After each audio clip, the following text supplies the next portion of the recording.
But, my dear, what is there charming about her?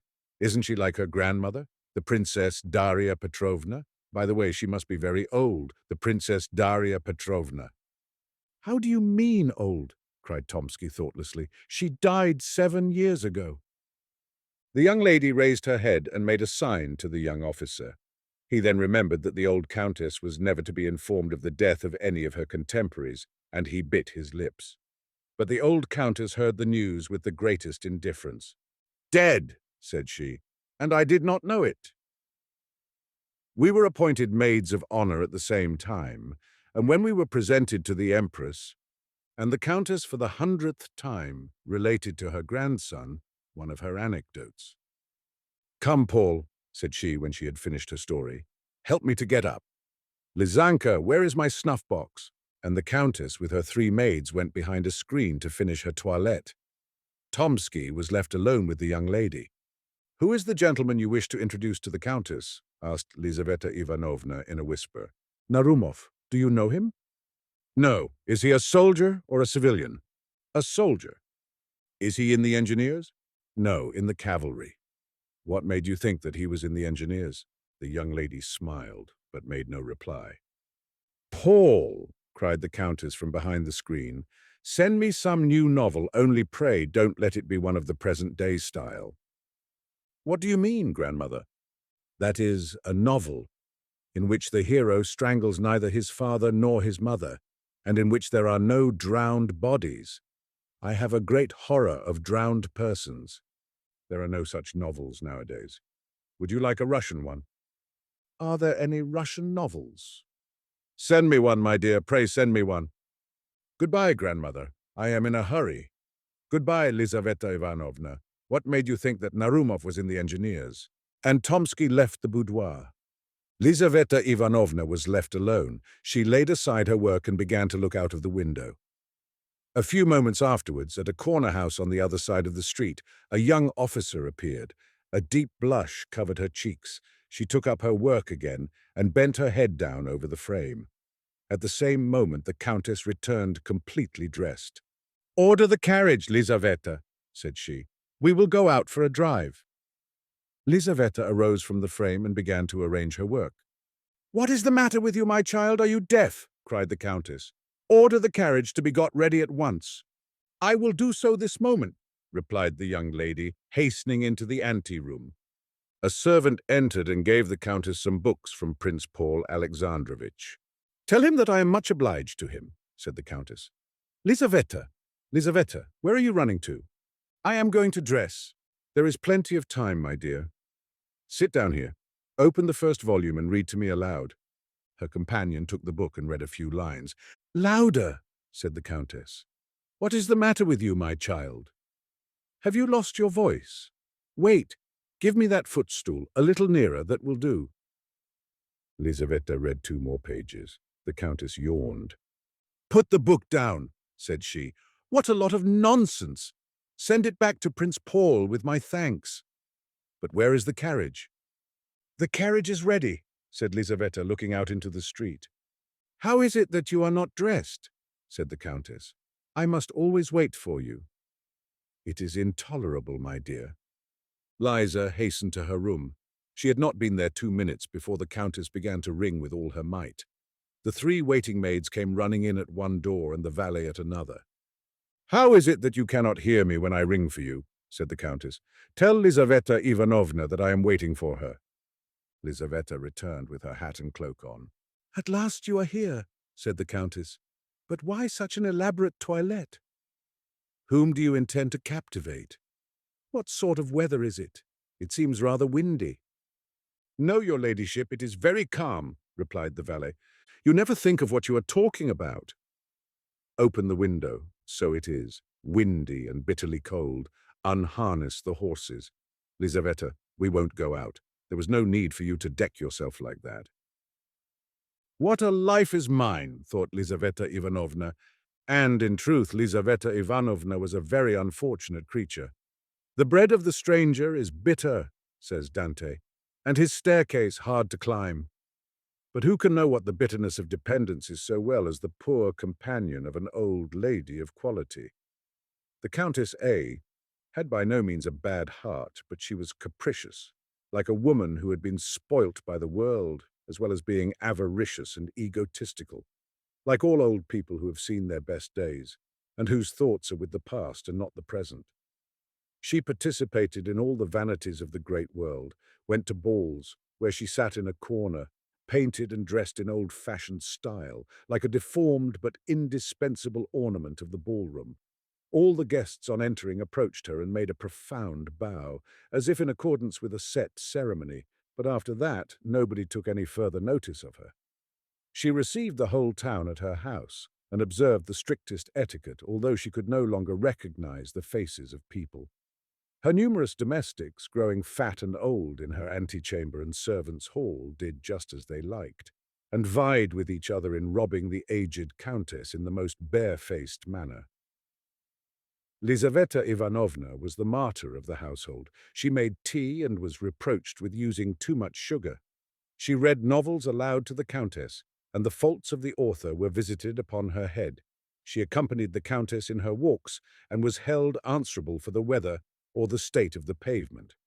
A salary was attached to the post, but she very rarely received it, although she was expected to dress like everybody else, that is to say, like very few indeed.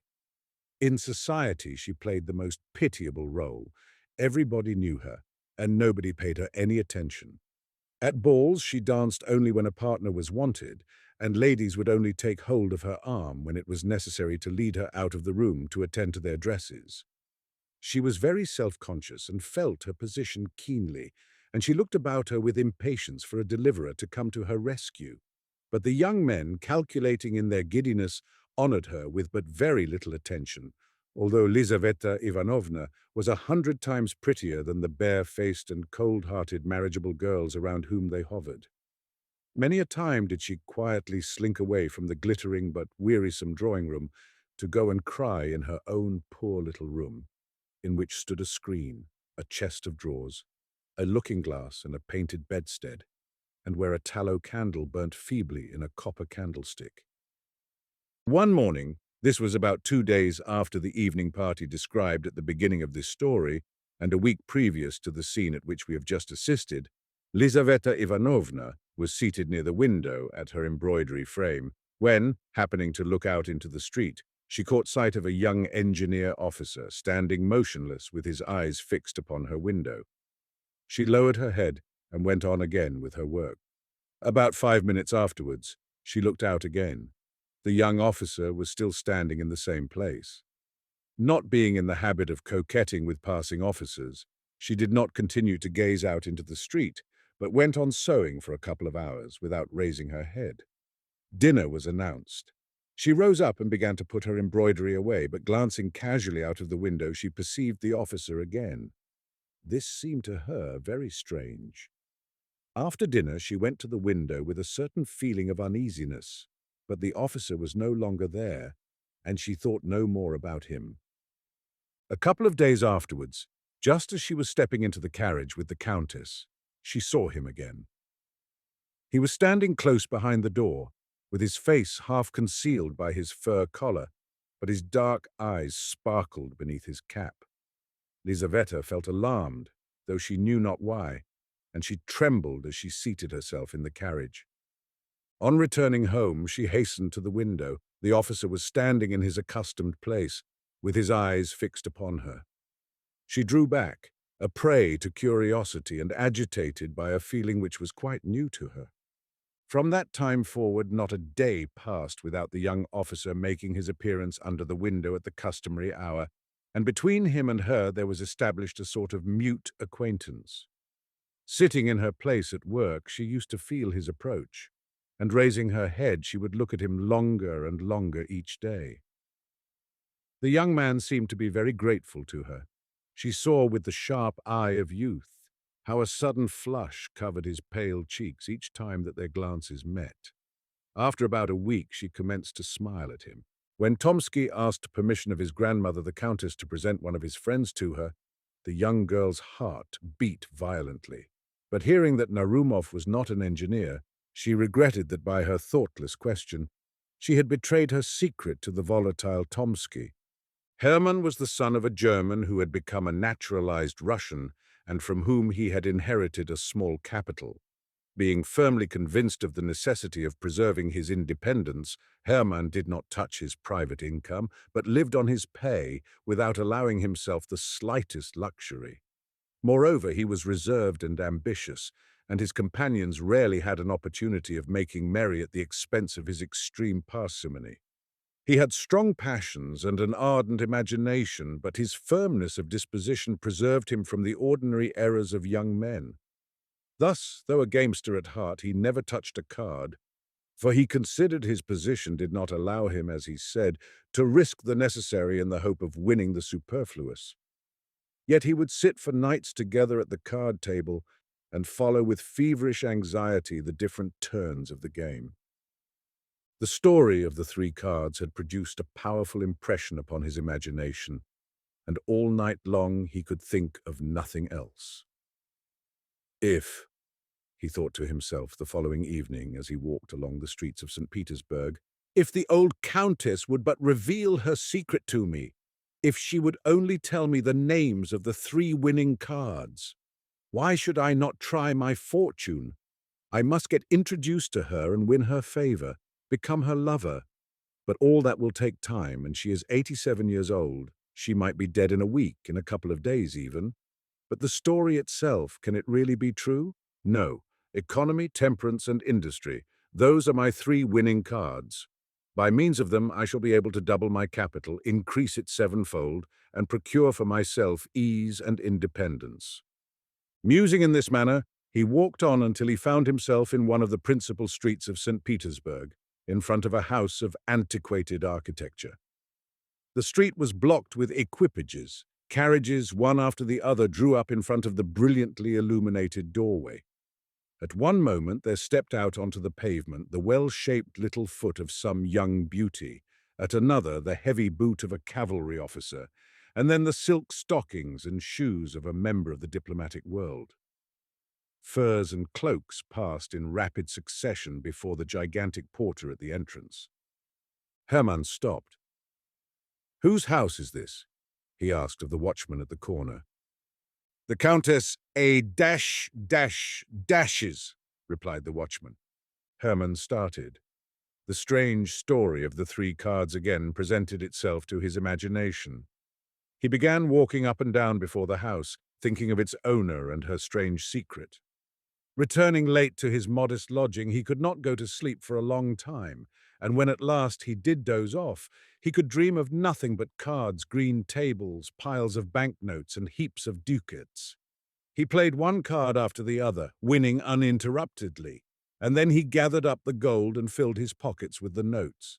When he woke up late the next morning, he sighed over the loss of his imaginary wealth, and then sallying out into the town, he found himself once more in front of the Countess's residence. Some unknown power seemed to have attracted him thither.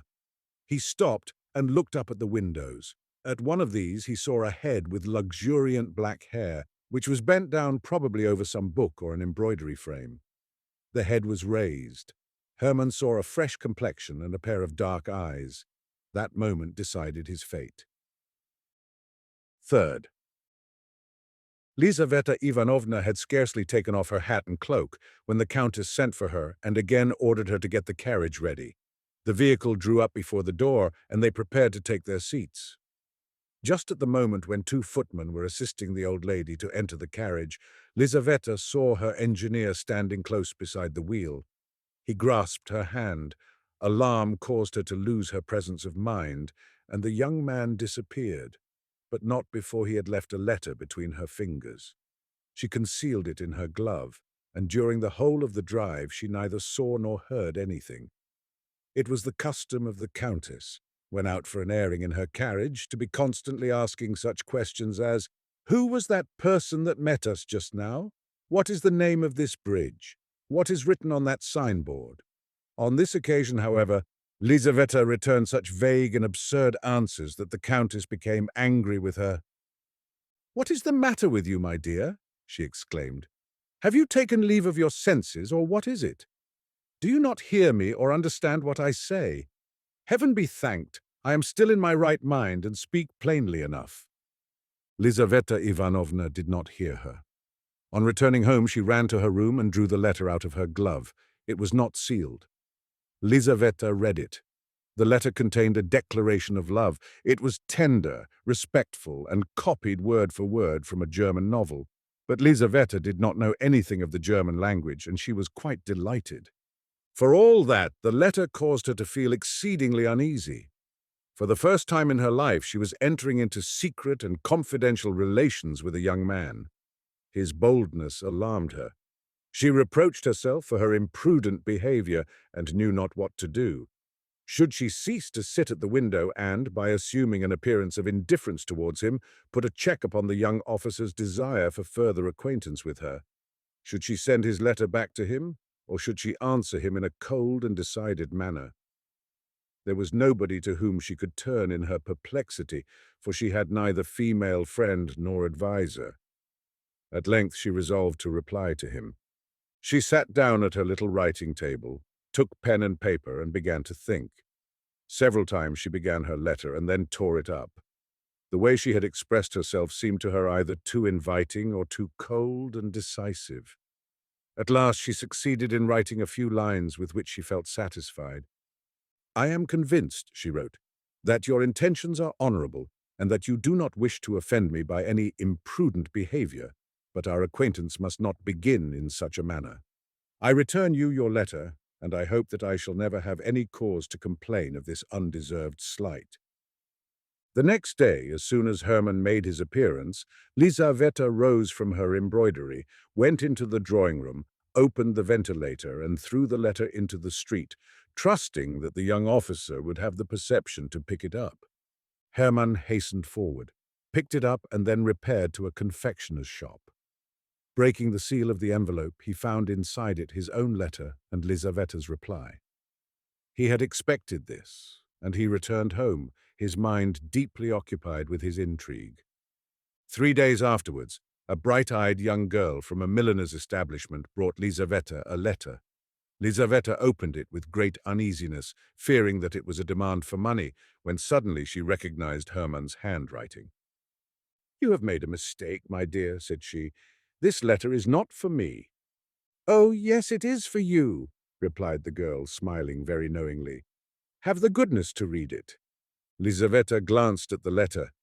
Hermann requested an interview. "It cannot be!" she cried, alarmed at the audacious request and the manner in which it was made. "This letter is certainly not for me." And she tore it into fragments. "If the letter was not for you, why have you torn it up?" said the girl. "I should have given it back to the person who sent it."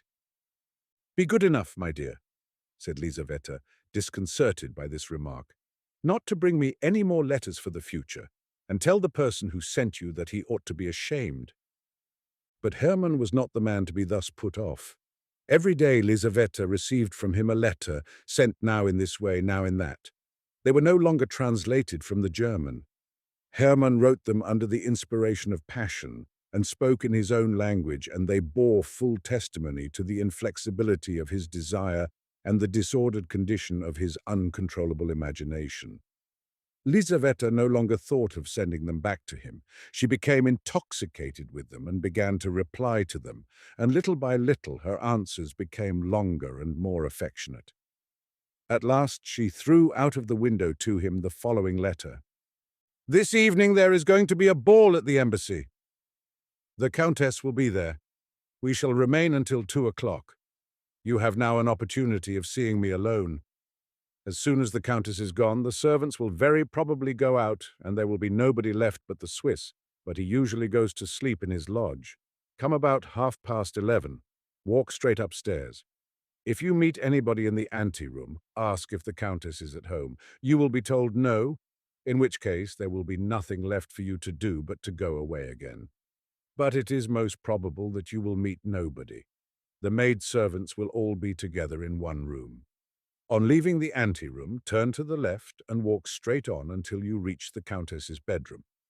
In the bedroom, behind a screen, you will find 2 doors. The one on the right leads to a cabinet, which the Countess never enters.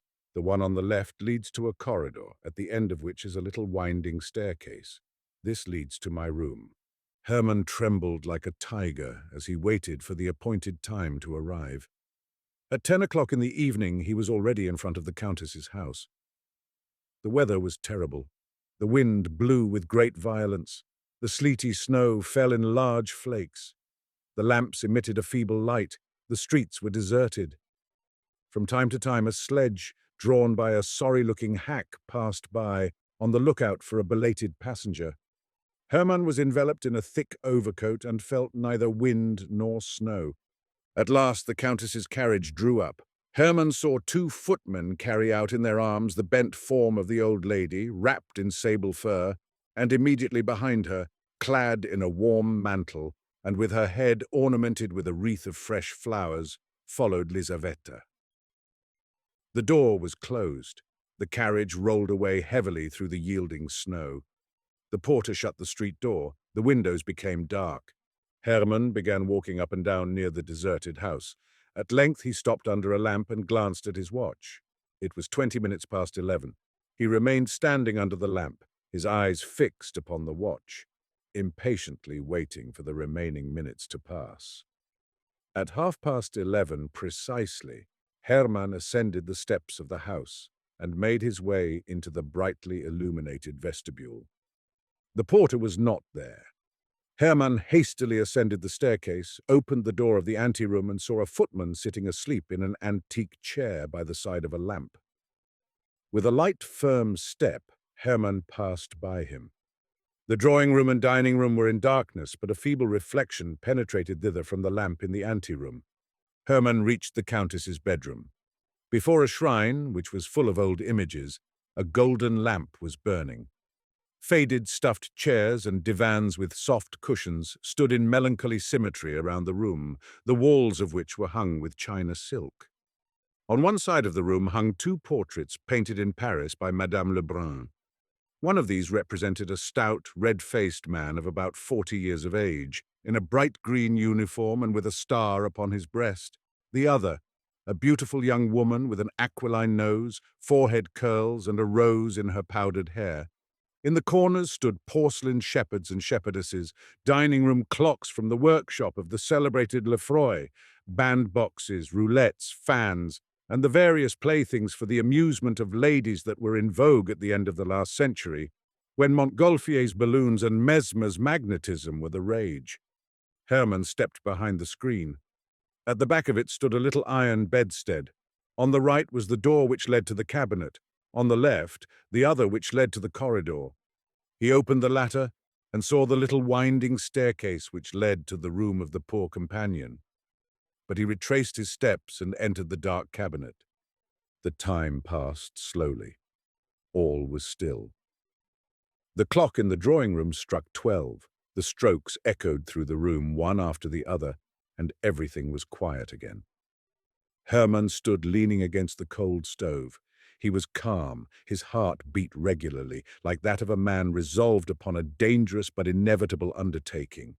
1 o'clock in the morning struck, then 2, and he heard the distant noise of carriage wheels. An involuntary agitation took possession of him. The carriage drew near and stopped.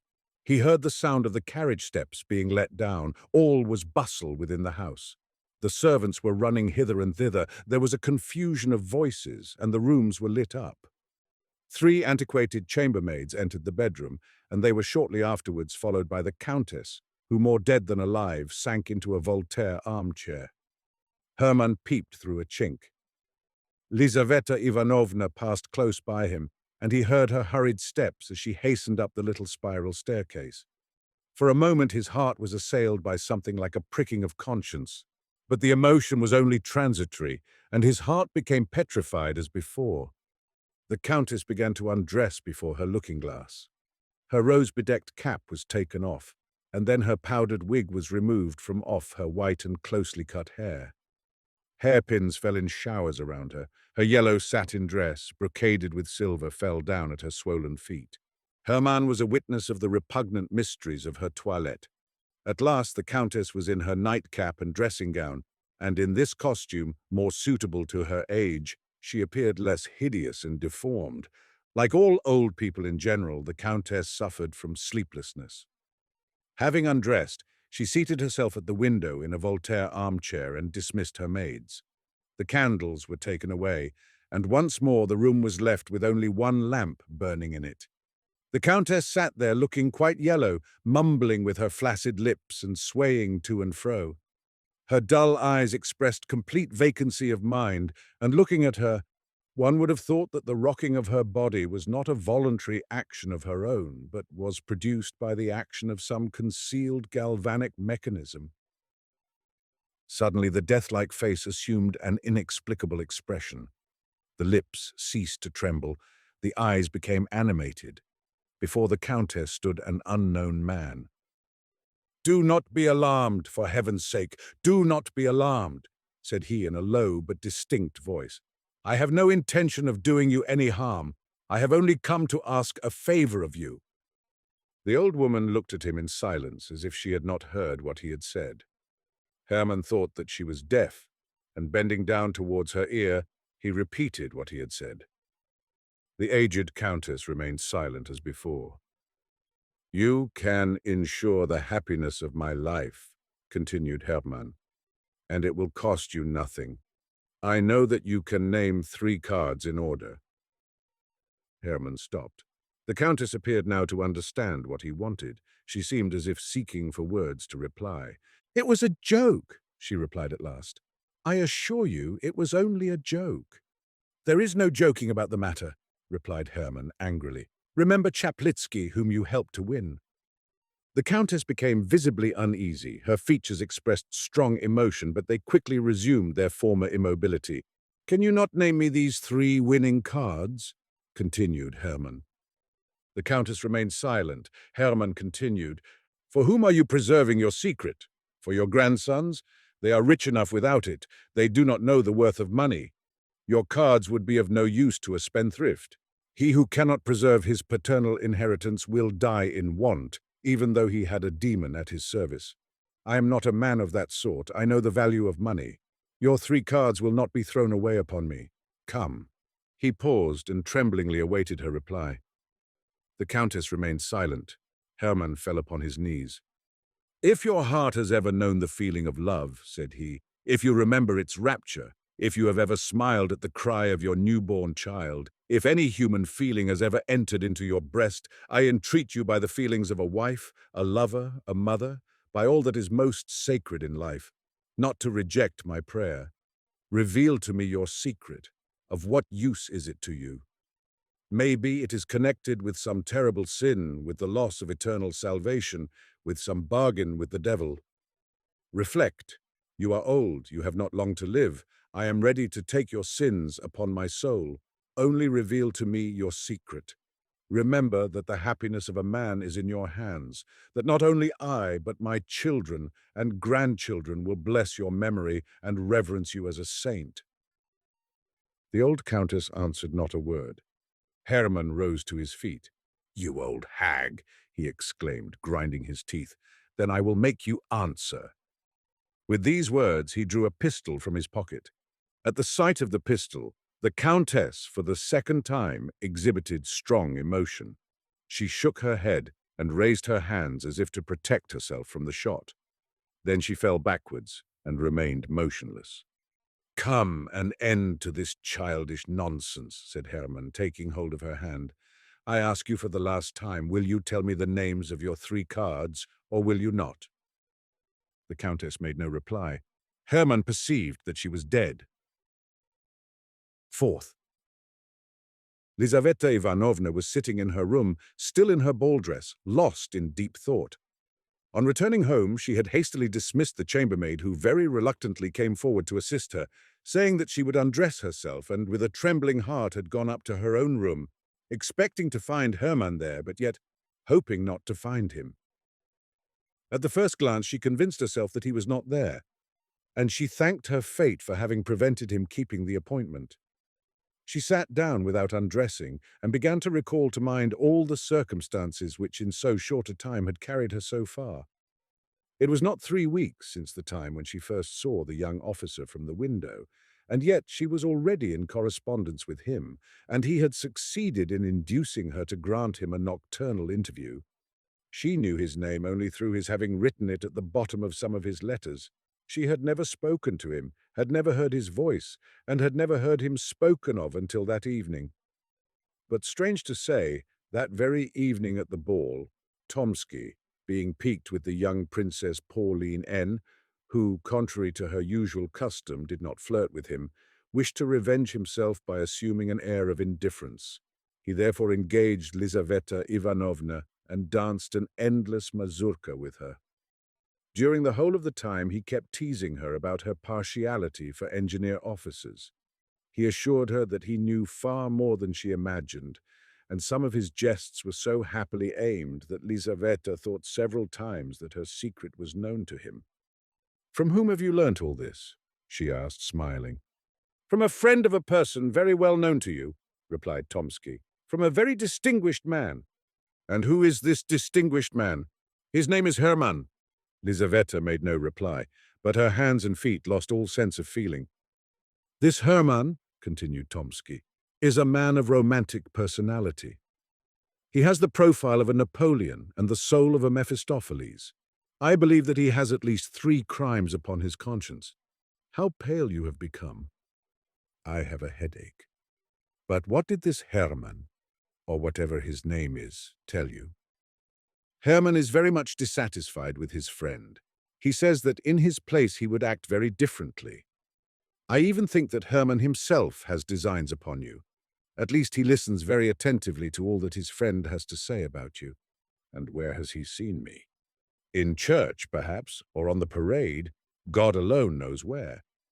It may have been in your room while you were asleep, for there is nothing that he—" 3 ladies approaching him with the question, "Oubli ou regret," interrupted the conversation, which had become so tantalizingly interesting to Lizaveta. The lady chosen by Tomsky was the Princess Pauline herself. She succeeded in effecting a reconciliation with him during the numerous turns of the dance, after which he conducted her to her chair. On returning to his place, Tomsky thought no more either of Hermann or Lizaveta. She longed to renew the interrupted conversation, but the mazurka came to an end, and shortly afterwards the old countess took her departure. Tomsky's words were nothing more than the customary small talk of the dance, but they sank deep into the soul of the young dreamer. The portrait sketched by Tomsky coincided with the picture she had formed within her own mind, and thanks to the latest romances, the ordinary countenance of her admirer became invested with attributes capable of alarming her and fascinating her imagination at the same time. She was now sitting with her bare arms crossed and with her head, still adorned with flowers, sunk upon her uncovered bosom. Suddenly the door opened and Hermann entered. She shuddered. "Where were you?" she asked in a terrified whisper. "In the old countess's bedroom," replied Hermann. "I have just left her. The countess is dead." "My God! What do you say?" "And I'm afraid," added Hermann, "that I am the cause of her death." Lizaveta looked at him, and Tomsky's words found an echo in her soul. This man has at least 3 crimes upon his conscience. Hermann sat down by the window near her and related all that had happened. Lizaveta listened to him in terror. So all those passionate letters, those ardent desires, this bold, obstinate pursuit, all this was not love. Money, that was what his soul yearned for. She could not satisfy his desire and make him happy. The poor girl had been nothing but the blind tool of a robber, of the murderer of her aged benefactress.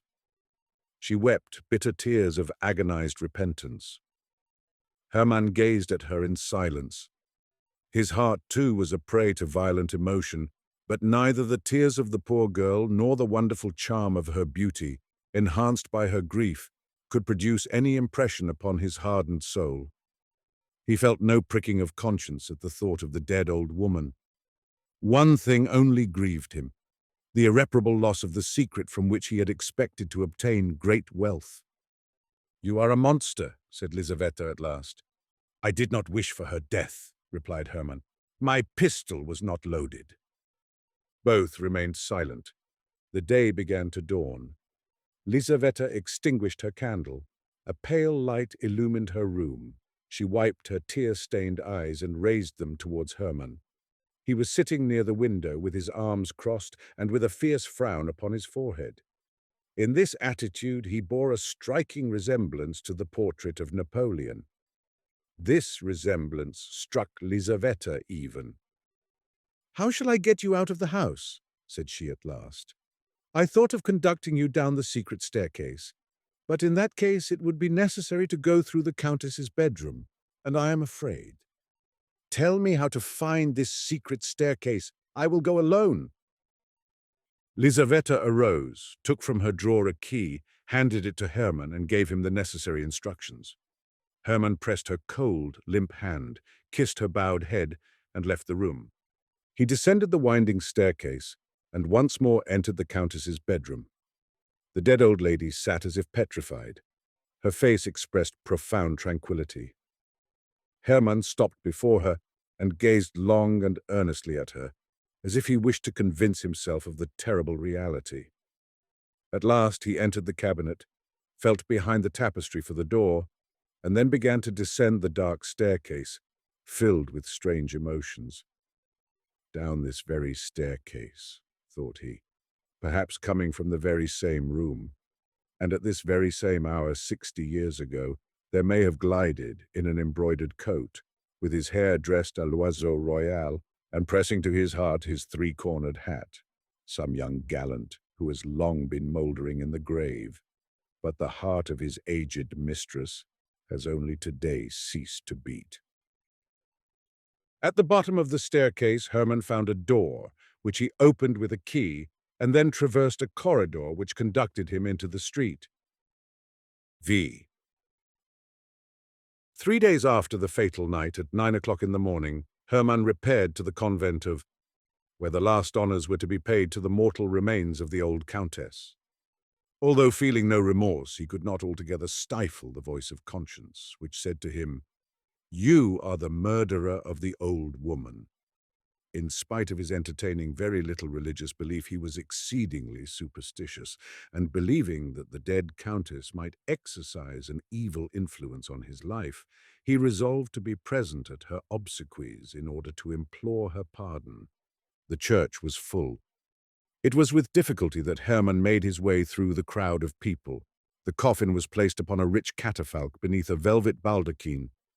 The deceased countess lay within it, with her hands crossed upon her breast, with a lace cap upon her head, and dressed in a white satin robe.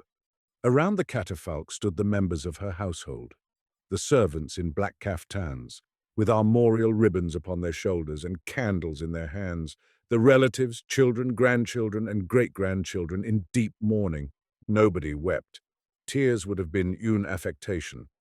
The countess was so old that her death could have surprised nobody, and her relatives had long looked upon her as being out of the world. A famous preacher pronounced the funeral sermon. In simple and touching words, he described the peaceful passing away of the righteous, who had passed long years in calm preparation for a Christian end. "The angel of death found her," said the orator, "engaged in pious meditation and waiting for the midnight bridegroom." The service concluded amidst profound silence. The relatives went forward first to take farewell of the corpse. Then followed the numerous guests who had come to render the last homage to her, who for so many years had been a participator in their frivolous amusements. After these followed the members of the countess's household. The last of these was an old woman of the same age as the deceased. 2 young women led her forward by the hand. She had not strength enough to bow down to the ground. She merely shed a few tears and kissed the cold hand of her mistress. Hermann now resolved to approach the coffin. He knelt down upon the cold stones and remained in that position for some minutes. At last he arose, as pale as the deceased countess herself. He ascended the steps of the catafalque and bent over the corpse. At that moment it seemed to him that the dead woman darted a mocking look at him and winked with one eye. Hermann started back, took a false step, and fell to the ground. Several persons hurried forward and raised him up. At the same moment, Lizaveta Ivanovna was borne fainting into the porch of the church. This episode disturbed for some minutes the solemnity of the gloomy ceremony.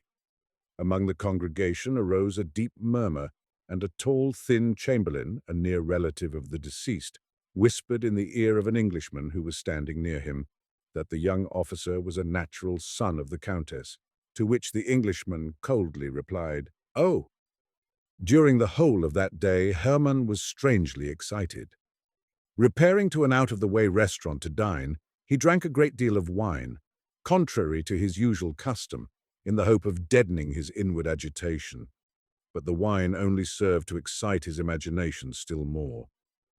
On returning home, he threw himself upon his bed without undressing and fell into a deep sleep. When he woke up, it was already night, and the moon was shining into the room. He looked at his watch. It was 3:15. Sleep had left him. He sat down upon his bed and thought of the funeral of the old countess. At that moment, somebody in the street looked in at his window and immediately passed on again. Hermann paid no attention to this incident. A few moments afterwards, he heard the door of his anteroom open. Hermann thought that it was his orderly, drunk as usual, returning from some nocturnal expedition, but presently he heard footsteps that were unknown to him. Somebody was walking softly over the floor in slippers. The door opened, and a woman dressed in white entered the room. Hermann mistook her for his old nurse and wondered what could bring her there at that hour of the night. But the white woman glided rapidly across the room and stood before him, and Hermann recognized the Countess. "I have come to you against my wish," she said in a firm voice, "but I have been ordered to grant your request. 3-7 ace will win for you if played in succession, but only on these conditions: that you do not play more than one card in 24 hours, and that you never play again during the rest of your life. I forgive you my death, on condition that you marry my companion, Lizaveta Ivanovna." With these words, she turned round very quietly, walked with a shuffling gait towards the door, and disappeared. Hermann heard the street door open and shut, and again he saw someone look in at him through the window. For a long time Hermann could not recover himself. He then rose up and entered the next room. His orderly was lying asleep upon the floor, and he had much difficulty in waking him. The orderly was drunk as usual, and no information could be obtained from him. The street door was locked. Hermann returned to his room, lit his candle, and wrote down all the details of his vision. 6. Two fixed ideas can no more exist together in the moral world than two bodies can occupy one and the same place in the physical world. 3-7 ace soon drove out of Hermann's mind the thought of the dead countess. 3-7 ace were perpetually running through his head and continually being repeated by his lips. If he saw a young girl, he would say, "How slender she is, quite like the 3 of hearts." If anybody asked, "What is the time?" he would reply, 5 minutes to 7. Every stout man that he saw reminded him of the ace. 3-7 ace haunted him in his sleep and assumed all possible shapes. The 3s bloomed before him in the forms of magnificent flowers. The 7s were represented by Gothic portals, and the aces became transformed into gigantic spiders. One thought alone occupied his whole mind: to make a profitable use of the secret which he had purchased so dearly. He thought of applying for a furlough so as to travel abroad. He wanted to go to Paris and tempt fortune in some of the public gambling houses that abounded there. Chance spared him all this trouble. There was in Moscow a society of rich gamesters, presided over by the celebrated Chekhov, who had passed all his life at the card table and had amassed millions, accepting bills of exchange for his winnings and paying his losses in ready money. His long experience secured for him the confidence of his companions, and his open house, his famous cook, and his agreeable and fascinating manners gained for him the respect of the public. He came to St. Petersburg. The young men of the capital flocked to his rooms, forgetting balls for cards, and preferring the emotions of faro to the seductions of flirting. Narumov conducted Hermann to Chekalinsky's residence. They passed through a suite of magnificent rooms filled with attentive domestics. The place was crowded. Generals and privy councillors were playing at whist. Young men were lolling carelessly upon the velvet-covered sofas, eating ices and smoking pipes. In the drawing room, at the head of a long table, around which were assembled about a score of players, sat the master of the house keeping the bank.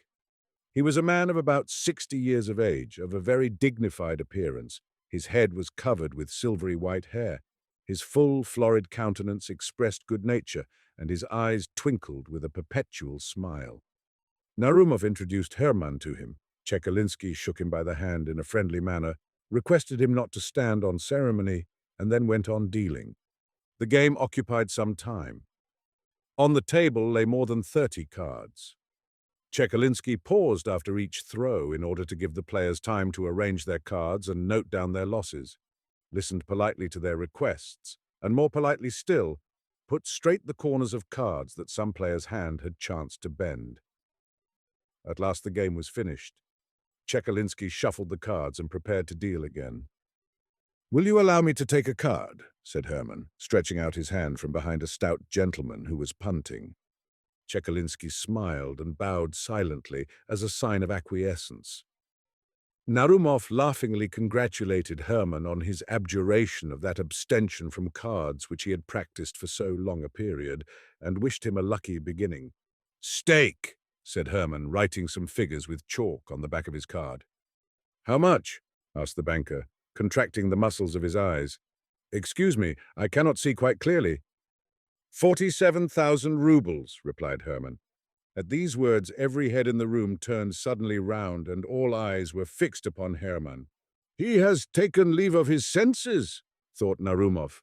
"Allow me to inform you," said Chekalinsky with his eternal smile, "that you are playing very high. Nobody here has ever staked more than 175 rubles at once." "Very well," replied Hermann. "But do you accept my card or not?" Chekalinsky bowed in token of consent. "I only wish to observe," said he, "that although I have the greatest confidence in my friends, I can only play against ready money.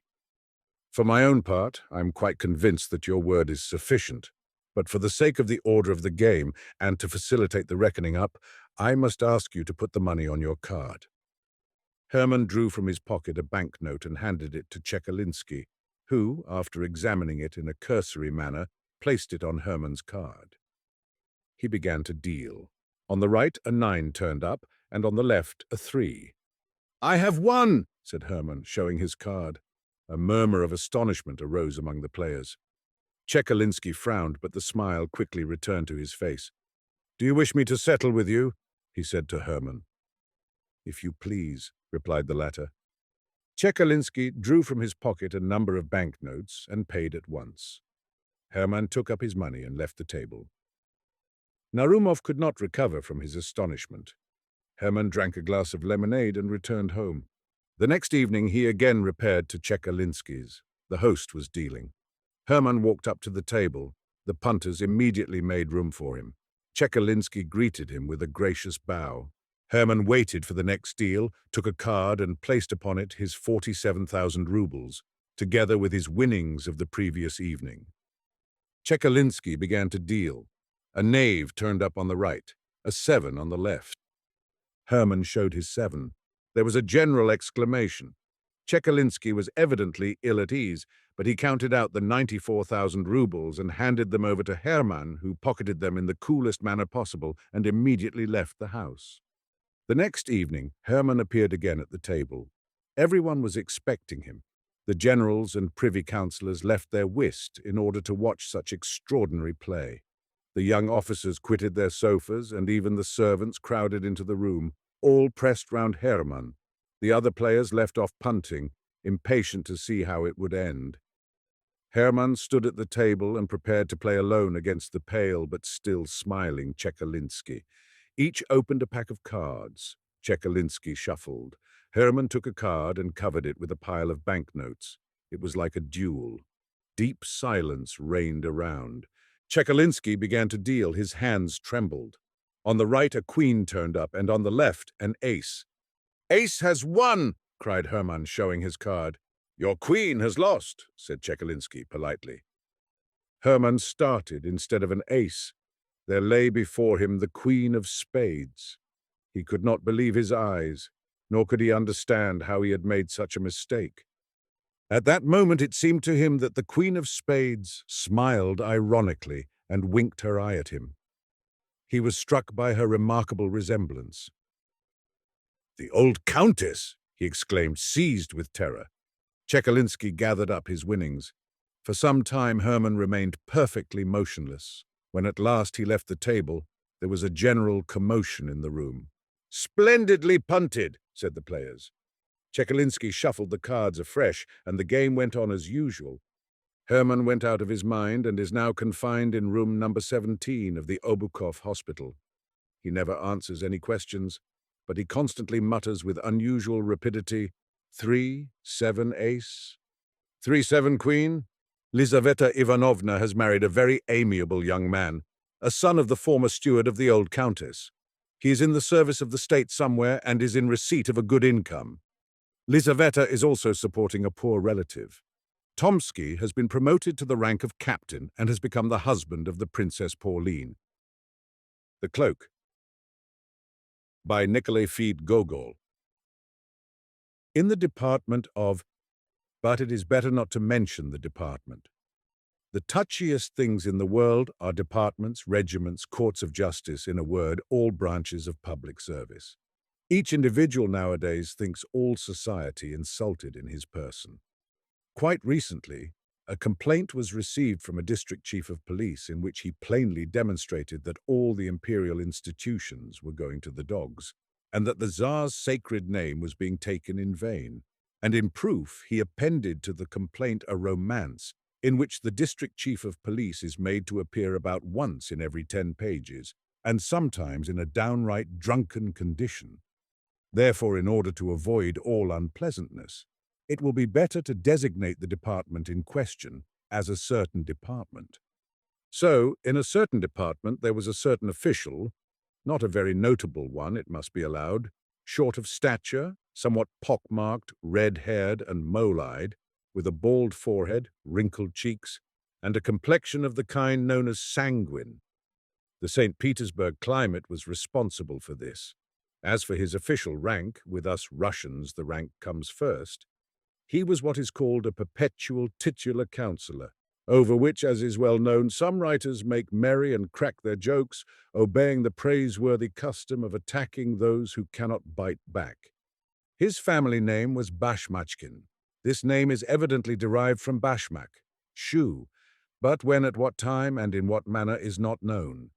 His father and grandfather, and all the Bashmachkins, always wore boots, which were resoled 2 or 3 times a year. His name was Akaki Akakievich. It may strike the reader as rather singular and far-fetched, but he may rest assured that it was by no means far-fetched, and that the circumstances were such that it would have been impossible to give him any other. This was how it came about. Akaki Akakievich was born, if my memory fails me not, in the evening on the 23rd of March. His mother, the wife of a government official, and a very fine woman, made all due arrangements for having the child baptized. She was lying on the bed opposite the door. On her right stood the godfather, Ivan Ivanovich Eroshkin, a most estimable man who served as the head clerk of the Senate, and the godmother, Arina Semyonovna Bielobrinchkova, the wife of an officer of the quarter, and a woman of rare virtues. They offered the mother her choice of 3 names, Mokia, Sosia, or that the child should be called after the martyr Kozdazat. "No," said the good woman, "all those names are poor." In order to please her, they opened the calendar at another place. 3 more names appeared, Trifili, Dula, and Varakasi. "This is awful," said the old woman. "What names? I truly never heard the like. I might have put up with Varadat or Varuk, but not Trifili and Varakasi." They turned to another page and found Pavsikaki and Vaktisi. "Now I see," said the old woman, "that it is plainly fate. And since such is the case, it will be better to name him after his father. His father's name was Akaki, so let his son's name be Akaki too." In this manner he became Akaki Akakievich. They christened the child, whereat he wept and made a grimace, as though he foresaw that he was to be a titular councillor. In this manner did it all come about. We have mentioned it in order that the reader might see for himself that it was a case of necessity, and that it was utterly impossible to give him any other name. When and how he entered the department, and who appointed him, no one could remember. However much the directors and chiefs of all kinds were changed, he was always to be seen in the same place, the same attitude, the same occupation, always the letter-copying clerk, so that it was afterwards affirmed that he had been born in uniform with a bald head. No respect was shown him in the department. The porter not only did not rise from his seat when he passed, but never even glanced at him, any more than if a fly had flown through the reception room. His superiors treated him in coolly despotic fashion. Some insignificant assistant to the head clerk would thrust a paper under his nose without so much as saying, "Copy," or "Here's an interesting little case," or anything else agreeable, as is customary amongst well-bred officials. And he took it, looking only at the paper and not observing who handed it to him, or whether he had the right to do so, simply took it and set about copying it. The young officials laughed at and made fun of him so far as their official wit permitted, told in his presence various stories concocted about him and about his landlady, an old woman of 70, declared that she beat him, asked when the wedding was to be, and strewed bits of paper over his head, calling them snow. But Akaky Akakievich answered not a word, any more than if there had been no one there besides himself. It even had no effect upon his work. Amid all these annoyances, he never made a single mistake in a letter. But if the joking became wholly unbearable, as when they jogged his head and prevented his attending to his work, he would exclaim, "Leave me alone. Why do you insult me?" And there was something strange in the words and the voice in which they were uttered. There was in it something which moved to pity, so much so that one young man, a newcomer who, taking pattern by the others, had permitted himself to make sport of a khaki, suddenly stopped short, as though all about him had undergone a transformation and presented itself in a different aspect. Some unseen force repelled him from the comrades whose acquaintance he had made on the supposition that they were decent, well-bred men. Long afterwards, in his gayest moments, there recurred to his mind the little official with the bald forehead, with his heart-rending words, "Leave me alone. Why do you insult me?" In these moving words other words resounded, "I am thy brother." And the young man covered his face with his hand, and many a time afterwards, in the course of his life, shuddered at seeing how much inhumanity there is in man, how much savage coarseness is concealed beneath refined, cultured, worldly refinement, and even, O God, in that man whom the world acknowledges as honorable and upright. It would be difficult to find another man who lived so entirely for his duties. It is not enough to say that Akaki labored with zeal. No, he labored with love. In his copying he found a varied and agreeable employment. Enjoyment was written on his face.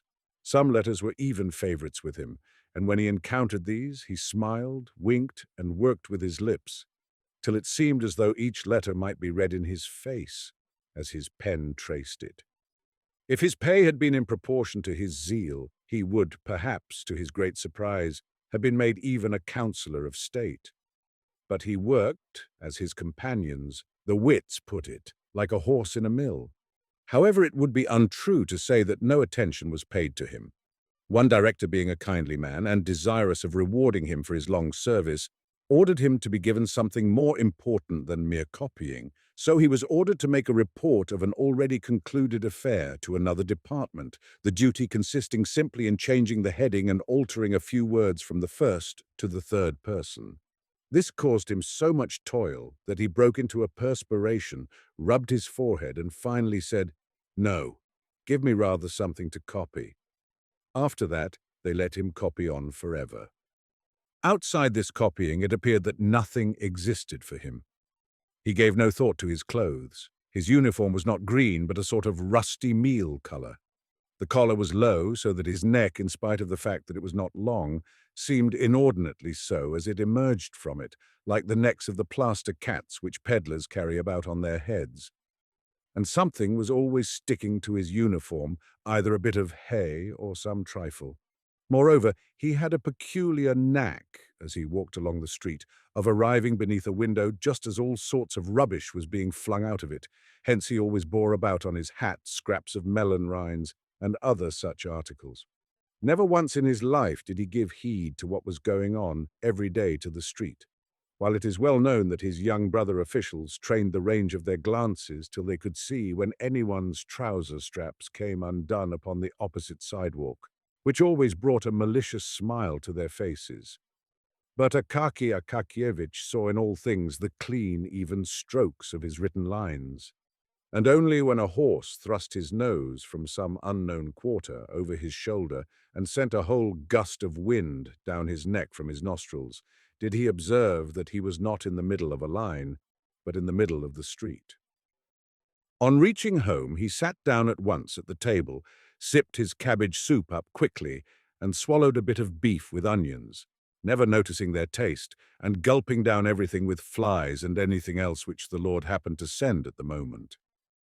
When he saw that his stomach was beginning to swell, he rose from the table and copied papers which he had brought home.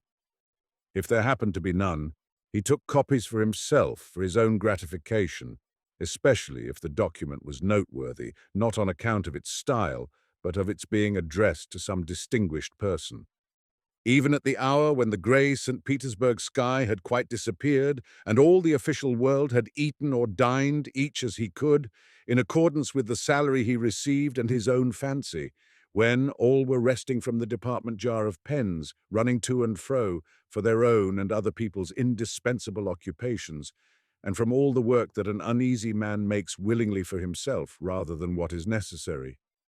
When officials hasten to dedicate to pleasure the time which is left to them, one bolder than the rest, going to the theatre, another, into the street looking under the bonnets, another, wasting his evening in compliments to some pretty girl, the star of a small official circle, another, and this is the common case of all, visiting his comrades on the third or fourth floor in two small rooms with an anteroom or kitchen, and some pretensions to fashion, such as a lamp or some other trifle which has cost many a sacrifice of dinner or pleasure trip. In a word, at the hour when all officials disperse among the contracted quarters of their friends, to play whist as they sip their tea from glasses with a kopek's worth of sugar, smoke long pipes, relate at times some bits of gossip which a Russian man can never under any circumstances refrain from, and when there is nothing else to talk of, repeat eternal anecdotes about the commandant to whom they had sent word that the tails of the horses on the Falconet monument had been cut off. When all strive to divert themselves, Akaky Akakievich indulged in no kind of diversion. No one could even say that he had seen him at any kind of evening party. Having written to his heart's content, he lay down to sleep, smiling at the thought of the coming day, of what God might send him to copy on the morrow. Thus flowed on the peaceful life of the man who, with a salary of 400 roubles, understood how to be content with his lot. And thus it would have continued to flow on, perhaps to extreme old age, were it not that there are various ills strewn along the path of life for titular councillors, as well as for private, actual, court, and every other species of councillor, even to those who never give any advice or take any themselves. There exists in St. Petersburg a powerful foe of all who receive a salary of 400 roubles a year, or thereabouts. This foe is no other than the northern cold, although it is said to be very healthy. At 9 o'clock in the morning, at the very hour when the streets are filled with men bound for the various official departments, it begins to bestow such powerful and piercing nips on all noses impartially that the poor officials really do not know what to do with them. At an hour when the foreheads of even those who occupy exalted positions ache with the cold and tears start to their eyes, the poor titular councillors are sometimes quite unprotected. Their only salvation lies in traversing as quickly as possible in their thin little cloaks 5 or 6 streets, and then warming their feet in the porter's room, and so thawing all their talents and qualifications for official service which had become frozen on the way. Akaky Akakievich had felt for some time that his back and shoulders were paining with peculiar poignancy, in spite of the fact that he tried to traverse the distance with all possible speed. He began finally to wonder whether the fault did not lie in his cloak. He examined it thoroughly at home and discovered that in two places, namely, on the back and shoulders, it had become thin as gauze. The cloth was worn to such a degree that he could see through it, and the lining had fallen into pieces. You must know that Akaki Akakievich's cloak served as an object of ridicule to the officials. They even refused it the noble name of cloak and called it a cape. In fact, it was of singular make, its collar diminishing year by year to serve to patch its other parts. The patching did not exhibit great skill on the part of the tailor, and was in fact baggy and ugly. Seeing how the matter stood, Akaki Akakievich decided that it would be necessary to take the cloak to Petrovich, the tailor, who lived somewhere on the fourth floor up a dark staircase, and who, in spite of his having but one eye and pockmarks all over his face, busied himself with considerable success in repairing the trousers and coats of officials and others. That is to say, when he was sober and not nursing some other scheme in his head. It is not necessary to say much about this tailor, but as it is the custom to have the character of each personage in a novel clearly defined, there is no help for it. So here is Petrovich, the tailor. At first he was called only Grigory, and was some gentleman's serf. He commenced calling himself Petrovich from the time when he received his free papers, and further began to drink heavily on all holidays, at first on the great ones, and then on all church festivals without discrimination wherever a cross stood in the calendar. On this point he was faithful to ancestral custom, and when quarrelling with his wife, he called her a low female and a German. As we have mentioned his wife, it will be necessary to say a word or two about her. Unfortunately, little is known of her beyond the fact that Petrovich had a wife who wore a cap and a dress but could not lay claim to beauty. At least no one but the soldiers of the guard even looked under her cap when they met her. Ascending the staircase which led to Petrovich's room, which staircase was all soaked with dishwater and reeked with the smell of spirits which affects the eyes, and is an inevitable adjunct to all dark stairways in St. Petersburg houses, ascending the stairs, Akaki Akakievich pondered how much Petrovich would ask, and mentally resolved not to give more than 2 rubles. The door was open, for the mistress, in cooking some fish, had raised such a smoke in the kitchen that not even the beetles were visible. Akaki Akakievich passed through the kitchen unperceived, even by the housewife, and at length reached a room where he beheld Petrovich seated on a large unpainted table, with his legs tucked under him like a Turkish pasha. His feet were bare, after the fashion of tailors as they sit at work, and the first thing which caught the eye was his thumb, with a deformed nail thick and strong as a turtle shell. About Petrovich's neck hung a skein of silk and thread, and upon his knees lay some old garment. He had been trying unsuccessfully for 3 minutes to thread his needle, and was enraged at the darkness and even at the thread, growling in a low voice, "It won't go through, the barbarian! You pricked me, you rascal!" Akaki Akakievich was vexed at arriving at the precise moment when Petrovich was angry. He liked to order something of Petrovich when he was a little downhearted, or, as his wife expressed it, when he had settled himself with brandy, the one-eyed devil.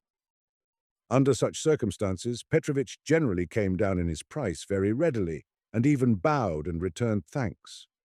Afterwards, to be sure, his wife would come, complaining that her husband had been drunk, and so had fixed the price too low.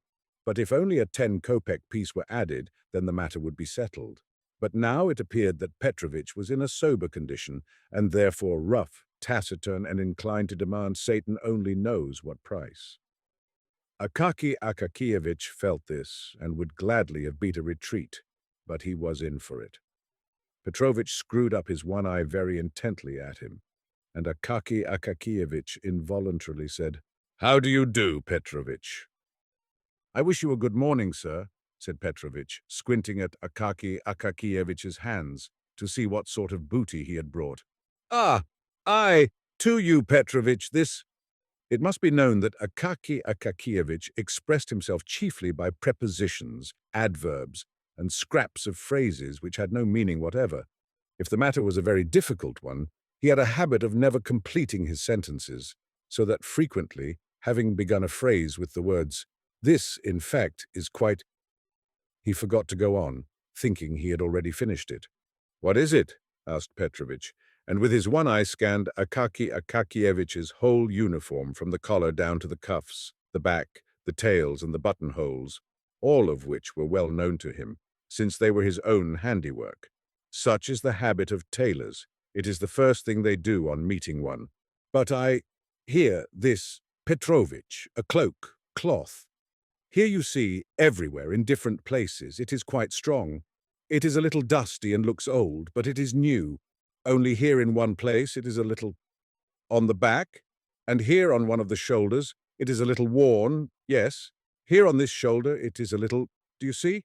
That is all. And a little work." Petrovich took the cloak, spread it out, to begin with, on the table, looked at it hard, shook his head, reached out his hand to the window-sill for his snuff-box, adorned with the portrait of some general, though what general is unknown, for the place where the face should have been had been rubbed through by the finger and a square bit of paper had been pasted over it. Having taken a pinch of snuff, Petrovich held up the cloak and inspected it against the light, and again shook his head.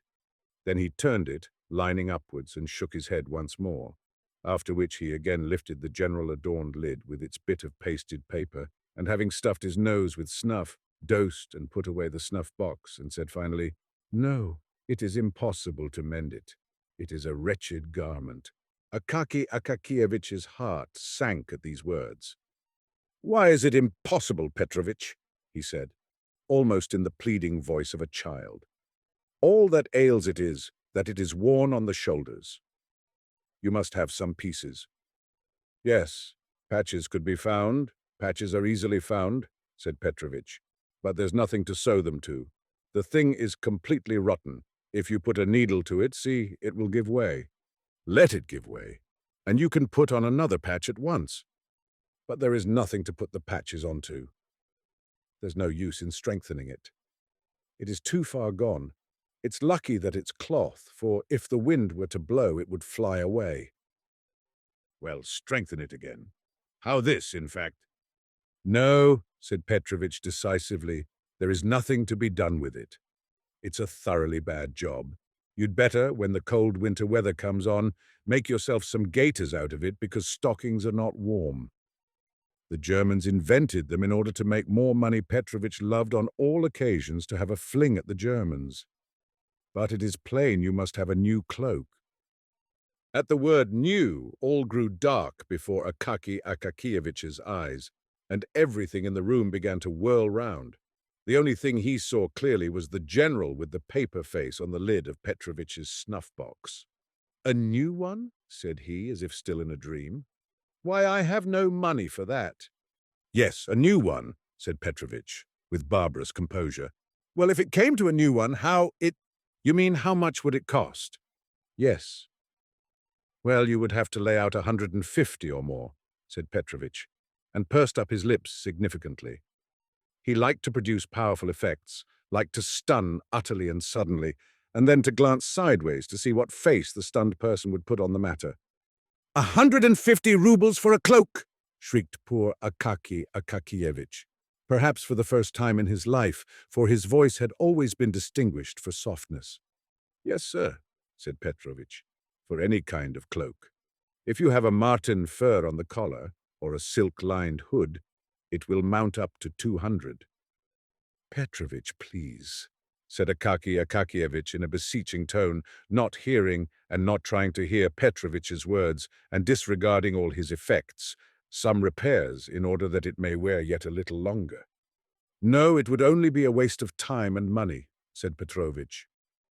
And Akaky Akakievich went away after these words, utterly discouraged. But Petrovich stood for some time after his departure, with significantly compressed lips, and without betaking himself to his work, satisfied that he would not be dropped, and an artistic tailor employed. Akaky Akakievich went out into the street as if in a dream. "Such an affair," he said to himself. "I did not think it had come to—" And then, after a pause, he added, "Well, so it is. See what it has come to at last, and I never imagined that it was so." Then followed a long silence, after which he exclaimed, "Well, so it is. See what already? Nothing unexpected that. It would be nothing. What a strange circumstance." So saying, instead of going home, he went in exactly the opposite direction without suspecting it. On the way, a chimney sweep bumped up against him and blackened his shoulder, and a whole hatful of rubbish landed on him from the top of a house which was building. He did not notice it, and only when he ran against a watchman who, having planted his halberd beside him, was shaking some snuff from his box into his horny hand, did he recover himself a little, and that because the watchman said, "Why are you poking yourself into a man's very face? Haven't you the pavement?" This caused him to look about him and turn towards home. There only, he finally began to collect his thoughts, and to survey his position in its clear and actual light, and to argue with himself, sensibly and frankly, as with a reasonable friend, with whom one can discuss private and personal matters. "No," said Akaky Akakievitch, "it is impossible to reason with Petrovitch now. He is that. Evidently his wife has been beating him. I'd better go to him on Sunday morning. After Saturday night he will be a little cross-eyed and sleepy, for he will want to get drunk, and his wife won't give him any money, and at such a time a 10-kopeck piece in his hand he will become more fit to reason with, and then the cloak and that—" Thus argued Akaky Akakievitch with himself, regained his courage, and waited until the first Sunday when, seeing from afar that Petrovitch's wife had left the house, he went straight to him. Petrovitch's eye was indeed very much askew after Saturday. His head drooped, and he was very sleepy. But for all that, as soon as he knew what it was a question of, it seemed as though Satan jogged his memory. "Impossible," said he. "Please to order a new one." Thereupon Akaky Akakievitch handed over the 10-kopeck piece. "Thank you, sir." "I will drink your good health," said Petrovitch. "But as for the cloak, don't trouble yourself about it. It is good for nothing. I will make you a capital new one, so let us settle about it now." Akaky Akakievitch was still for mending it, but Petrovitch would not hear of it and said, "I shall certainly have to make you a new one, and you may depend upon it that I shall do my best. It may even be, as the fashion goes, that the collar can be fastened by silver hooks under a flap." Then Akaky Akakievitch saw that it was impossible to get along without a new cloak, and his spirits sank utterly. How, in fact, was it to be done? Where was the money to come from? He must have some new trousers and pay a debt of long standing to the shoemaker for putting new tops to his old boots, and he must order 3 shirts from the seamstress and a couple of pieces of linen. In short, all his money must be spent. And even if the director should be so kind as to order him to receive 45 or even 50 rubles instead of 40, it would be a mere nothing, a mere drop in the ocean towards the funds necessary for a cloak, although he knew that Petrovitch was often wrong-headed enough to blurt out some outrageous price, so that even his own wife could not refrain from exclaiming, "Have you lost your senses, you fool?" At one time he would not work at any price, and now it was quite likely that he had named a higher sum than the cloak would cost. But although he knew that Petrovitch would undertake to make a cloak for 80 rubles, still, where was he to get the 80 rubles from? He might possibly manage half. Yes, half might be procured, but where was the other half to come from? But the reader must first be told where the first half came from. Akaky Akakievitch had a habit of putting for every ruble he spent a groschen into a small box, fastened with lock and key and with a slit in the top for the reception of money. At the end of every half-year he counted over the heap of coppers and changed it for silver. This he had done for a long time, and in the course of years the sum had mounted up to over 40 rubles. Thus he had one half on hand. But where was he to find the other half? Where was he to get another 40 rubles from? Akaky Akakievitch thought, and decided that it would be necessary to curtail his ordinary expenses, for the space of 1 year at least, to dispense with tea in the evening, to burn no candles, and, if there was anything which he must do, to go into his landlady's room and work by her light. When he went into the street, he must walk as lightly as he could, and as cautiously upon the stones, almost upon tiptoe, in order not to wear his heels down in too short a time. He must give the laundress as little to wash as possible, and in order not to wear out his clothes, he must take them off as soon as he got home and wear only his cotton dressing gown, which had been long and carefully saved. To tell the truth, it was a little hard for him at first to accustom himself to these deprivations. But he got used to them at length, after a fashion, and all went smoothly. He even got used to being hungry in the evening, but he made up for it by treating himself, so to say, in spirit, by bearing ever in mind the idea of his future cloak. From that time forth, his existence seemed to become, in some way, fuller, as if he were married, or as if some other man lived in him, as if, in fact, he were not alone, and some pleasant friend had consented to travel along life's path with him, the friend being no other than the cloak, with thick wadding and a strong lining incapable of wearing out. He became more lively, and even his character grew firmer, like that of a man who has made up his mind and set himself a goal. From his face and gait, doubt and indecision, all hesitating and wavering disappeared of themselves. Fire gleamed in his eyes, and occasionally the boldest and most daring ideas flitted through his mind. Why not, for instance, have marten fur on the collar? The thought of this almost made him absent-minded. Once, in copying a letter, he nearly made a mistake, so that he exclaimed almost aloud, "Ugh!" and crossed himself. Once, in the course of every month, he had a conference with Petrovich on the subject of the cloak, where it would be better to buy the cloth and the color and the price. He always returned home satisfied, though troubled, reflecting that the time would come at last when it could all be bought, and then the cloak made.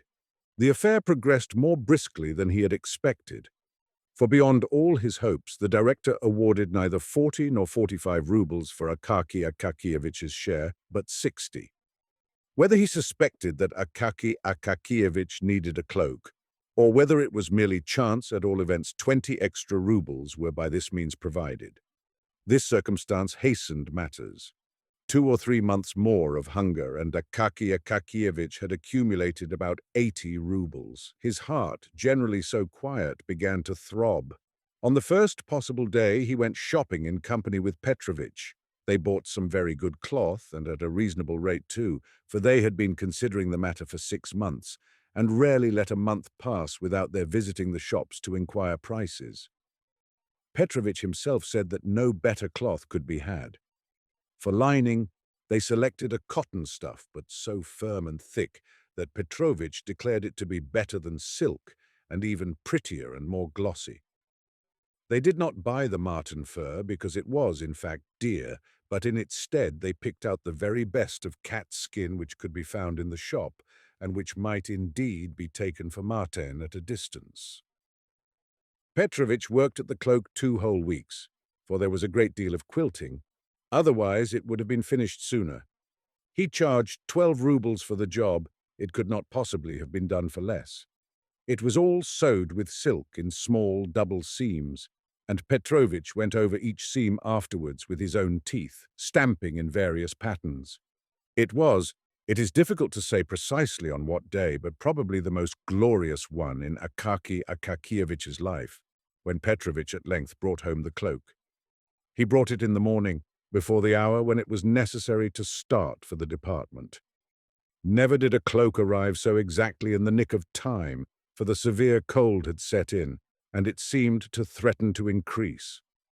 Petrovich brought the cloak himself, as befits a good tailor. On his countenance was a significant expression, such as Akaky Akakievich had never beheld there. He seemed fully sensible that he had done no small deed, and crossed a gulf separating tailors who put in linings and execute repairs from those who make new things. He took the cloak out of the pocket handkerchief in which he had brought it. The handkerchief was fresh from the laundress, and he put it in his pocket for use. Taking out the cloak, he gazed proudly at it, held it up with both hands, and flung it skillfully over the shoulders of Akaky Akakievich. Then he pulled it and fitted it down behind with his hand, and he draped it around Akaky Akakievich without buttoning it. Akaky Akakievich, like an experienced man, wished to try the sleeves.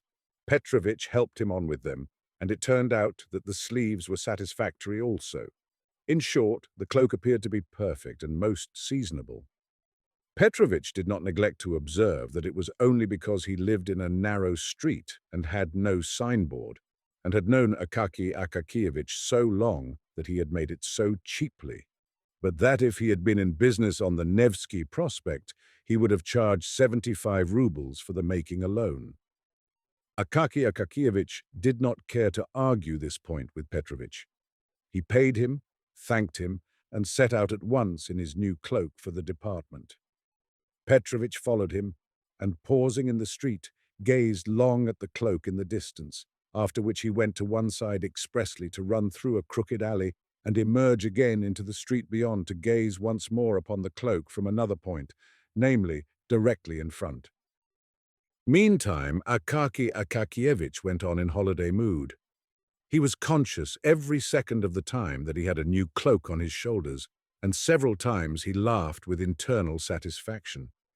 In fact, there were two advantages. One was its warmth, the other its beauty. He saw nothing of the road, but suddenly found himself at the department.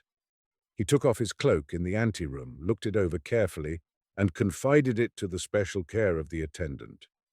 It is impossible to say precisely how it was that everyone in the department knew at once that Akaky Akakievich had a new cloak, and that the cape no longer existed. All rushed at the same moment into the anteroom to inspect it. They congratulated him and said pleasant things to him, so that he began at first to smile, and then to grow ashamed. When all surrounded him and said that the new cloak must be christened, and that he must at least give them all a party, Akaky Akakievich lost his head completely and did not know where he stood, what to answer, or how to get out of it. He stood blushing all over for several minutes, trying to assure them with great simplicity that it was not a new cloak, that it was in fact the old cape. At length one of the officials, assistant to the head clerk, in order to show that he was not at all proud and on good terms with his inferiors, said, "So be it, only I will give the party instead of Akaky Akakievich. I invite you all to tea with me tonight. It just happens to be my name day too." The officials naturally at once offered the assistant clerk their congratulations and accepted the invitation with pleasure. Akaky Akakievich would have declined, but all declared that it was discourteous, that it was simply a sin and a shame, and that he could not possibly refuse. Besides, the notion became pleasant to him when he recollected that he should thereby have a chance of wearing his new cloak in the evening also. That whole day was truly a most triumphant festival for Akaky Akakievich. He returned home in the most happy frame of mind, took off his cloak, and hung it carefully on the wall, admiring afresh the cloth and the lining. Then he brought out his old worn-out cloak for comparison. He looked at it and laughed. So vast was the difference. And long after dinner he laughed again when the condition of the cape recurred to his mind. He dined cheerfully, and after dinner wrote nothing but took his ease for a while on the bed until it got dark. Then he dressed himself leisurely, put on his cloak, and stepped out into the street. Where the host lived, unfortunately, we cannot say. Our memory begins to fail us badly. The houses and streets in St. Petersburg have become so mixed up in our head that it is very difficult to get anything out of it again in proper form. This much is certain, that the official lived in the best part of the city, and therefore it must have been anything but near to Akaky Akakievich's residence. Akaky Akakievich was first obliged to traverse a kind of wilderness of deserted, dimly lighted streets, but in proportion as he approached the official's quarter of the city, the streets became more lively, more populous, and more brilliantly illuminated. Pedestrians began to appear. Handsomely dressed ladies were more frequently encountered. The men had otter skin collars to their coats. Shabby sleighmen with their wooden railed sledges stuck over with brass-headed nails became rarer, whilst on the other hand, more and more drivers in red velvet caps, lacquered sledges and bearskin coats began to appear, and carriages with rich hammercloths flew swiftly through the streets, their wheels scrunching the snow. Akaky Akakievich gazed upon all this as upon a novel sight. He had not been in the streets during the evening for years. He halted out of curiosity before a shop window to look at a picture representing a handsome woman who had thrown off her shoe, thereby baring her whole foot in a very pretty way. Whilst behind her the head of a man with whiskers and a handsome moustache peeped through the doorway of another room. Akaki Akakievich shook his head and laughed and then went on his way. Why did he laugh? Either because he had met with a thing utterly unknown, but for which everyone cherishes nevertheless some sort of feeling, or else he thought, like many officials, well, those French. What is to be said? If they do go in for anything of that sort, why, but possibly he did not think at all. Akaki Akakievich at length reached the house in which the head clerk's assistant lodged. He lived in fine style. The staircase was lit by a lamp, his apartment being on the second floor. On entering the vestibule, Akaki Akakievich beheld a whole row of galoshes on the floor. Among them, in the center of the room, stood a samovar, humming and emitting clouds of steam. On the walls hung all sorts of coats and cloaks, among which there were even some with beaver collars or velvet facings. Beyond, the buzz of conversation was audible and became clear and loud when the servant came out with a trayful of empty glasses, cream jugs, and sugar bowls. It was evident that the officials had arrived long before and had already finished their first glass of tea. Akaki Akakievich, having hung up his own cloak, entered the inner room. Before him all at once appeared lights, officials, pipes, and card tables, and he was bewildered by a sound of rapid conversation rising from all the tables and the noise of moving chairs. He halted very awkwardly in the middle of the room, wondering what he ought to do. But they had seen him. They received him with a shout, and all thronged at once into the anteroom, and there took another look at his cloak. Akaki Akakievich, although somewhat confused, was frank-hearted, and could not refrain from rejoicing when he saw how they praised his cloak. Then, of course, they all dropped him and his cloak and returned, as was proper, to the table set out for whist. All this, the noise, the talk, and the throng of people, was rather overwhelming to Akaki Akakievich. He simply did not know where he stood or where to put his hands, his feet, and his whole body. Finally, he sat down by the players, looked at the cards, gazed at the face of one and another, and after a while began to gape, and to feel that it was wearisome, the more so, as the hour was already long past when he usually went to bed. He wanted to take leave of the host, but they would not let him go, saying that he must not fail to drink a glass of champagne in honor of his new garment. In the course of an hour, supper, consisting of vegetable salad, cold veal, pastry, confectioner's pies, and champagne, was served. They made Akaki Akakievich drink 2 glasses of champagne, after which he felt things grow livelier. Still, he could not forget that it was 12 o'clock and that he should have been at home long ago. In order that the host might not think of some excuse for detaining him, he stole out of the room quickly, sought out in the anteroom his cloak, which, to his sorrow, he found lying on the floor, brushed it, picked off every speck upon it, put it on his shoulders, and descended the stairs to the street. In the street all was still bright. Some petty shops, those permanent clubs of servants and all sorts of folks, were open. Others were shut, but, nevertheless, showed a streak of light the whole length of the door crack, indicating that they were not yet free of company, and that probably some domestics, male and female, were finishing their stories and conversations, whilst leaving their masters in complete ignorance as to their whereabouts. Akaki Akakievich went on in a happy frame of mind. He even started to run, without knowing why, after some lady who flew past like a flash of lightning. But he stopped short and went on very quietly as before, wondering why he had quickened his pace. Soon there spread before him these deserted streets, which are not cheerful in the daytime, to say nothing of the evening. Now they were even more dim and lonely. The lanterns began to grow rarer. Oil, evidently, had been less liberally supplied. Then came wooden houses and fences. Not a soul anywhere. Only the snow sparkled in the streets and mournfully veiled the low-roofed cabins with their closed shutters. He approached the spot where the street crossed a vast square with houses barely visible on its farther side, a square which seemed a fearful desert. Afar, a tiny spark glimmered from some watchman's box, which seemed to stand on the edge of the world. Akaki Akakievich's cheerfulness diminished at this point in a marked degree. He entered the square, not without an involuntary sensation of fear, as though his heart warned him of some evil. He glanced back, and on both sides it was like a sea about him. No, it is better not to look, he thought, and went on, closing his eyes. When he opened them to see whether he was near the end of the square, he suddenly beheld, standing just before his very nose, some bearded individuals of precisely what sort he could not make out. All grew dark before his eyes, and his heart throbbed. "Of course the cloak is mine," said one of them in a loud voice, seizing hold of his collar. Akaki Akakievich was about to shout, "Help!" when the second man thrust a fist, about the size of an official's head, at his very mouth, muttering, "Just you dare to scream." Akaki Akakievich felt them strip off his cloak and give him a kick.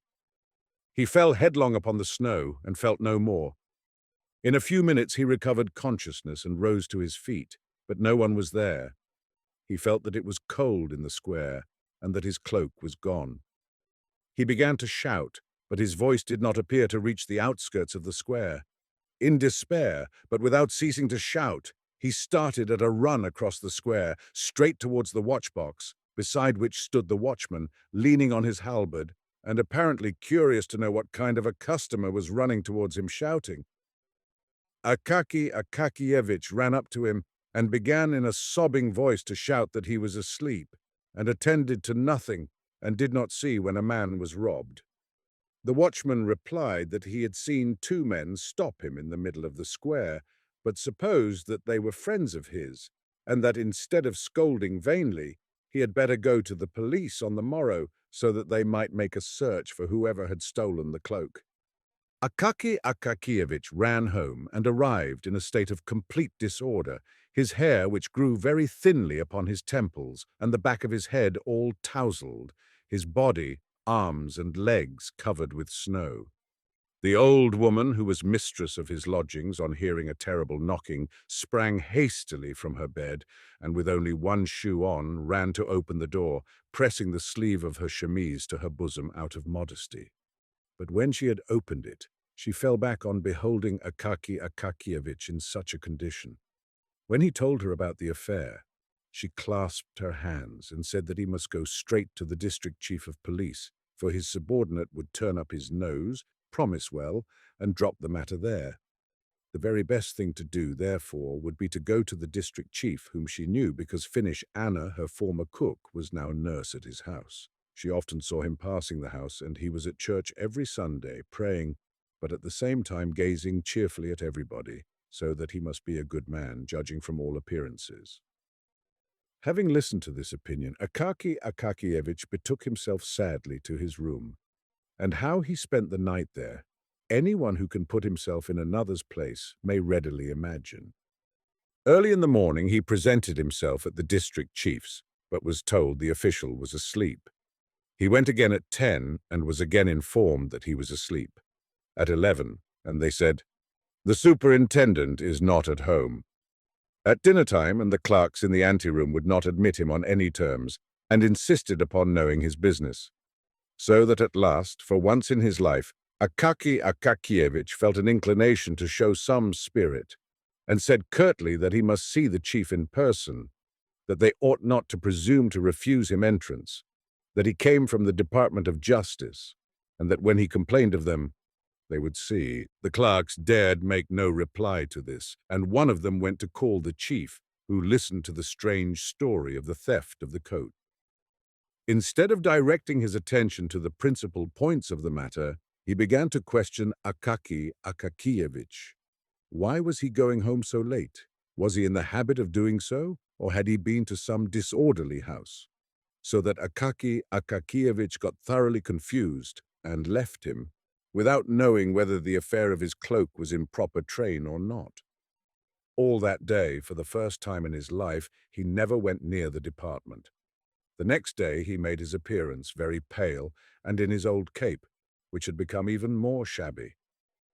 The news of the robbery of the cloak touched many, although there were some officials present who never lost an opportunity, even such a one as the present, of ridiculing Akaki Akakievich.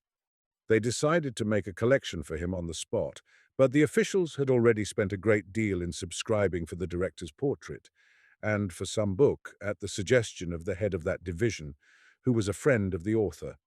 And so the sum was trifling. One of them, moved by pity, resolved to help Akaki Akakievich with some good advice at least, and told him that he ought not to go to the police, for although it might happen that a police officer, wishing to win the approval of his superiors, might hunt up the cloak by some means, still his cloak would remain in the possession of the police if he did not offer legal proof that it belonged to him. The best thing for him, therefore, would be to apply to a certain prominent personage, since this prominent personage, by entering into relation with the proper persons, could greatly expedite the matter. As there was nothing else to be done, Akaki Akakievich decided to go to the prominent personage. What was the exact official position of the prominent personage remains unknown to this day. The reader must know that the prominent personage had but recently become a prominent personage, having up to that time been only an insignificant person. Moreover, his present position was not considered prominent in comparison with others, still more so. But there is always a circle of people to whom what is insignificant in the eyes of others is important enough. Moreover, he strove to increase his importance by sundry devices.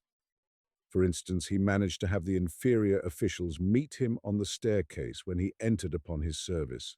No one was to presume to come directly to him, but the strictest etiquette must be observed. The collegiate recorder must make a report to the government secretary to the titular councillor, or whatever other man was proper, and all business must come before him in this manner. In Holy Russia, all is thus contaminated with the love of imitation. Every man imitates and copies his superior. They even say that a certain titular councillor, when promoted to the head of some small separate office, immediately partitioned off a private room for himself, called it the audience chamber, and posted at the door a lackey with red collar and braid who grasped the handle of the door and opened to all comers, though the audience chamber would hardly hold an ordinary writing table. The manners and customs of the prominent personage were grand and imposing, but rather exaggerated. The main foundation of his system was strictness. Strictness, strictness, and always strictness, he generally said. And at the last word he looked significantly into the face of the person to whom he spoke. But there was no necessity for this, for the half-score of subordinates who formed the entire force of the office were properly afraid. On catching sight of him afar off, they left their work and waited, drawn up in line, until he had passed through the room. His ordinary converse with his inferiors smacked of sternness, and consisted chiefly of three phrases. How dare you? Do you know whom you are speaking to? Do you realize who is standing before you? Otherwise, he was a very kind-hearted man, good to his comrades and ready to oblige. But the rank of general threw him completely off his balance. On receiving anyone of that rank, he became confused, lost his way, as it were, and never knew what to do. If he chanced to be amongst his equals, he was still a very nice kind of man, a very good fellow in many respects, and not stupid. But the very moment that he found himself in the society of people but one rank lower than himself, he became silent.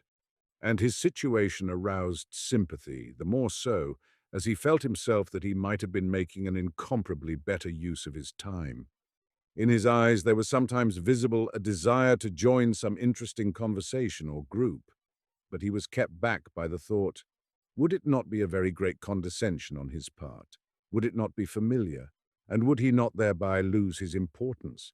And in consequence of such reflections, he always remained in the same dumb state, uttering from time to time a few monosyllabic sounds, and thereby earning the name of the most wearisome of men. To this prominent personage, Akaki Akakievich presented himself, and this at the most unfavorable time for himself, though opportune for the prominent personage. The prominent personage was in his cabinet, conversing very gaily with an old acquaintance and companion of his childhood, whom he had not seen for several years. and who had just arrived when it was announced to him that a person named Bashmachkin had come. He asked abruptly, "Who is he?" "Some official," he was informed. "Ah, he can wait." "This is no time for him to call," said the important man. It must be remarked here that the important man lied outrageously. He had said all he had to say to his friend long before, and the conversation had been interspersed for some time with very long pauses, during which they merely slapped each other on the leg and said, "You think so, Ivan Abramovich?" "Just so, Stepan Varlamovich." Nevertheless, he ordered that the official should be kept waiting, in order to show his friend, a man who had not been in the service for a long time, but had lived at home in the country, how long officials had to wait in his ante-room. At length, having talked himself completely out, and more than that, having had his fill of pauses and smoked a cigar in a very comfortable armchair with reclining back, he suddenly seemed to recollect and said to the secretary, who stood by the door with papers of reports, "So it seems that there is an official waiting to see me. Tell him that he may come in." On perceiving Akaky Akakievich's modest mien and his worn uniform, he turned abruptly to him and said, "What do you want?" in a curt, hard voice which he had practiced in his room in private and before the looking-glass for a whole week before being raised to his present rank. Akaky Akakievich, who was already imbued with a due amount of fear, became somewhat confused, and as well as his tongue would permit, explained, with a rather more frequent addition than usual of the word that his cloak was quite new and had been stolen in the most inhuman manner, that he had applied to him in order that he might in some way, by his intermediation, that he might enter into correspondence with the chief of police and find the cloak. For some inexplicable reason, this conduct seemed familiar to the prominent personage. "What, my dear sir?" he said abruptly. "Are you not acquainted with etiquette? To whom have you come? Don't you know how such matters are managed? You should first have presented a petition to the office. It would have gone to the head of the department, then to the chief of the division, then it would have been handed over to the secretary, and the secretary would have given it to me." "But, Your Excellency," said Akaky Akakievich, trying to collect his small handful of wits and conscious at the same time that he was perspiring terribly, "I, Your Excellency, presume to trouble you because secretaries are an untrustworthy race." What?" said the important personage. "Where did you get such courage? Where did you get such ideas? What impudence towards their chiefs and superiors has spread among the young generation?" The prominent personage apparently had not observed that Akaky Akakievich was already in the neighborhood of 50. If he could be called a young man, it must have been in comparison with someone who was 70. "Do you know to whom you are speaking? Do you realize who is standing before you? Do you realize it? Do you realize it, I ask you?" Then he stamped his foot and raised his voice to such a pitch that it would have frightened even a different man from Akaky Akakievich. Akaky Akakievich's senses failed him. He staggered, trembled in every limb, and if the porters had not run in to support him, would have fallen to the floor. They carried him out insensible, but the prominent personage, gratified that the effect should have surpassed his expectations, and quite intoxicated with the thought that his word could even deprive a man of his senses, glanced sideways at his friend in order to see how he looked upon this, and perceived, not without satisfaction, that his friend was in a most uneasy frame of mind, and even beginning on his part to feel a trifle frightened. Akaky Akakievich could not remember how he descended the stairs and got into the street. He felt neither his hands nor feet. Never in his life had he been so rated by any high official, let alone a strange one. He went staggering on through the snowstorm which was blowing in the streets with his mouth wide open. The wind, in St. Petersburg fashion, darted upon him from all quarters and down every cross-street. In a twinkling it had blown a quinsy into his throat, and he reached home unable to utter a word. His throat was swollen, and he lay down on his bed. So powerful is sometimes a good scolding. The next day a violent fever developed. Thanks to the generous assistance of the St. Petersburg climate, the malady progressed more rapidly than could have been expected, And when the doctor arrived, he found, on feeling the sick man's pulse, that there was nothing to be done except to prescribe a poultice so that the patient might not be left entirely without the beneficent aid of medicine. But at the same time, he predicted his end in 36 hours. After this, he turned to the landlady and said, "And as for you, don't waste your time on him. Order his pine coffin now, for an oak one will be too expensive for him." Did Akaki Akakievich hear these fatal words? And if he heard them, did they produce any overwhelming effect upon him? Did he lament the bitterness of his life? We know not, for he continued in a delirious condition. Visions incessantly appeared to him, each stranger than the other. Now he saw Petrovich, and ordered him to make a cloak, with some traps for robbers, who seemed to him to be always under the bed. And he cried every moment to the landlady to pull one of them from under his coverlet. Then he inquired why his old mantle hung before him when he had a new cloak. Next he fancied that he was standing before the prominent person, listening to a thorough setting down and saying, "Forgive me, Your Excellency."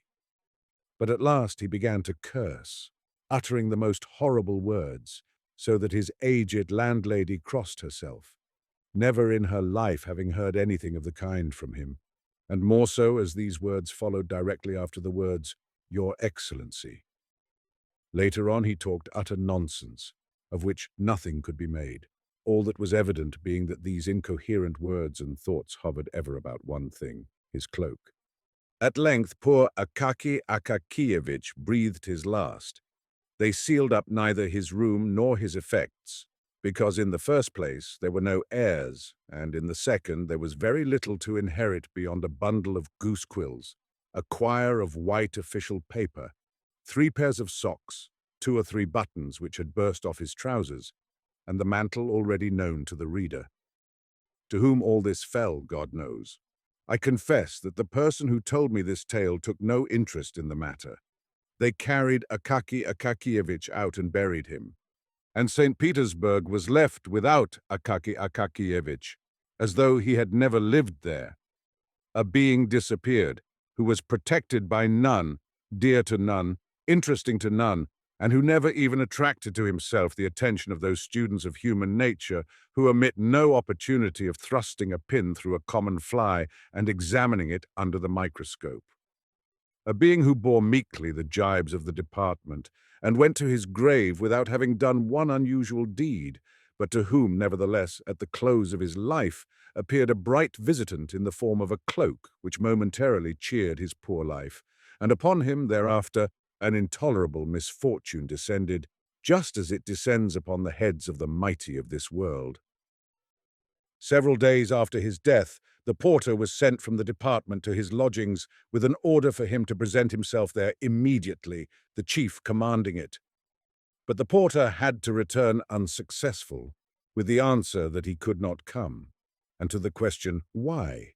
replied, "Well, because he is dead. He was buried 4 days ago." In this manner did they hear of Akaki Akakievich's death at the department, and the next day a new official sat in his place with a handwriting by no means so upright but more inclined and slanting. But who could have imagined that this was not really the end of Akaki Akakievich, that he was destined to raise a commotion after death, as if in compensation for his utterly insignificant life? But so it happened, and our poor story unexpectedly gains a fantastic ending. A rumor suddenly spread through St. Petersburg that a dead man had taken to appearing on the Kalinkin Bridge and its vicinity at night in the form of an official seeking a stolen cloak, and that, under the pretext of its being the stolen cloak, he dragged, without regard to rank or calling, everyone's cloak from his shoulders, be it catskin, beaver, fox, bear, sable, in a word, every sort of fur and skin which men adopted for their covering. One of the department officials saw the dead man with his own eyes, and immediately recognized in him Akaki Akakievich.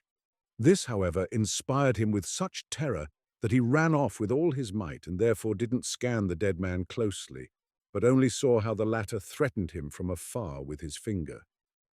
Constant complaints poured in from all quarters that the backs and shoulders, not only of titular but even of court councillors, were exposed to the danger of a cold.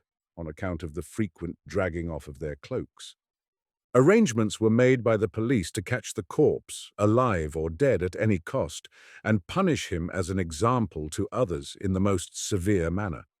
In this they nearly succeeded, for a watchman on guard in Kirinshkin Lane caught the corpse by the collar on the very scene of his evil deeds, when attempting to pull off the frieze cloak of a retired musician. Having seized him by the collar, he summoned with a shout two of his comrades, whom he enjoined to hold him fast, while he himself felt for a moment in his boot, in order to draw out his snuff-box and refresh his frozen nose. But the snuff was of a sort which even a corpse could not endure. The watchman, having closed his right nostril with his finger, had no sooner succeeded in holding half a handful up to the left than the corpse sneezed so violently that he completely filled the eyes of all three. While they raised their hands to wipe them, the dead man vanished completely, so that they positively did not know whether they had actually had him in their grip at all. Thereafter the watchmen conceived such a terror of dead men that they were afraid even to seize the living, and only screamed from a distance, "Hey there, go your way!" So the dead official began to appear even beyond the Kalinkin Bridge, causing no little terror to all timid people. But we have totally neglected that certain prominent personage who may really be considered as the cause of the fantastic turn taken by this true history. First of all, justice compels us to say that after the departure of poor annihilated Akaki Akakievich, he felt something like remorse. Suffering was unpleasant to him, for his heart was accessible to many good impulses, in spite of the fact that his rank often prevented his showing his true self. As soon as his friend had left his cabinet, he began to think about poor Akaki Akakievich. And from that day forth, poor Akaki Akakievich, who could not bear up under an official reprimand, recurred to his mind almost every day. The thought troubled him to such an extent that a week later he even resolved to send an official to him, to learn whether he really could assist him. And when it was reported to him that Akaki Akakievich had died suddenly of fever, he was startled, hearkened to the reproaches of his conscience, and was out of sorts for the whole day. Wishing to divert his mind in some way and drive away the disagreeable impression, he set out that evening for one of his friends' houses, where he found quite a large party assembled. What was better, nearly everyone was of the same rank as himself, so that he need not feel in the least constrained. This had a marvelous effect upon his mental state. He grew expansive, made himself agreeable in conversation. In short, he passed a delightful evening. After supper, he drank a couple of glasses of champagne. Not a bad recipe for cheerfulness, as everyone knows. The champagne inclined him to various adventures, and he determined not to return home, but to go and see a certain well-known lady of German extraction, Karolina Ivanovna, a lady, it appears, with whom he was on a very friendly footing. It must be mentioned that the prominent personage was no longer a young man, but a good husband and respected father of a family. 2 sons, one of whom was already in the service, and a good-looking 16-year-old daughter with a slightly arched but pretty little nose, came every morning to kiss his hand and say, "Bonjour, papa." His wife, a still fresh and good-looking woman, first gave him her hand to kiss, and then, reversing the procedure, kissed his. But the prominent personage, though perfectly satisfied in his domestic relations, considered it stylish to have a friend in another quarter of the city. This friend was scarcely prettier or younger than his wife, but there are such puzzles in the world, and it is not our place to judge them. So the important personage descended the stairs, stepped into his sledge, said to the coachman, "To Karolina Ivanovna's," and wrapping himself luxuriously in his warm cloak, found himself in that delightful frame of mind than which a Russian can conceive nothing better, namely, when you think of nothing yourself, yet when the thoughts creep into your mind of their own accord, each more agreeable than the other, giving you no trouble either to drive them away or seek them. Fully satisfied, he recalled all the gay features of the evening just past and all the mots which had made the little circle laugh. Many of them he repeated in a low voice and found them quite as funny as before. so it is not surprising that he should laugh heartily at them. Occasionally, however, he was interrupted by gusts of wind, which, coming suddenly, God knows whence or why, cut his face, drove masses of snow into it, filled out his cloak collar like a sail, or suddenly blew it over his head with supernatural force, and thus caused him constant trouble to disentangle himself. Suddenly, the important personage felt someone clutch him firmly by the collar. Turning round, he perceived a man of short stature in an old, worn uniform and recognized, not without terror, Akaky Akakievich. The official's face was white as snow and looked just like a corpse's, but the horror of the important personage transcended all bounds when he saw the dead man's mouth open and heard it utter the following remarks while it breathed upon him the terrible odor of the grave. "Ah, here you are at last. I have you that, by the collar, I need your cloak. You took no trouble about mine, but reprimanded me. So now give up your own." The pallid, prominent personage almost died of fright. Brave as he was in the office and in the presence of inferiors generally, and although at the sight of his manly form and appearance, everyone said, "Ah, how much character he has." At this crisis, he, like many possessed of an heroic exterior, experienced such terror that, not without cause, he began to fear an attack of illness. He flung his cloak hastily from his shoulders and shouted to his coachman in an unnatural voice, "Home at full speed!" The coachman, hearing the tone which is generally employed at critical moments and even accompanied by something much more tangible, drew his head down between his shoulders in case of an emergency, flourished his whip, and flew on like an arrow. In a little more than 6 minutes, the prominent personage was at the entrance of his own house. Pale, thoroughly scared, and cloakless, he went home instead of to Karolina Ivanovna's, reached his room somehow or other, and passed the night in the direst distress, so that the next morning over their tea, his daughter said, "You are very pale today, Papa." But Papa remained silent and said not a word to any one of what had happened to him, where he had been, or where he had intended to go. This occurrence made a deep impression upon him. He even began to say, "How dare you? Do you realize who is standing before you?" Less frequently to the under-officials. And if he did utter the words, it was only after first having learned the bearings of the matter. But the most noteworthy point was that from that day forward, the apparition of the dead official ceased to be seen. Evidently, the prominent personage's cloak just fitted his shoulders. At all events, no more instances of his dragging cloaks from people's shoulders were heard of. But many active and solicitous persons could by no means reassure themselves and asserted that the dead official still showed himself in distant parts of the city. In fact, one watchman in Koloman saw with his own eyes the apparition come from behind a house. But the watchman was not a strong man, so he was afraid to arrest him and followed him in the dark until at length the apparition looked round, paused, and inquired, "What do you want?" at the same time showing such a fist as is never seen on living men. The watchman said, "Nothing," and turned back instantly. But the apparition was much too tall, wore huge moustaches, and directing its steps apparently towards the Obukhov Bridge, disappeared in the darkness of the night. The District Doctor, by Ivan S. Turgenev. One day in autumn, on my way back from a remote part of the country, I caught cold and fell ill.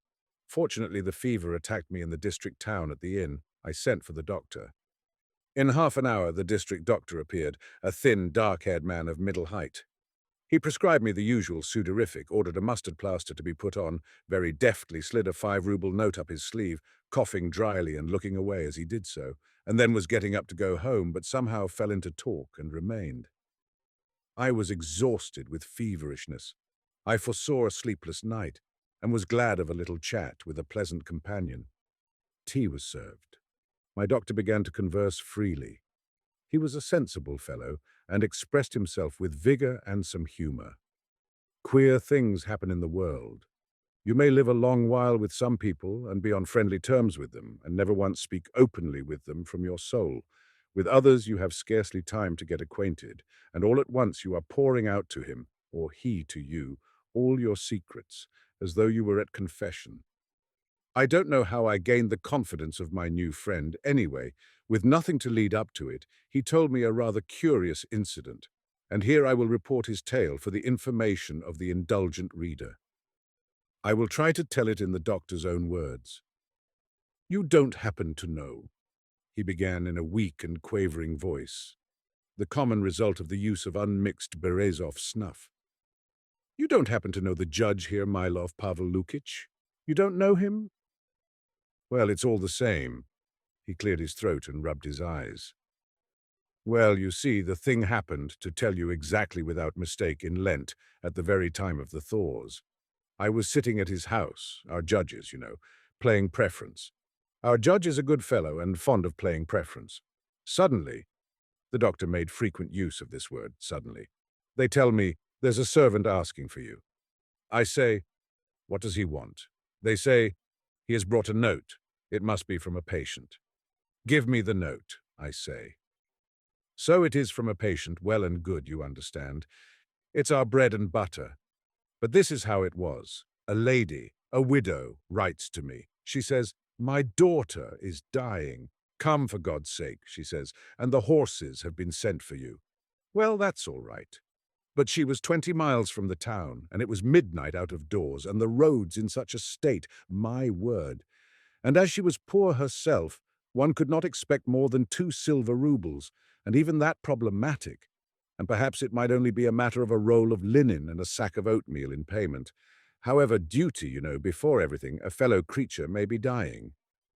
I hand over my cards at once to Calliope, the member of the Provincial Commission, and return home. I look.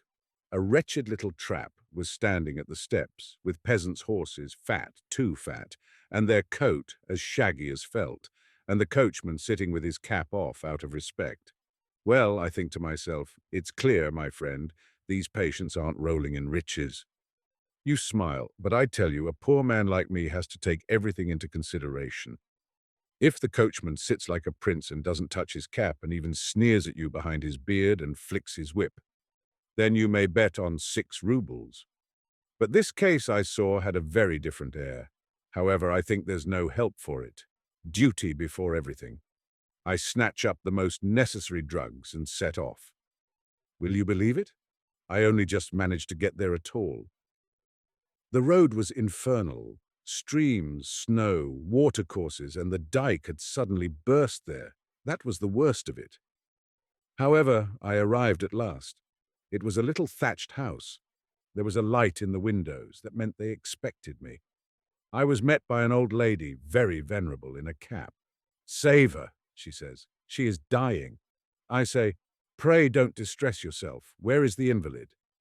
Come this way. I see a clean little room, a lamp in the corner. On the bed a girl of 20, unconscious. She was in a burning heat and breathing heavily. It was fever. There were 2 other girls, her sisters, scared and in tears. Yesterday, they tell me, she was perfectly well and had a good appetite. This morning she complained of her head, and this evening suddenly, you see, like this. I say again, pray don't be uneasy.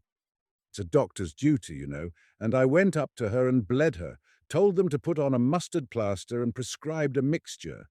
Meantime, I looked at her, There, by God, I had never seen such a face. She was a beauty, in a word. I felt quite shaken with pity. Such lovely features, such eyes.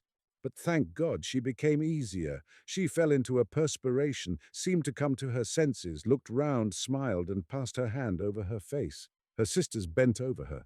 They ask, how are you? All right, she says, and turns away. I looked at her. She had fallen asleep. Well, I say, now the patient should be left alone. So we all went out on tiptoe. Only a maid remained, in case she was wanted. In the parlour there was a samovar standing on the table and a bottle of rum. In our profession one can't get on without it. They gave me tea, asked me to stop the night. I consented. Where could I go indeed at that time of night? The old lady kept groaning. What is it? I say. She will live. Don't worry yourself. You had better take a little rest yourself. It is about 2 o'clock. But will you send to wake me if anything happens? Yes, yes. The old lady went away, and the girls too went to their own room. They made up a bed for me in the parlour. Well, I went to bed, but I could not get to sleep for a wonder, for in reality I was very tired. I could not get my patient out of my head. At last I could not put up with it any longer. I got up suddenly. I think to myself, I will go and see how the patient is getting on. Her bedroom was next to the parlor. Well, I got up and gently opened the door. How my heart beat. I looked in. The servant was asleep, her mouth wide open and even snoring, the wretch. But the patient lay with her face towards me and her arms flung wide apart, poor girl. I went up to her, when suddenly she opened her eyes and stared at me. "Who is it? Who is it?" I was in confusion. "Don't be alarmed, madam," I say. "I am the doctor. I have come to see how you feel." "You the doctor?" "Yes, the doctor. Your mother sent for me from the town. We have bled you, madam. Now pray go to sleep, and in a day or two, please God, we will set you on your feet again." "Ah, yes, yes, doctor. Don't let me die. Please, please. Why do you talk like that? God bless you." She is in a fever again, I think to myself. I felt her pulse. Yes, she was feverish. She looked at me and then took me by the hand. "I will tell you why I don't want to die. I will tell you, now we are alone, and only, please don't you, not to anyone. Listen." I bent down. She moved her lips quite to my ear. She touched my cheek with her hair. I confess my head went round and began to whisper. I could make out nothing of it. Ah, she was delirious. She whispered and whispered, but so quickly, and as if it were not in Russian. At last she finished and, shivering, dropped her head on the pillow and threatened me with her finger. "Remember, doctor, to no one." I calmed her somehow, gave her something to drink, waked the servant, and went away. At this point, the doctor again took snuff with exasperated energy, and for a moment seemed stupefied by its effects. "However," he continued, "the next day, contrary to my expectations, the patient was no better. I thought, and suddenly decided to remain there, even though my other patients were expecting me. And you know one can't afford to disregard that. One's practice suffers if one does. But in the first place, the patient was really in danger, and secondly, to tell the truth, I felt strongly drawn to her. Besides, I liked the whole family.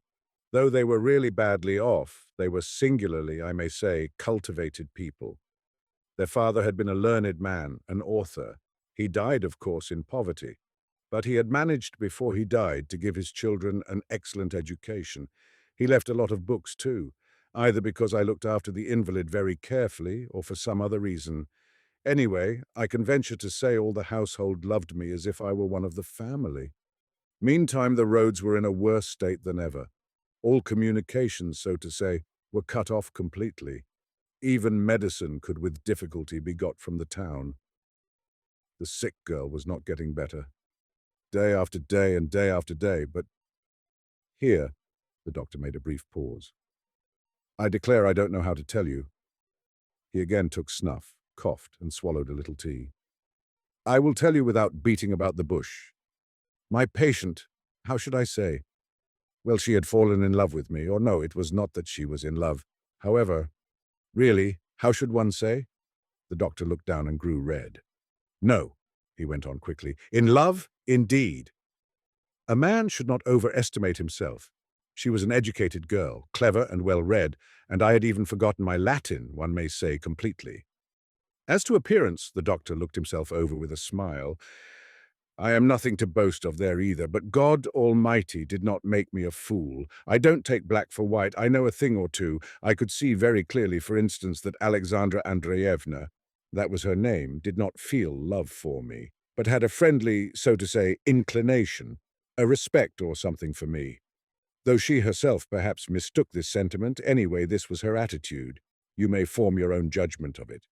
But, added the doctor, who had brought out all these disconnected sentences without taking breath and with obvious embarrassment, I seem to be wandering rather. You won't understand anything like this. There, with your leave, I will relate it all in order. He drank off a glass of tea and began in a calmer voice. Well then. My patient kept getting worse and worse. You are not a doctor, my good sir. You cannot understand what passes in a poor fellow's heart, especially at first, when he begins to suspect that the disease is getting the upper hand of him. What becomes of his belief in himself? You suddenly grow so timid. It's indescribable. You fancy then that you have forgotten everything you knew, and that the patient has no faith in you, and that other people begin to notice how distracted you are and tell you the symptoms with reluctance, that they are looking at you suspiciously, whispering, "Ah, it's horrid. There must be a remedy, you think, for this disease, if one could find it. Isn't this it?" You try, "No, that's not it." You don't allow the medicine the necessary time to do good. You clutch at one thing, then at another. Sometimes you take up a book of medical prescriptions. Here it is, you think. Sometimes, by Jove, you pick one out by chance, thinking to leave it to fate. But meantime, a fellow creature's dying, and another doctor would have saved him. We must have a consultation, you say. I will not take the responsibility on myself. And what a fool you look at such times. Well, in time you learn to bear it. It's nothing to you. A man has died, but it's not your fault. You treated him by the rules. But what's still more torture to you is to see blind faith in you, and to feel yourself that you are not able to be of use. Well, it was just this blind faith that the whole of Alexandra Andreevna's family had in me. They had forgotten to think that their daughter was in danger. I, too, on my side, assure them that it's nothing, but meantime my heart sinks into my boots. To add to our troubles, the roads were in such a state that the coachman was gone for whole days together to get medicine, and I never left the patient's room. I could not tear myself away. I tell her amusing stories, and play cards with her. I watch by her side at night. The old mother thanks me with tears in her eyes, but I think to myself, I don't deserve your gratitude. I frankly confess to you, there is no object in concealing it now. I was in love with my patient. And Alexandra Andreevna had grown fond of me. She would not sometimes let anyone be in her room but me. She began to talk to me, to ask me questions, where I had studied, how I lived, who are my people whom I go to see. I feel that she ought not to talk, but to forbid her to forbid her resolutely, I could not. Sometimes I held my head in my hands and asked myself, "What are you doing, villain?" And she would take my hand and hold it, give me a long, long look and turn away, sigh and say, "How good you are." Her hands were so feverish, her eyes so large and languid. "Yes," she says, "you are a good, kind man. You are not like our neighbors. No, you are not like that. Why did I not know you till now?" "Alexandra Andreevna, calm yourself," I say. "I feel, believe me, I don't know how I have gained. But there, calm yourself. All will be right. You will be well again.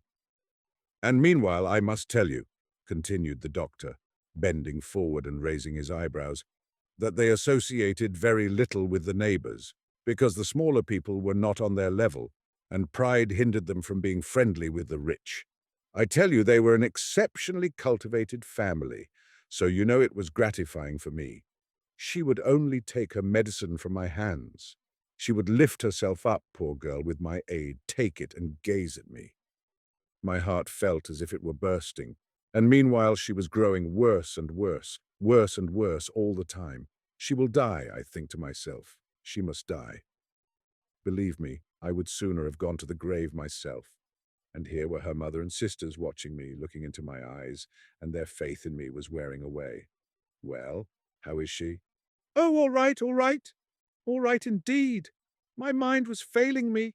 Well, I was sitting one night alone again by my patient. The maid was sitting there too, and snoring away in full swing.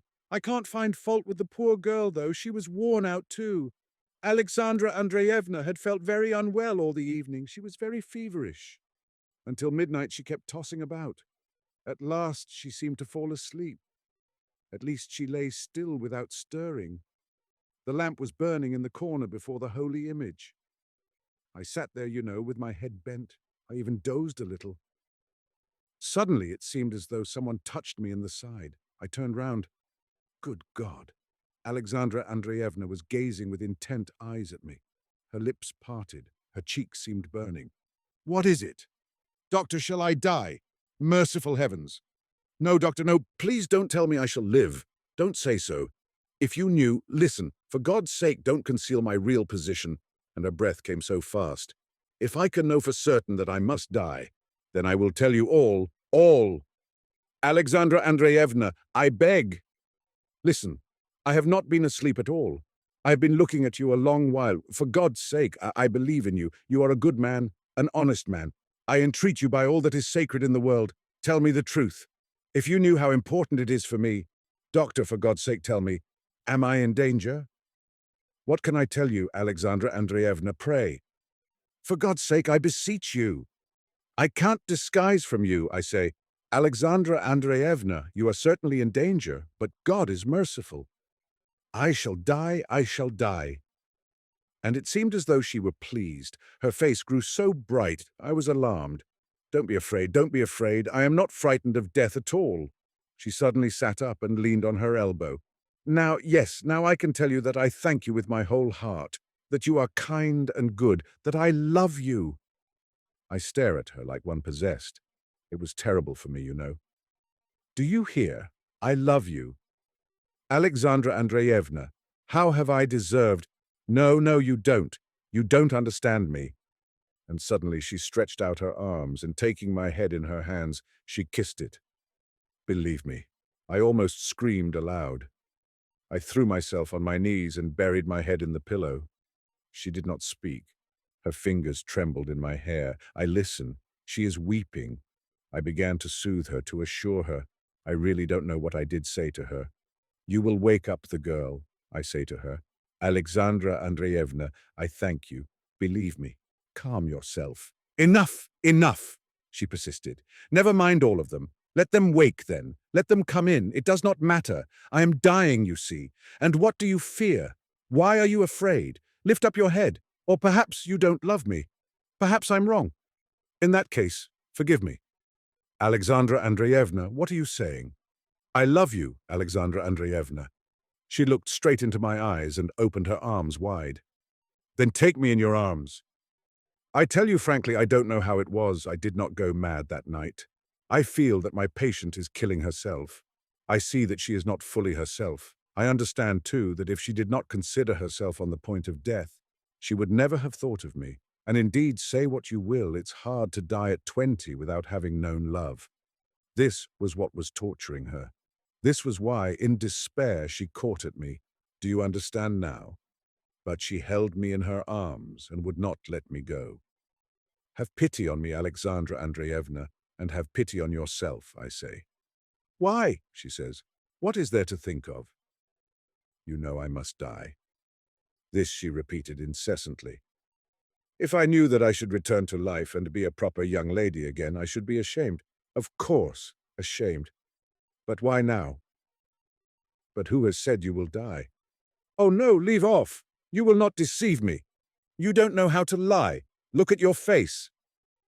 You shall live, Alexandra Andreevna. I will cure you. We will ask your mother's blessing. We will be united. We will be happy. No, no, I have your word. I must die. You have promised me. You have told me. It was cruel for me. Cruel for many reasons. And see what trifling things can do sometimes. It seems nothing at all, but it's painful. It occurred to her to ask me, what is my name? Not my surname, but my first name. I must needs be so unlucky as to be called Trifon. Yes, indeed, Trifon Ivanich. Everyone in the house called me doctor.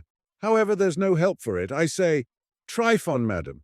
She frowned, shook her head, and muttered something in French. Ah, something unpleasant, of course. And then she laughed, disagreeably, too. Well, I spent the whole night with her in this way. Before morning I went away, feeling as though I were mad. When I went again into her room, it was daytime after morning tea. Good God! I could scarcely recognize her. People are laid in their grave looking better than that. I swear to you on my honor, I don't understand. I absolutely don't understand now how I lived through that experience. 3 days and nights my patient still lingered on. And what nights? What things she said to me. And on the last night, only imagine to yourself, I was sitting near her and kept praying to God for one thing only. Take her, I said, quickly, and me with her. Suddenly, the old mother comes unexpectedly into the room. I had already the evening before told her, the mother, there was little hope, and it would be well to send for a priest. When the sick girl saw her mother, she said, It's very well you have come. Look at us. We love one another. We have given each other our word. What does she say, doctor? What does she say? I turned livid. She is wandering, I say. The fever. But she... Hush, hush, you told me something quite different just now and have taken my ring. Why do you pretend? My mother is good. She will forgive, she will understand, and I am dying. I have no need to tell lies. Give me your hand. I jumped up and ran out of the room. The old lady, of course, guessed how it was. I will not, however, weary you any longer, and to me too, of course, it's painful to recall all this. My patient passed away the next day. God rest her soul, the doctor added, speaking quickly and with a sigh. Before her death, she asked her family to go out and leave me alone with her. Forgive me, she said. I am perhaps to blame towards you. My illness. But, believe me, I have loved no one more than you. Do not forget me. Keep my ring. The doctor turned away. I took his hand. Ah, he said, let us talk of something else. Or would you care to play preference for a small stake? It is not for people like me to give way to exalted emotions. There's only one thing for me to think of. How to keep the children from crying and the wife from scolding. Since then, you know, I have had time to enter into lawful wedlock, as they say. I took a merchant's daughter, 7,000 for her dowry. Her name's Akulina. It goes well with Tryphon. She is an ill-tempered woman, I must tell you, but luckily she's asleep all day. Well, shall it be preference? We sat down to preference for halfpenny points. Tryphon Ivanitch won 2 roubles and a half from me and went home late, well pleased with his success. The Christmas Tree and the Wedding by Fyodor M. Dostoevsky. The other day I saw a wedding, but no, I would rather tell you about a Christmas tree. The wedding was superb. I liked it immensely. But the other incident was still finer. I don't know why it is that the sight of the wedding reminded me of the Christmas tree. This is the way it happened. Exactly 5 years ago, on New Year's Eve, I was invited to a children's ball by a man high up in the business world, who had his connections, his circle of acquaintances, and his intrigues. So it seemed as though the children's ball was merely a pretext for the parents to come together and discuss matters of interest to themselves, quite innocently and casually. I was an outsider, and as I had no special matters to air, I was able to spend the evening independently of the others. There was another gentleman present who, like myself, had just stumbled upon this affair of domestic bliss. He was the first to attract my attention. His appearance was not that of a man of birth or high family. He was tall, rather thin, very serious and well-dressed. Apparently, he had no heart for the family festivities. The instant he went off into a corner by himself, the smile disappeared from his face, and his thick dark brows knitted into a frown.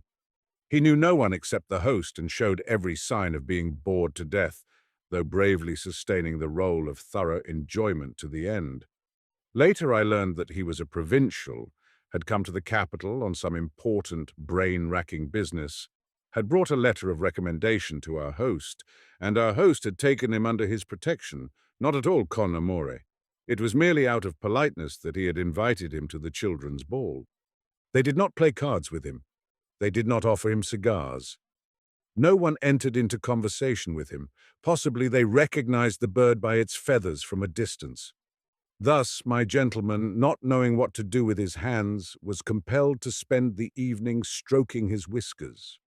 His whiskers were really fine, but he stroked them so assiduously that one got the feeling that the whiskers had come into the world first and afterwards the man in order to stroke them.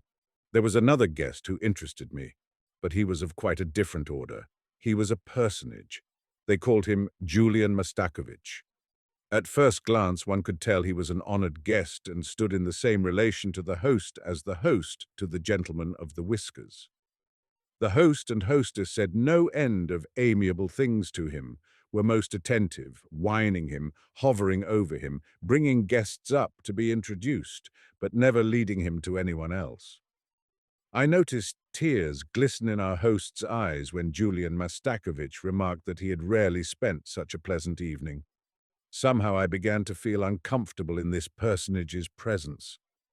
So, after amusing myself with the children, 5 of whom, remarkably well-fed young persons, were our hosts, I went into a little sitting room entirely unoccupied and seated myself at the end that was a conservatory and took up almost half the room. The children were charming. They absolutely refused to resemble their elders, notwithstanding the efforts of mothers and governesses. In a jiffy, they had denuded the Christmas tree down to the very last sweet, and had already succeeded in breaking half of their playthings before they even found out which belonged to whom. One of them was a particularly handsome little lad, dark-eyed, curly-haired, who stubbornly persisted in aiming at me with his wooden gun. But the child that attracted the greatest attention was his sister, a girl of about 11, lovely as a cupid. She was quiet and thoughtful, with large, full, dreamy eyes. The children had somehow offended her, and she left them and walked into the same room that I had withdrawn into. There she seated herself with her doll in a corner. Her father is an immensely wealthy businessman, the guests informed each other in tones of awe. 300,000 rubles set aside for her dowry already. As I turned to look at the group from which I heard this news item issuing, my glance met Julian Mastakovich's. He stood listening to the insipid chatter in an attitude of concentrated attention, with his hands behind his back and his head inclined to one side. All the while I was quite lost in admiration of the shrewdness our host displayed in the dispensing of the gifts. The little maid of the many-rubied dowry received the handsomest doll, and the rest of the gifts were graded in value according to the diminishing scale of the parents' stations in life. The last child, a tiny chap of 10, thin, red-haired, freckled, came into possession of a small book of nature stories without illustrations or even head and tail pieces. He was the governess's child. She was a poor widow, and her little boy, clad in a sorry-looking little nankeen jacket, looked thoroughly crushed and intimidated. He took the book of nature stories and circled slowly about the children's toys. He would have given anything to play with them, but he did not dare to. You could tell he already knew his place. I like to observe children. It is fascinating to watch the individuality in them struggling for self-assertion. I could see that the other children's things had tremendous charm for the red-haired boy, especially a toy theatre, in which he was so anxious to take a part that he resolved to fawn upon the other children. He smiled and began to play with them. His one and only apple he handed over to a puffy urchin whose pockets were already crammed with sweets, and he even carried another youngster pick-a-back, all simply that he might be allowed to stay with the theatre. But in a few moments, an impudent young person fell on him and gave him a pummeling. He did not dare even to cry. The governess came and told him to leave off interfering with the other children's games, and he crept away to the same room the little girl and I were in. She let him sit down beside her, and the two set themselves busily dressing the expensive doll. Almost half an hour passed, and I was nearly dozing off, as I sat there in the conservatory half listening to the chatter of the red-haired boy and the dowered beauty, when Julian Mastakovich entered suddenly. He had slipped out of the drawing-room under cover of a noisy scene among the children. From my secluded corner, it had not escaped my notice that a few moments before he had been eagerly conversing with the rich girl's father, to whom he had only just been introduced. He stood still for a while, reflecting and mumbling to himself, as if counting something on his fingers. 300, 11, 12, 13, 16 in 5 years. Let's say 4%, 5 times 12, 60, and on these 60, let us assume that in 5 years it will amount to, well, 400. But the shrewd old fox isn't likely to be satisfied with 4%. He gets 8 or even 10, perhaps. Let's suppose 500, 500,000 at least, that's sure. Anything above that for pocket money, He blew his nose and was about to leave the room when he spied the girl and stood still. I, behind the plants, escaped his notice. He seemed to me to be quivering with excitement. It must have been his calculations that upset him so. He rubbed his hands and danced from place to place and kept getting more and more excited. Finally, however, he conquered his emotions and came to a standstill. He cast a determined look at the future bride and wanted to move toward her, but glanced about first. Then, as if with a guilty conscience, he stepped over to the child on tiptoe, smiling, and bent down and kissed her head. His coming was so unexpected that she uttered a shriek of alarm. "What are you doing here, dear child?" he whispered, looking around and pinching her cheek. "We're playing." "What, with him?" said Julian Mastakovich, with a look askance at the governess's child. "You should go into the drawing room, my lad," he said to him. The boy remained silent and looked up at the man with wide-open eyes. Julian Mastakovich glanced round again cautiously and bent down over the girl. "What have you got? A doll, my dear?" "Yes, sir." The child quailed a little and her brow wrinkled. "A doll? And do you know, my dear, what dolls are made of?" "No, sir," she said weakly and lowered her head. "Out of rags, my dear." "You, boy, you go back to the drawing room to the children," said Julian Mastakovich, looking at the boy sternly. The two children frowned. They caught hold of each other and would not part. "And do you know why they gave you the doll?" asked Julian Mastakovich, dropping his voice lower and lower. "No, because you were a good, very good little girl the whole week." Saying which, Julian Mastakovich was seized with a paroxysm of agitation. He looked round and said in a tone faint, almost inaudible with excitement and impatience, "If I come to visit your parents, will you love me, my dear?" He tried to kiss the sweet little creature, but the red-haired boy saw that she was on the verge of tears, and he caught her hand and sobbed out loud in sympathy. That enraged the man. "Go away! Go away! Go back to the other room, to your playmates!" "I don't want him to! I don't want him to! You go away!" cried the girl. "Let him alone!" Let him alone. She was almost weeping. There was a sound of footsteps in the doorway. Julian Mastakovich started and straightened up his respectable body. The red-haired boy was even more alarmed. He let go the girl's hand, sidled along the wall, and escaped through the drawing room into the dining room. Not to attract attention, Julian Mastakovich also made for the dining room. He was red as a lobster. The sight of himself in a mirror seemed to embarrass him. Presumably he was annoyed at his own ardor and impatience. Without due respect to his importance and dignity, his calculations had lured and pricked him to the greedy eagerness of a boy who makes straight for his object, though this was not as yet an object. It only would be so in 5 years' time. I followed the worthy man into the dining room, where I witnessed a remarkable play. Julian Mastakovich, all flushed with vexation, venom in his look, began to threaten the red-haired boy. The red-haired boy retreated farther and farther until there was no place left for him to retreat to, and he did not know where to turn in his fright. "Get out of here! What are you doing here? Get out, I say, you good-for-nothing! Stealing fruit, are you? Oh, so stealing fruit! Get out, you freckle-face! Go to your likes!" The frightened child, as a last desperate resort, crawled quickly under the table. His persecutor, completely infuriated, pulled out his large linen handkerchief and used it as a lash to drive the boy out of his position. Here I must remark that Julian Mastakovich was a somewhat corpulent man, heavy, well-fed, puffy-cheeked, with a paunch and ankles as round as nuts. He perspired and puffed and panted. So strong was his dislike, or was it jealousy, of the child that he actually began to carry on like a madman. I laughed heartily.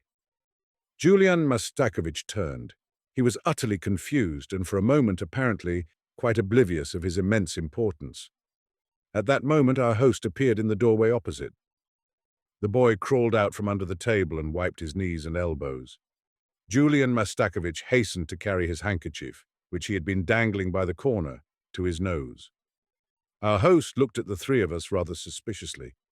But, like a man who knows the world and can readily adjust himself, he seized upon the opportunity to lay hold of his very valuable guest and get what he wanted out of him. "Here's the boy I was talking to you about," he said, indicating the red-haired child. "I took the liberty of presuming on your goodness in his behalf."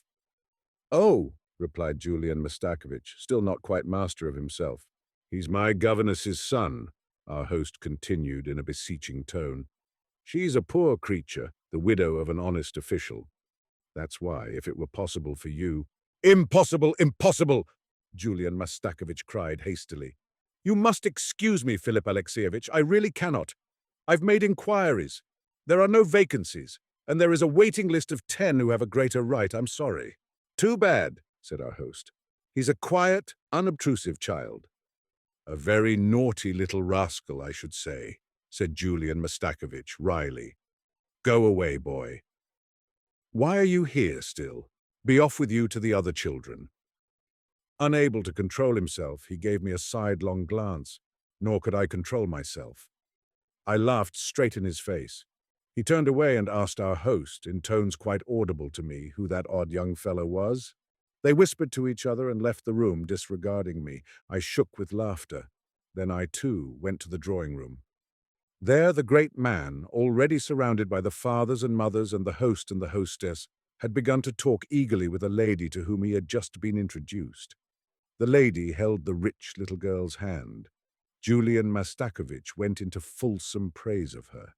He waxed ecstatic over the dear child's beauty, her talents, her grace, her excellent breeding, plainly laying himself out to flatter the mother, who listened scarcely able to restrain tears of joy, while the father showed his delight by a gratified smile. The joy was contagious. Everybody shared in it. Even the children were obliged to stop playing so as not to disturb the conversation. The atmosphere was surcharged with awe. I heard the mother of the important little girl, touched to her profoundest depths, ask Julian Mastakovich in the choicest language of courtesy whether he would honor them by coming to see them. I heard Julian Mastakovich accept the invitation with unfeigned enthusiasm. Then the guests scattered decorously to different parts of the room, and I heard them, with veneration in their tones, extol the businessman's wife, the businessman's daughter, and especially Julian Mastakovich. "Is he married?" I asked out loud of an acquaintance of mine standing beside Julian Mastakovich. Julian Mastakovich gave me a venomous look. "No," answered my acquaintance, profoundly shocked by my intentional indiscretion. "Not long ago, I passed the church of—" I was struck by the concourse of people gathered there to witness a wedding. It was a dreary day. A drizzling rain was beginning to come down. I made my way through the throng into the church. The bridegroom was a round, well-fed, pot-bellied little man, very much dressed up. He ran and fussed about and gave orders and arranged things. Finally, word was passed that the bride was coming. I pushed through the crowd, and I beheld a marvelous beauty whose first spring was scarcely commencing. But the beauty was pale and sad. She looked distracted. It seemed to me even that her eyes were red from recent weeping. The classic severity of every line of her face imparted a peculiar significance and solemnity to her beauty. But through that severity and solemnity, through the sadness, shone the innocence of a child. There was something inexpressibly naive, unsettled and young in her features, which, without words, seemed to plead for mercy. They said she was just 16 years old. I looked at the bridegroom carefully. Suddenly I recognized Julian Mastakovich, whom I had not seen again in all those 5 years. Then I looked at the bride again.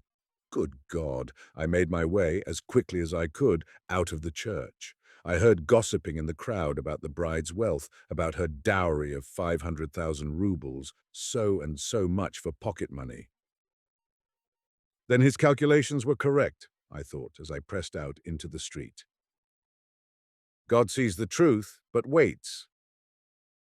By Leo N. Tolstoy. In the town of Vladimir lived a young merchant named Ivan Dmitrich Aksionov. He had 2 shops and a house of his own. Aksionov was a handsome, fair-haired, curly-headed fellow, full of fun and very fond of singing. When quite a young man, he had been given to drink, and was riotous when he had had too much. But after he married, he gave up drinking, except now and then.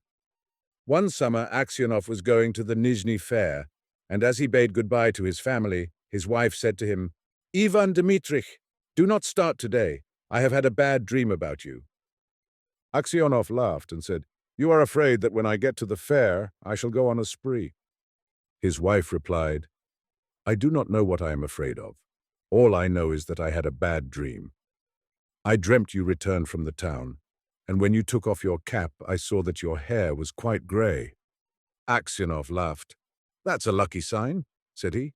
See if I don't sell out all my goods and bring you some presents from the fair." So he said goodbye to his family and drove away. When he had travelled halfway, he met a merchant whom he knew, and they put up at the same inn for the night. They had some tea together and then went to bed in adjoining rooms.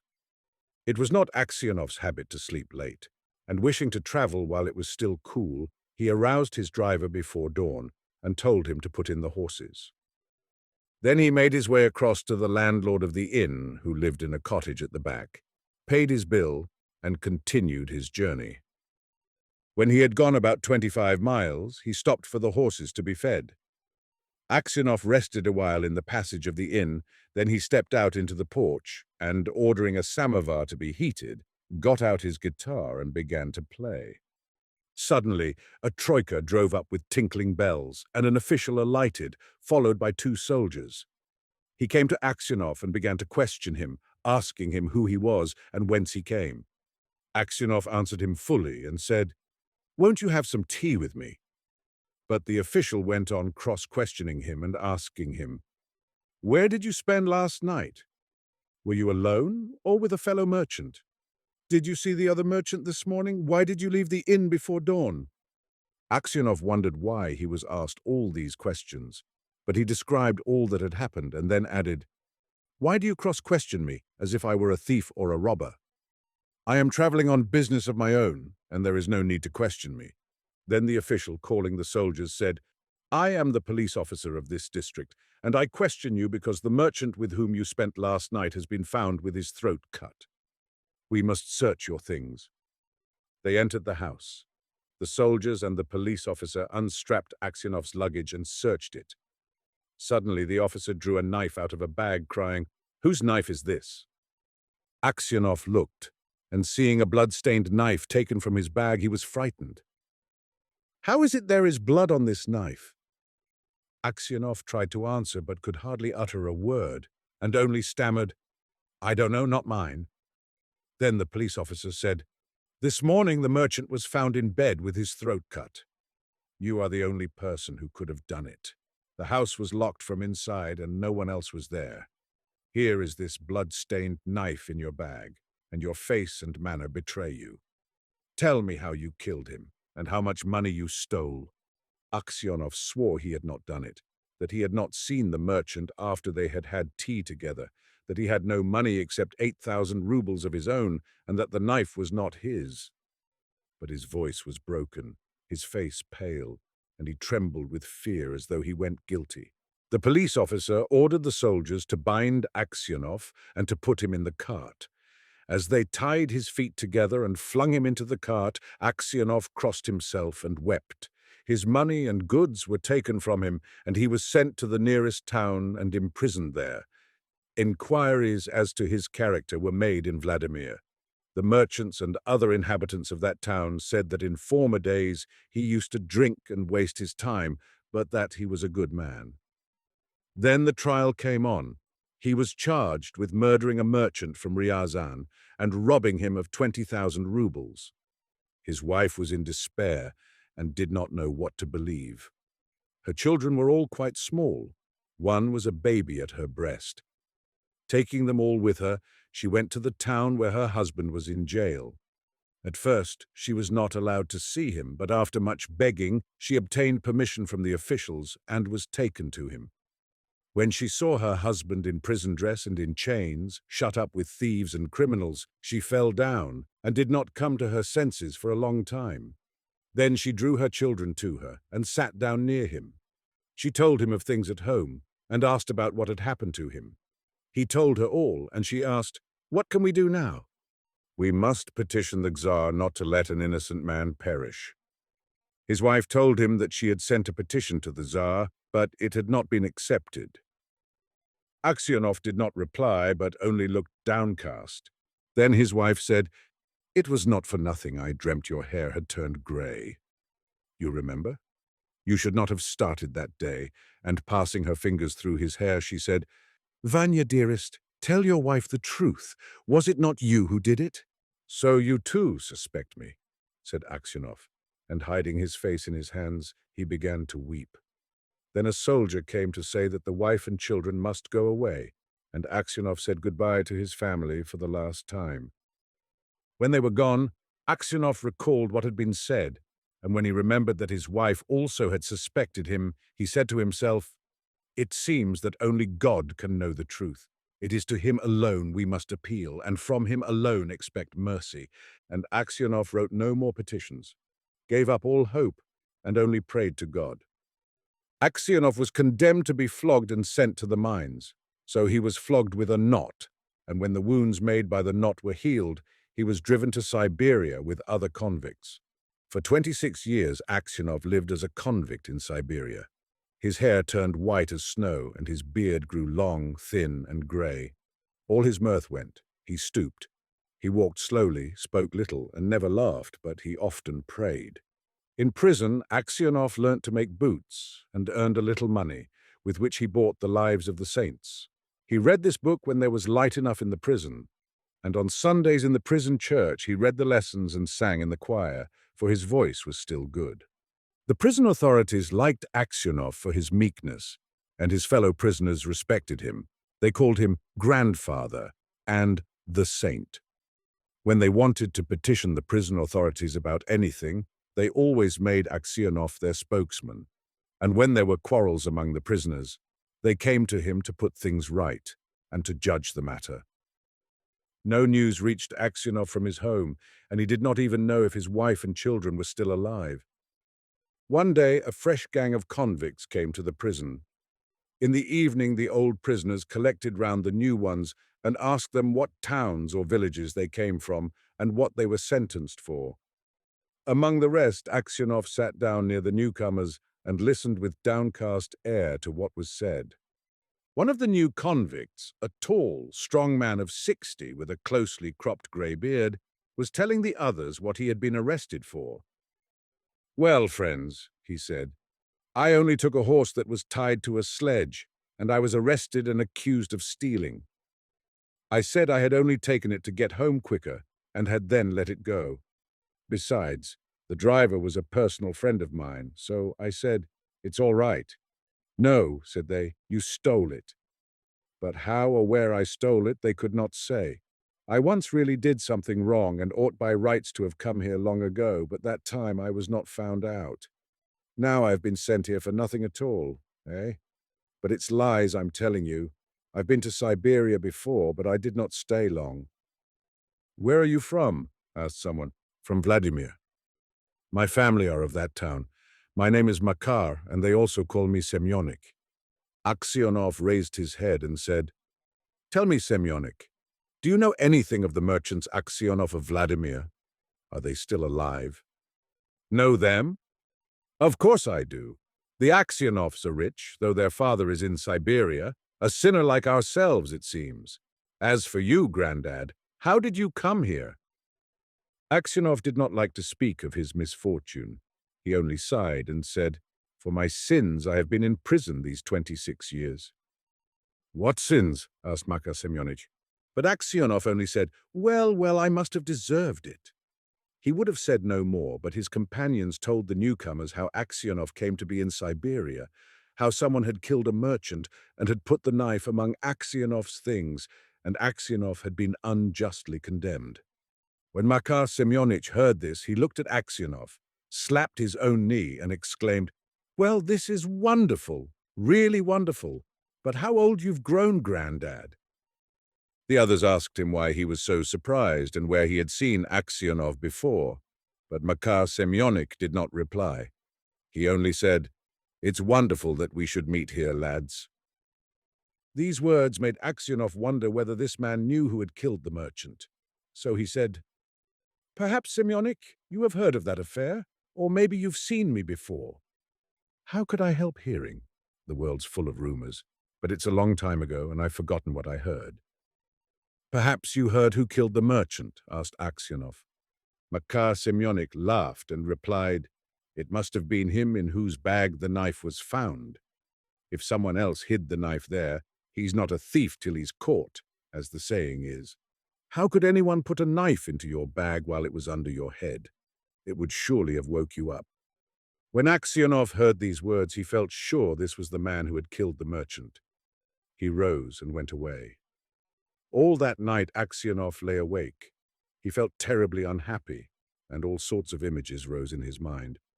There was the image of his wife as she was when he parted from her to go to the fair. He saw her as if she were present. Her face and her eyes rose before him. He heard her speak and laugh. Then he saw his children, quite little as they were at that time, one with a little cloak on, another at his mother's breast. And then he remembered himself as he used to be, young and merry. He remembered how he sat playing the guitar in the porch of the inn where he was arrested, and how free from care he had been. He saw, in his mind, the place where he was flogged, the executioner, and the people standing around, the chains, the convicts, all the 26 years of his prison life, and his premature old age. The thought of it all made him so wretched that he was ready to kill himself. "And it's all that villain's doing," thought Aksionov. And his anger was so great against Makar Semyonik that he longed for vengeance, even if he himself should perish for it. He kept repeating prayers all night but could get no peace. During the day he did not go near Makar Semyonik, nor even look at him. A fortnight passed in this way. Aksionov could not sleep at night, and was so miserable that he did not know what to do. One night, as he was walking about the prison, he noticed some earth that came rolling out from under one of the shelves on which the prisoners slept. He stopped to see what it was. Suddenly Makar Semyonich crept out from under the shelf and looked up at Aksionov with frightened face. Aksionov tried to pass without looking at him, but Makar seized his hand and told him that he had dug a hole under the wall, getting rid of the earth by putting it into his high boots and emptying it out every day on the road when the prisoners were driven to their work. "Just you keep quiet, old man, and you shall get out too. If you blab, they'll flog the life out of me, but I will kill you first." Aksionov trembled with anger as he looked at his enemy. He drew his hand away, saying, "I have no wish to escape, and you have no need to kill me. You killed me long ago. As to telling of you, I may do so or not, as God shall direct." Next day, when the convicts were led out to work, the convoy soldiers noticed that one or other of the prisoners emptied some earth out of his boots. The prison was searched, and the tunnel found. The governor came and questioned all the prisoners to find out who had dug the hole. They all denied any knowledge of it. Those who knew would not betray Makar Semyonik, knowing he would be flogged almost to death. At last the governor turned to Aksionov, whom he knew to be a just man, and said, "You are a truthful old man. Tell me before God who dug the hole."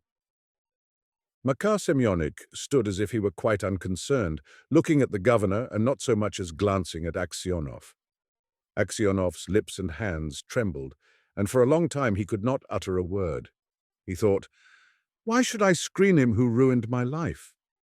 Let him pay for what I have suffered, but if I tell, they will probably flog the life out of him, and maybe I suspect him wrongly. And after all, what good would it be to me?" "Well, old man," repeated the governor, "tell me the truth. Who has been digging under the wall?" Aksionov glanced at Makar Semyonich and said, "I cannot say, Your Honor. It is not God's will that I should tell. Do what you like with me. I am in your hands." However much the governor tried, Aksionov would say no more, and so the matter had to be left. That night, when Aksionov was lying on his bed and just beginning to doze, someone came quietly and sat down on his bed. He peered through the darkness and recognized Makar. "What more do you want of me?" asked Aksionov. "Why have you come here?" Makar Semyonik was silent, so Aksionov sat up and said, "What do you want? Go away or I will call the guard." Makar Semyonik bent close over Aksionov and whispered, "Ivan Dmitrych, forgive me." "What for?" asked Aksionov. "It was I who killed the merchant and hid the knife among your things. I meant to kill you too, but I heard a noise outside, so I hid the knife in your bag and escaped out of the window." Aksionov was silent and did not know what to say. Makar Semyonik slid off the bed shelf and knelt upon the ground.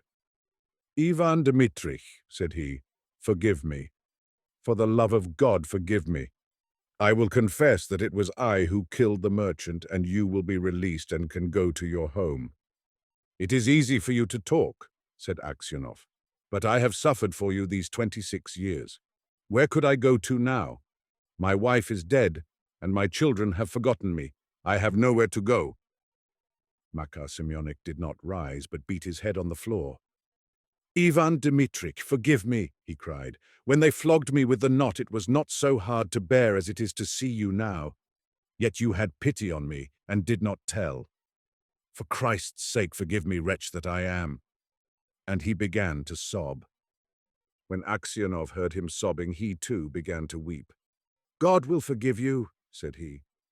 "Maybe I am 100 times worse than you." And at these words his heart grew light, and the longing for home left him. He no longer had any desire to leave the prison, but only hoped for his last hour to come. In spite of what Aksionov had said, Makar Semyonich confessed his guilt, but when the order for his release came, Aksionov was already dead. How a Muzhik Fed Two Officials, by M.Y. Saltykov, N. Shedrin. Once upon a time there were two officials. They were both empty-headed, and so they found themselves one day suddenly transported to an uninhabited isle, as if on a magic carpet. They had passed their whole life in a government department where records were kept, had been born there, bred there, grown old there, and consequently hadn't the least understanding for anything outside of the department.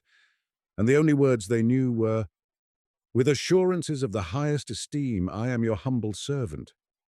But the department was abolished, and as the services of the two officials were no longer needed, they were given their freedom. So the retired officials migrated to Podyachaskaya Street in St. Petersburg. Each had his own home, his own cook, and his pension. Waking up on the uninhabited isle, they found themselves lying under the same cover. At first, of course, they couldn't understand what had happened to them, and they spoke as if nothing extraordinary had taken place. "What a peculiar dream I had last night, Your Excellency," said the one official. "It seemed to me as if I were on an uninhabited isle." Scarcely had he uttered the words when he jumped to his feet. The other official also jumped up. "Good Lord, what does this mean? Where are we?" they cried out in astonishment. They felt each other to make sure that they were no longer dreaming, and finally convinced themselves of the sad reality. Before them stretched the ocean, and behind them was a little spot of earth, beyond which the ocean stretched again. They began to cry, the first time since their department had been shut down. They looked at each other, and each noticed that the other was clad in nothing but his nightshirt with his order hanging about his neck. "We really should be having our coffee now," observed the one official. Then he bethought himself again of the strange situation he was in, and a second time fell to weeping.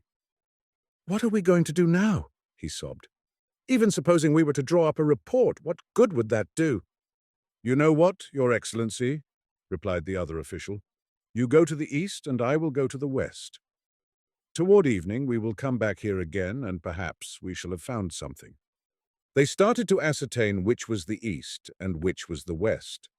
They recalled that the head of their department had once said to them, "If you want to know where the east is, then turn your face to the north, and the east will be on your right."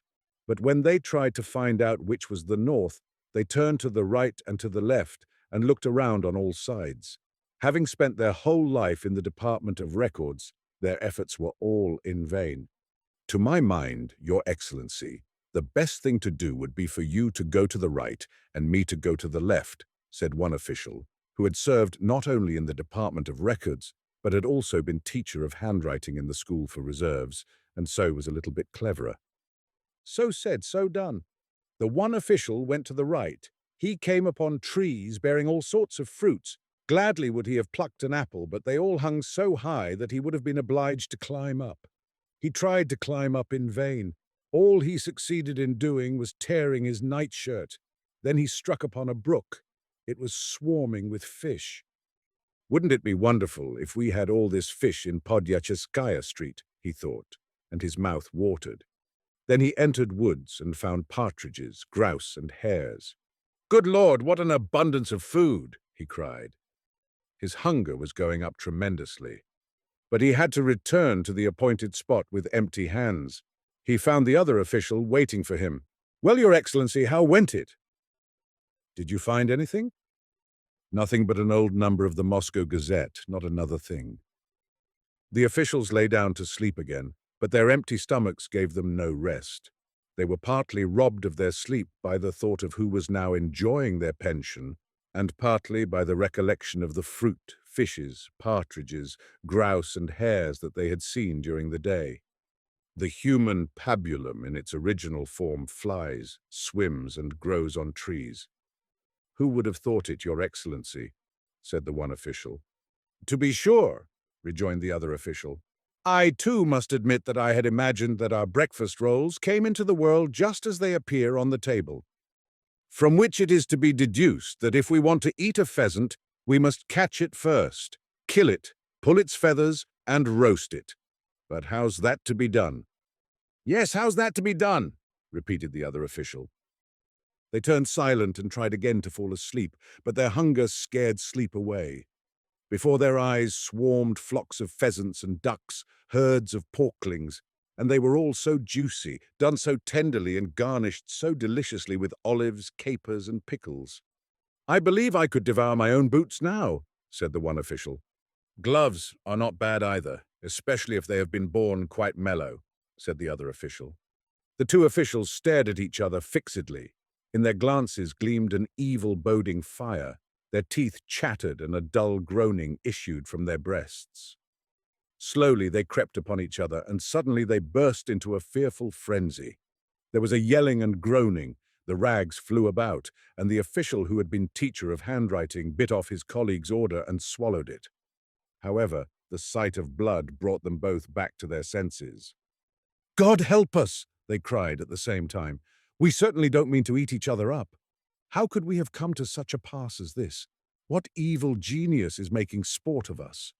We must, by all means, entertain each other to pass the time away, otherwise there will be murder and death," said the one official. "You begin," said the other.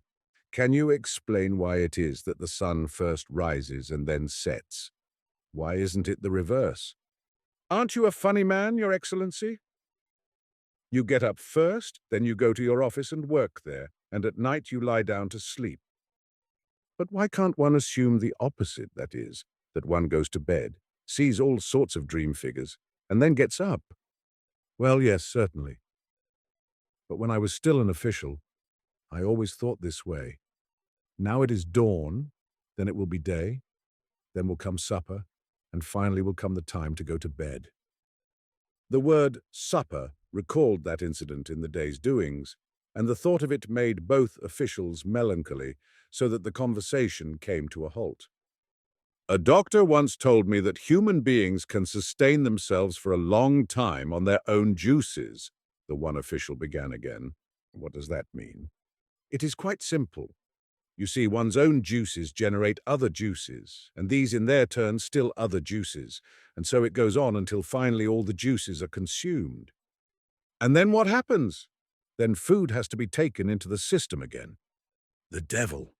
No matter what topic the officials chose, the conversation invariably reverted to the subject of eating, which only increased their appetite more and more.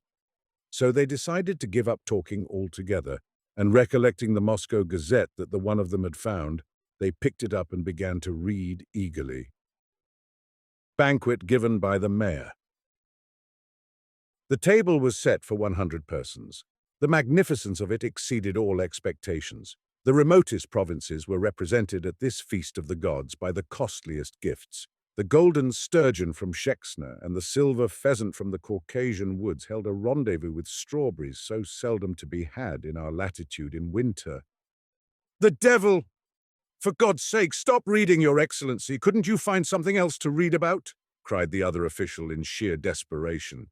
He snatched the paper from his colleague's hands and started to read something else. "Our correspondent in Tula informs us that yesterday a sturgeon was found in the Upa, an event which even the oldest inhabitants cannot recall, and all the more remarkable since they recognized the former police captain in this sturgeon. This was made the occasion for giving a banquet in the club. The prime course of the banquet was served in a large wooden platter garnished with vinegar pickles. A bunch of parsley stuck out of its mouth. Dr. P dash dash, who acted as toastmaster, saw to it that everybody present got a piece of the sturgeon. The sauces to go with it were unusually varied and delicate. "Permit me, Your Excellency, it seems to me you are not so careful either in the selection of reading matter," interrupted the first official, who secured the Gazette again and started to read. "One of the oldest inhabitants of Vyatka has discovered a new and highly original recipe for fish soup. A live codfish, Lota vulgaris, is taken and beaten with a rod until its liver swells up with anger." The officials' heads drooped. Whatever their eyes fell upon had something to do with eating.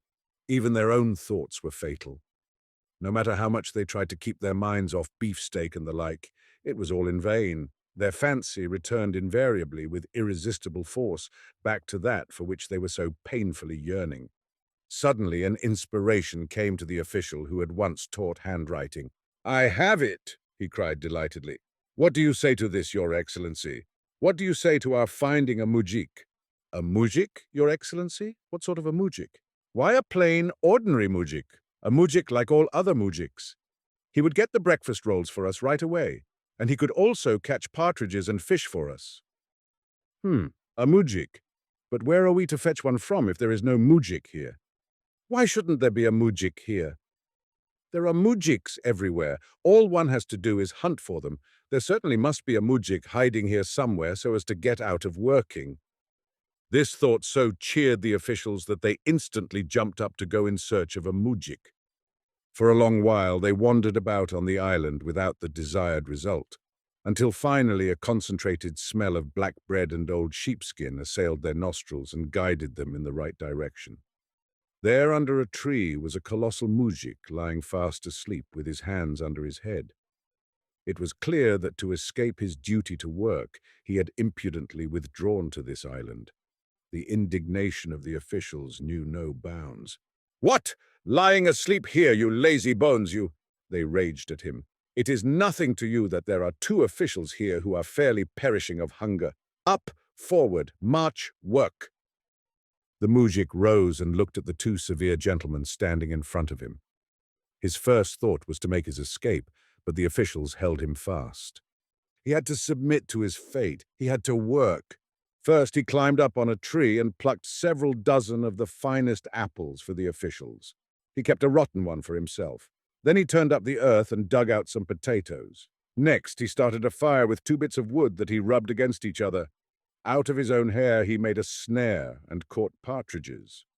Over the fire, by this time burning brightly, he cooked so many kinds of food that the question arose in the officials' minds whether they shouldn't give some to this idler.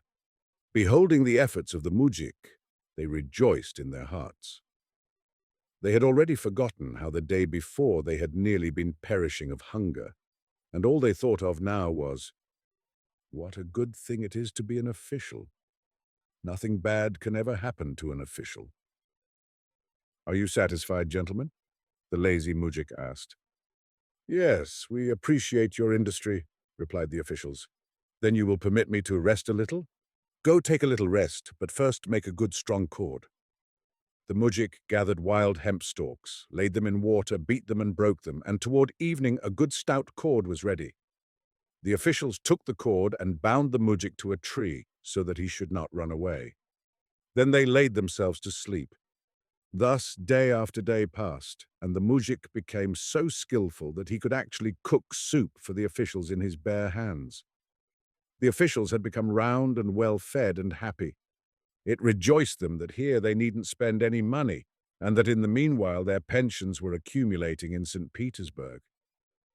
"What is your opinion, Your Excellency?" one said to the other after breakfast one day. "Is the story of the Tower of Babel true? Don't you think it is simply an allegory?" "By no means, Your Excellency. I think it was something that really happened.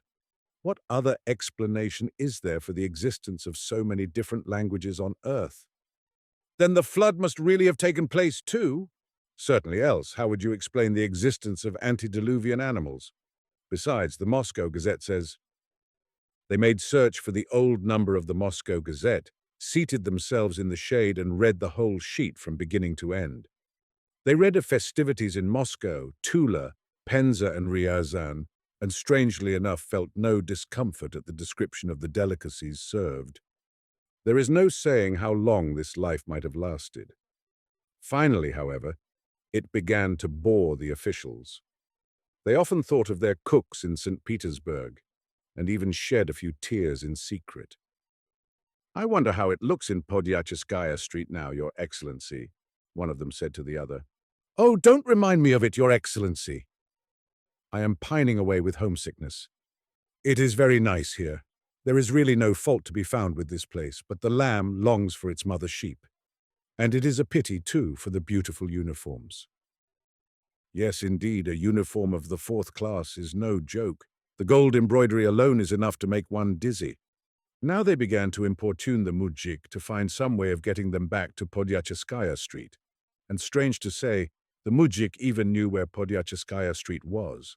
He had once drunk beer and mead there, and as the saying goes, everything had run down his beard, alas, but nothing into his mouth.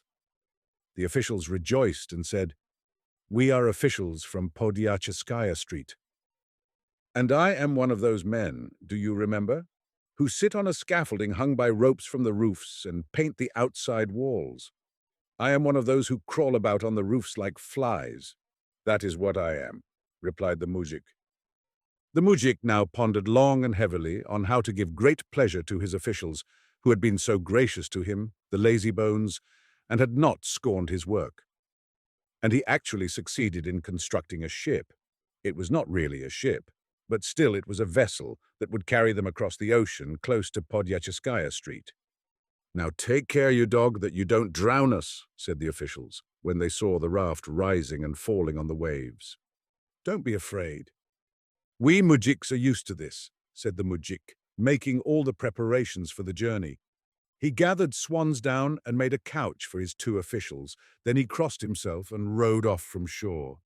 How frightened the officials were on the way, how seasick they were during the storms, how they scolded the coarse mujik for his idleness, can neither be told nor described. The mujik, however, just kept rowing on and fed his officials on herring. At last they caught sight of dear old Mother Neva. Soon they were in the glorious Catherine Canal, and then, oh joy, they struck the grand Podyachiskaya Street. When the cooks saw their officials so well fed, round, and so happy, they rejoiced immensely. The officials drank coffee and rolls, then put on their uniforms and drove to the pension bureau. How much money they collected there is another thing that can neither be told nor described. Nor was the mujik forgotten. The officials sent a glass of whiskey out to him and 5 kopecks. Now mujik rejoice. The Shades, a Fantasy, by Vladimir G. Korlenko. A month and 2 days had elapsed since the judges, amid the loud acclaim of the Athenian people, had pronounced the death sentence against the philosopher Socrates because he had sought to destroy faith in the gods. What the gadfly is to the horse, Socrates was to Athens. The gadfly stings the horse in order to prevent it from dozing off and to keep it moving briskly on its course. The philosopher said to the people of Athens, "I am your gadfly. My sting pricks your conscience and arouses you when you are caught napping. Sleep not, people of Athens. Awake and seek the truth." The people arose in their exasperation and cruelly demanded to be rid of their gadfly. "Perchance both of his accusers, Meletus and Anytus, are wrong," said the citizens, on leaving the court after sentence had been pronounced. "But after all, whither do his doctrines tend? What would he do? He has wrought confusion. He overthrows beliefs that have existed since the beginning. He speaks of new virtues which must be recognized and sought for. He speaks of a divinity hitherto unknown to us. The blasphemer, he deems himself wiser than the gods. No, 'twere better we remain true to the old gods whom we know. They may not always be just. Sometimes they may flare up in unjust wrath, and they may also be seized with a wanton lust for the wives of mortals. But did not our ancestors live with them in the peace of their souls? Did not our forefathers accomplish their heroic deeds with the help of these very gods? And now the faces of the Olympians have paled and the old virtue is out of joint. What does it all lead to? Should not an end be put to this impious wisdom once for all? Thus the citizens of Athens spoke to one another as they left the place, and the blue twilight was falling. They had determined to kill the restless gadfly in the hope that the countenances of the gods would shine again. And yet, before their souls arose the mild figure of the singular philosopher. There were some citizens who recalled how courageously he had shared their troubles and dangers at Potidaea, how he alone had prevented them from committing the sin of unjustly executing the generals after the victory over the Arginusai, how he alone had dared to raise his voice against the tyrants who had had 1,500 people put to death, speaking to the people on the marketplace concerning shepherds and their sheep. "Is not he a good shepherd," he asked, "who guards his flock and watches over its increase? Or is it the work of the good shepherd to reduce the number of his sheep and disperse them, and of the good ruler to do the same with his people? Men of Athens, let us investigate this question." And at this question of the solitary, undefended philosopher, the faces of the tyrants paled, while the eyes of the youths kindled with the fire of just wrath and indignation. Thus, when on dispersing after the sentence, the Athenians recalled all these things of Socrates, their hearts were oppressed with heavy doubt.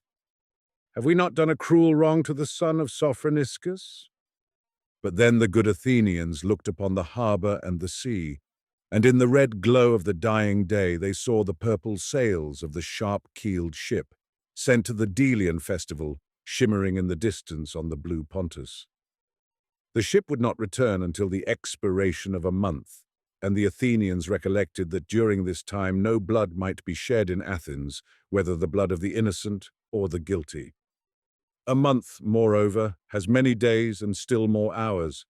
Supposing the son of Sophroniscus had been unjustly condemned, who would hinder his escaping from the prison, especially since he had numerous friends to help him? Was it so difficult for the rich Plato, for Aeschines and others to bribe the guards? Then the restless gadfly would flee from Athens to the barbarians in Thessaly, or to the Peloponnesus, or still farther to Egypt. Athens would no longer hear his blasphemous speeches. His death would not weigh upon the conscience of the worthy citizens, and so everything would end for the best of all. Thus said many to themselves that evening, while aloud they praised the wisdom of the Demos and the Heliasts. In secret, however, they cherished the hope that the restless philosopher would leave Athens, fly from the hemlock to the barbarians, and so free the Athenians of his troublesome presence, and of the pangs of consciences that smote them for inflicting death upon an innocent man. 32 times since that evening had the sun risen from the ocean and dipped down into it again. The ship had returned from Delos and lay in the harbour with sadly drooping sails, as if ashamed of its native city. The moon did not shine in the heavens, the sea heaved under a heavy fog, and on the hills lights peered through the obscurity like the eyes of men gripped by a sense of guilt. The stubborn Socrates did not spare the conscience of the good Athenians. "We part! You go home, and I go to death," he said to the judges after the sentence had been pronounced. "I know not, my friends, which of us chooses the better lot." As the time had approached for the return of the ship, many of the citizens had begun to feel uneasy. Must that obstinate fellow really die? And they began to appeal to the consciences of Aeschines, Phaedo, and other pupils of Socrates, trying to urge them on to further efforts for their master. "Will you permit your teacher to die?" they asked reproachfully in biting tones. "Or do you grudge the few coins it would take to bribe the guard?" In vain Crito besought Socrates to take to flight, and complained that the public was upbraiding his disciples with lack of friendship and with avarice. The self-willed philosopher refused to gratify his pupils or the good people of Athens. "Let us investigate," he said. "If it turns out that I must flee, I will flee, but if I must die, I will die. Let us remember what we once said. The wise man need not fear death. He need fear nothing but falsehood. Is it right to abide by the laws we ourselves have made so long as they are agreeable to us, and refuse to obey those which are disagreeable? If my memory does not deceive me, I believe we once spoke of these things, did we not? Yes, we did, answered his pupil. And I think all were agreed as to the answer? Yes, but perhaps what is true for others is not true for us. No, truth is alike for all, including ourselves. But perhaps when we must die and not someone else, truth becomes untruth.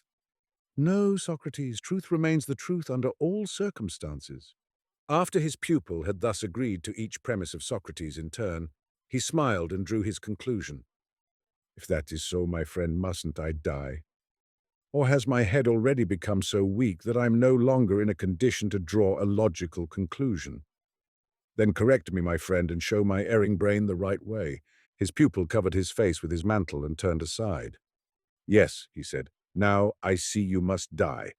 And on that evening, when the sea tossed hither and thither and roared dully under the load of fog, and the whimsical wind in mournful astonishment gently stirred the sails of the ships, when the citizens meeting on the streets asked one another, "Is he dead?" and their voices timidly betrayed the hope that he was not dead, when the first breath of awakened conscience touched the hearts of the Athenians like the first messenger of the storm, and when it seemed the very faces of the gods were darkened with shame, on that evening at the sinking of the sun, the self-willed man drank the cup of death. The wind increased in violence and shrouded the city more closely in the veil of mist, angrily tugging at the sails of the vessels delayed in the harbor. And the Erinyes sang their gloomy songs to the hearts of the citizens and whipped up in their breasts that tempest which was later to overwhelm the denouncers of Socrates. But in that hour, the first stirrings of regret were still uncertain and confused. The citizens found more fault with Socrates than ever because he had not given them the satisfaction of fleeing to Thessaly. They were annoyed with his pupils because in the last days as they had walked about in sombre mourning attire, a living reproach to the Athenians.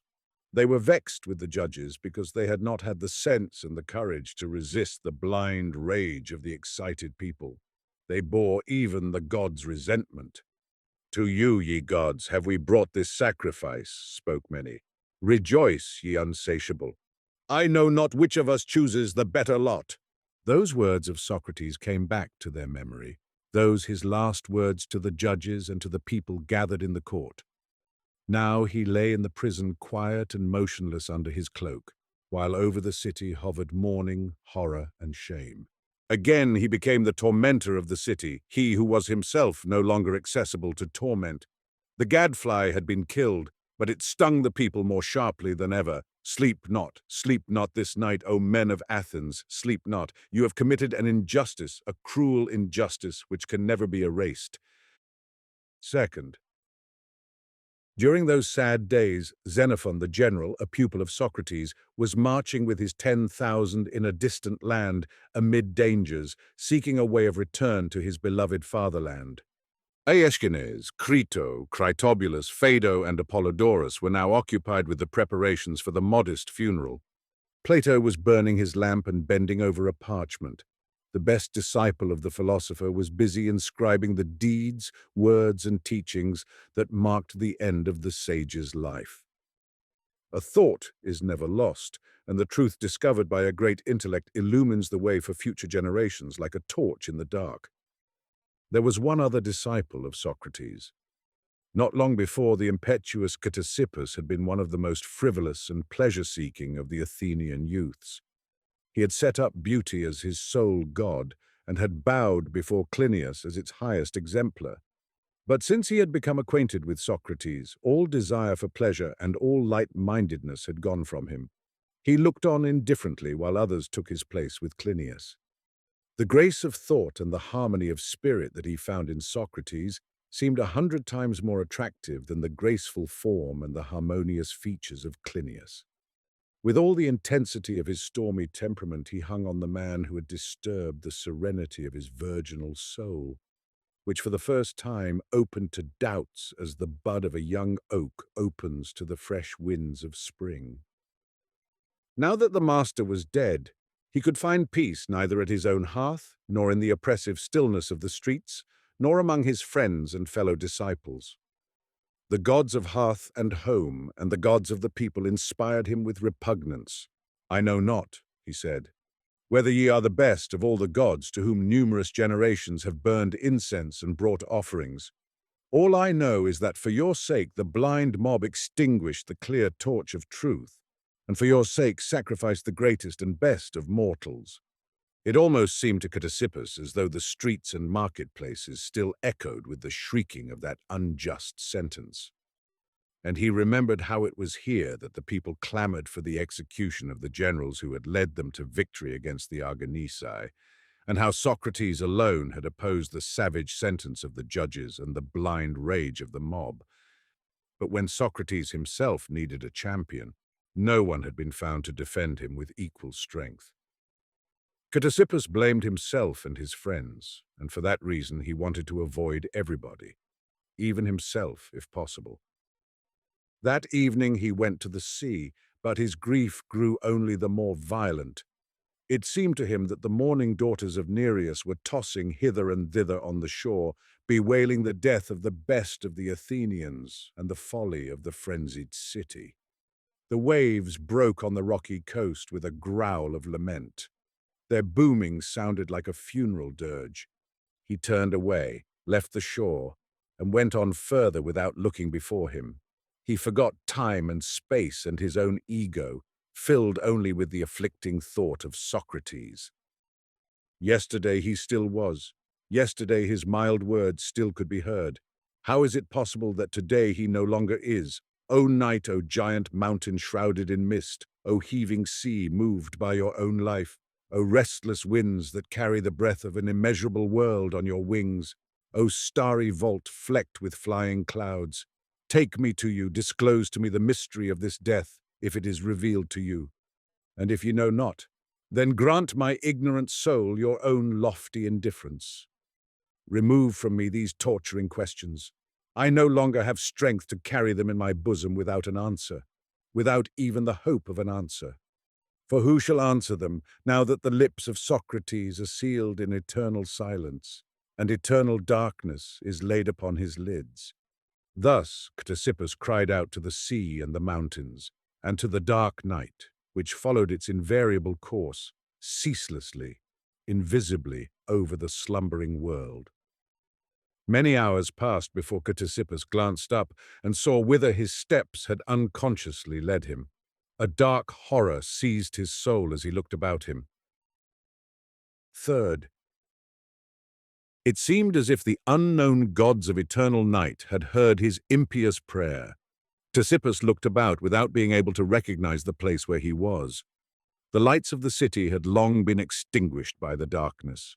The roaring of the sea had died away in the distance. His anxious soul had even lost the recollection of having heard it.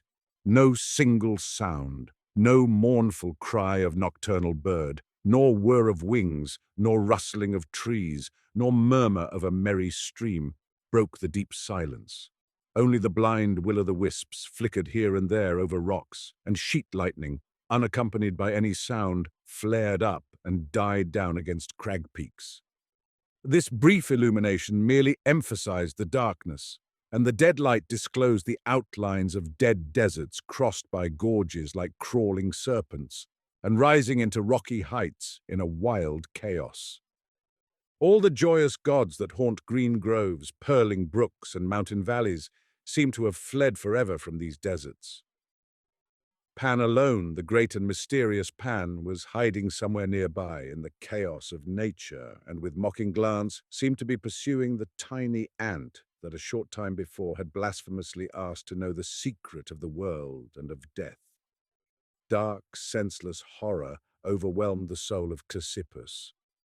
It is thus that the sea in stormy flood tide overwhelms a rock on the shore. Was it a dream? Was it reality? Or was it the revelation of the unknown divinity? Ctesippus felt that in an instant he would step across the threshold of life, and that his soul would melt into an ocean of unending, inconceivable horror, like a drop of rain in the waves of the grey sea on a dark and stormy night. But at this moment he suddenly heard voices that seemed familiar to him, and in the glare of the sheet lightning his eyes recognized human figures. Fourth,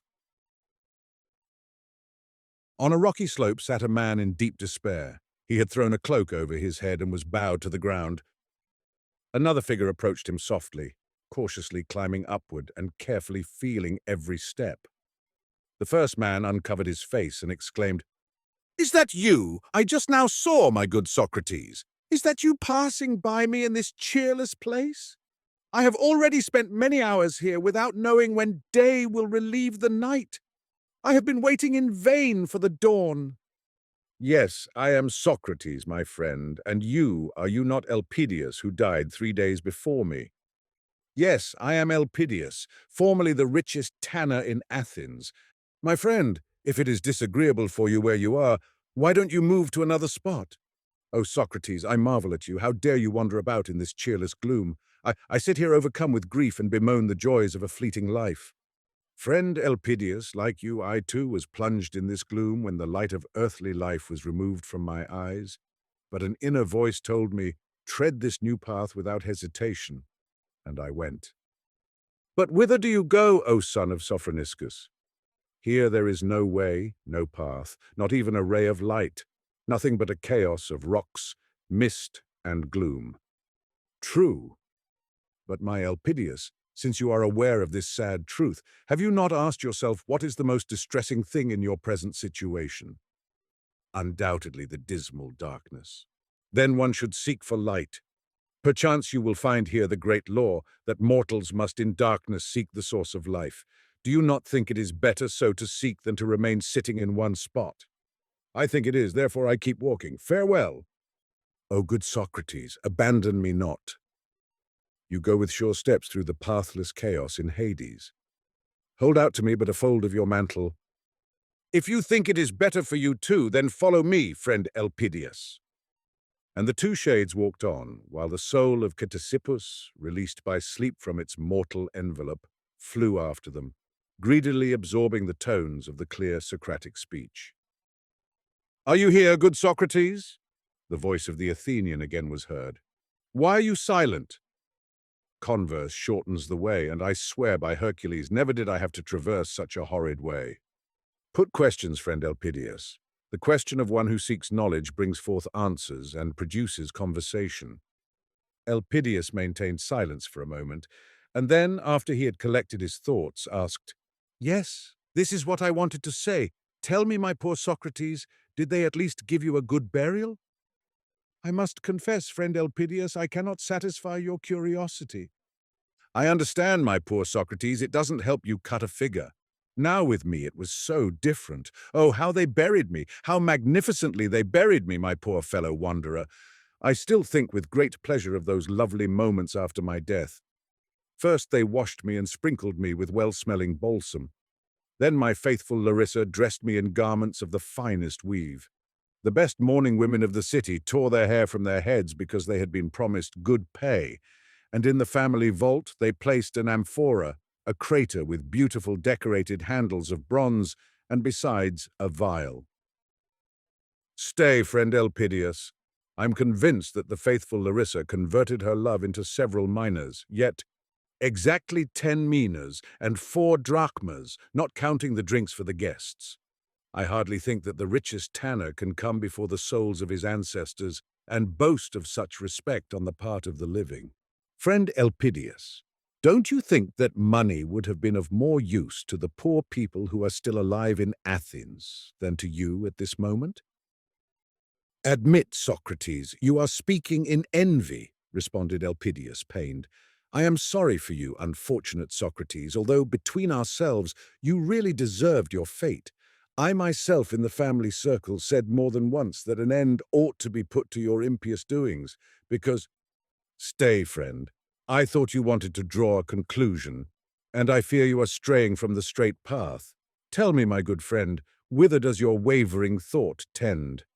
I wanted to say that in my goodness I am sorry for you. A month ago I myself spoke against you in the assembly, but truly none of us who shouted so loud wanted such a great ill to befall you. Believe me, now I am all the sorrier for you, unhappy philosopher. I thank you. But tell me, my friend, do you perceive a brightness before your eyes?" "No, on the contrary, Such darkness lies before me that I must ask myself whether this is not the misty region of Orcus. This way, therefore, is just as dark for you as for me. Quite right.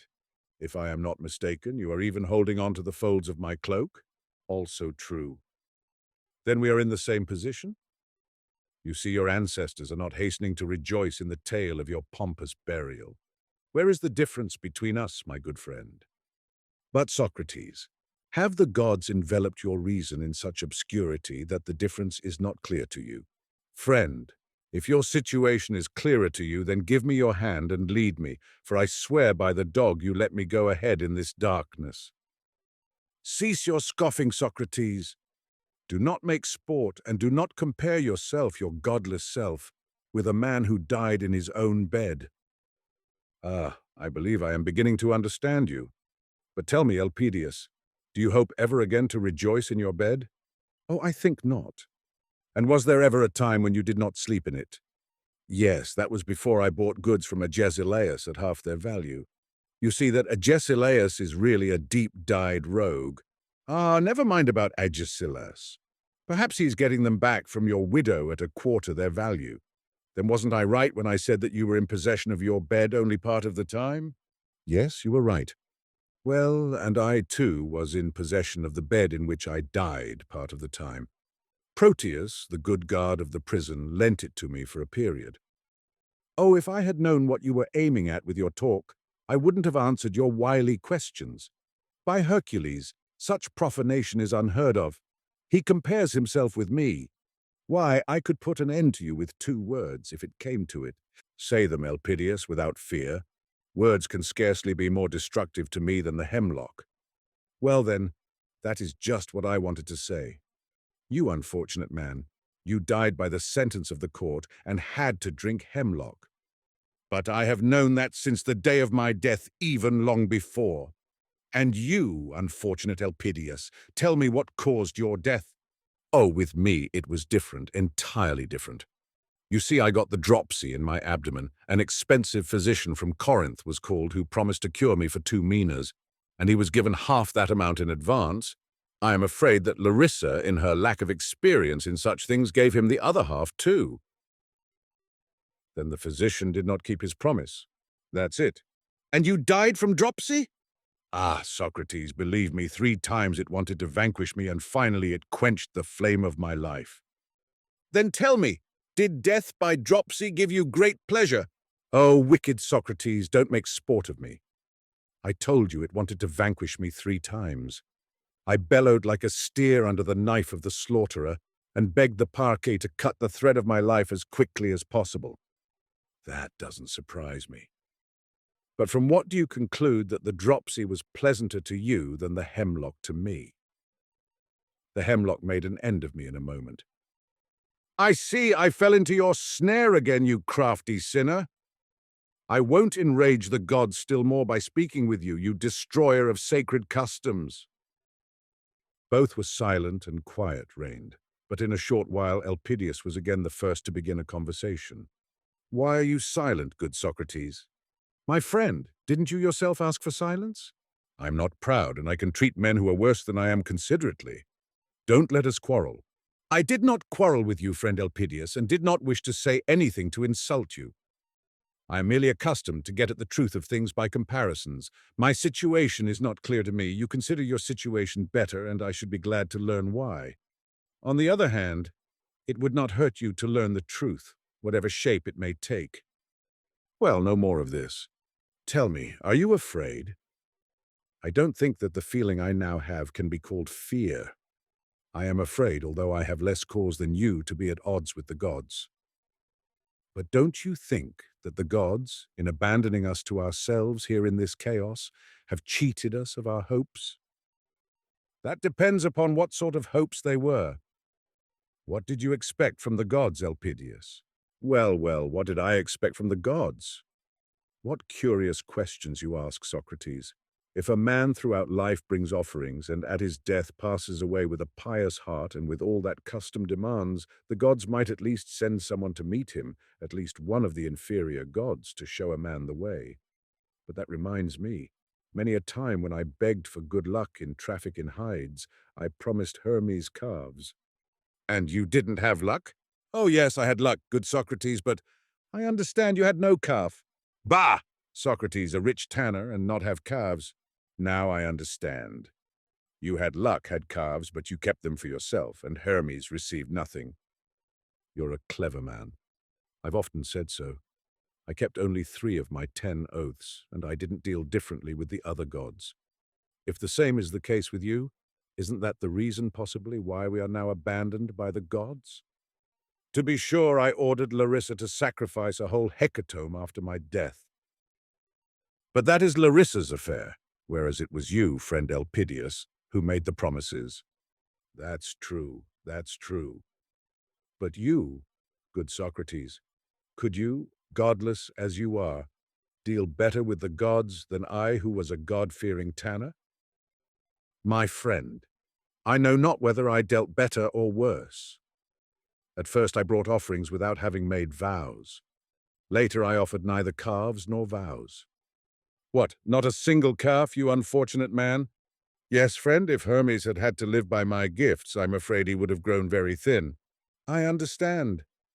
You did not traffic in cattle, so you offered articles of some other trade, probably a mina or so of what the pupils paid you.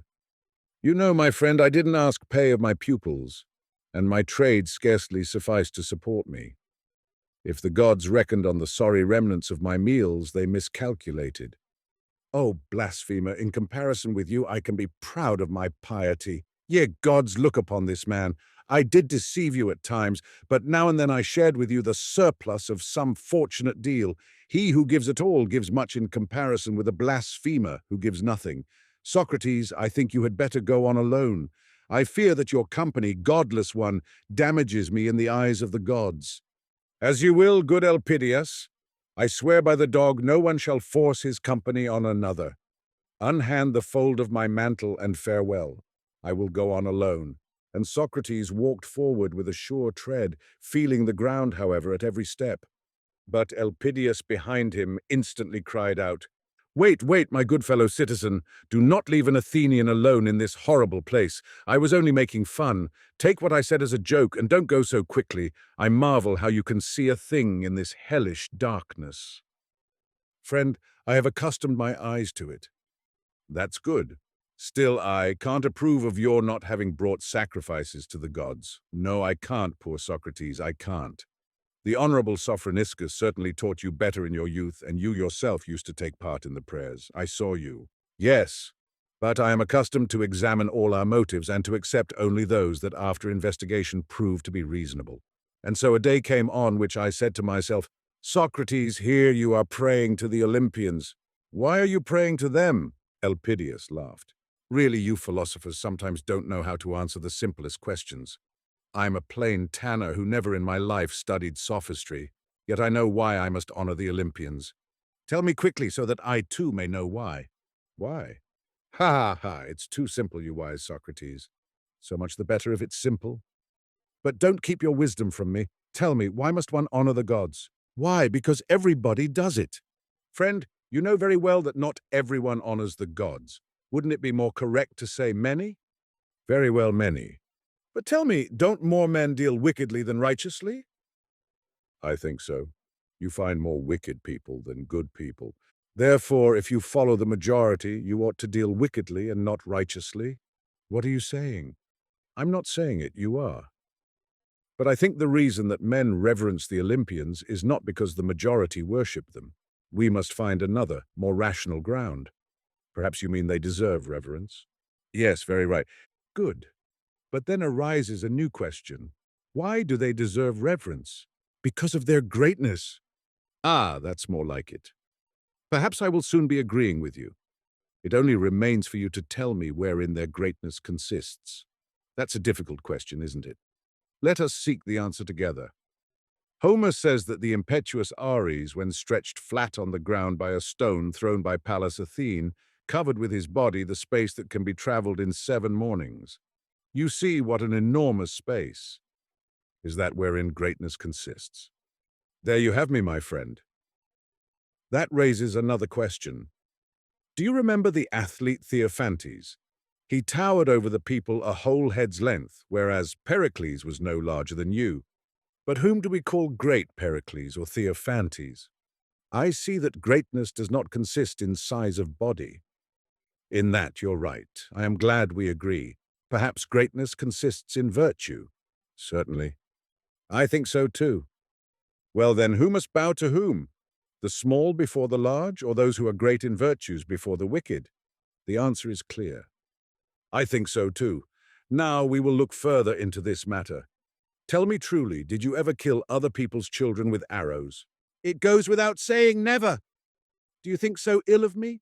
Nor have you, I trust, ever seduced the wives of other men. I was an upright tanner and a good husband.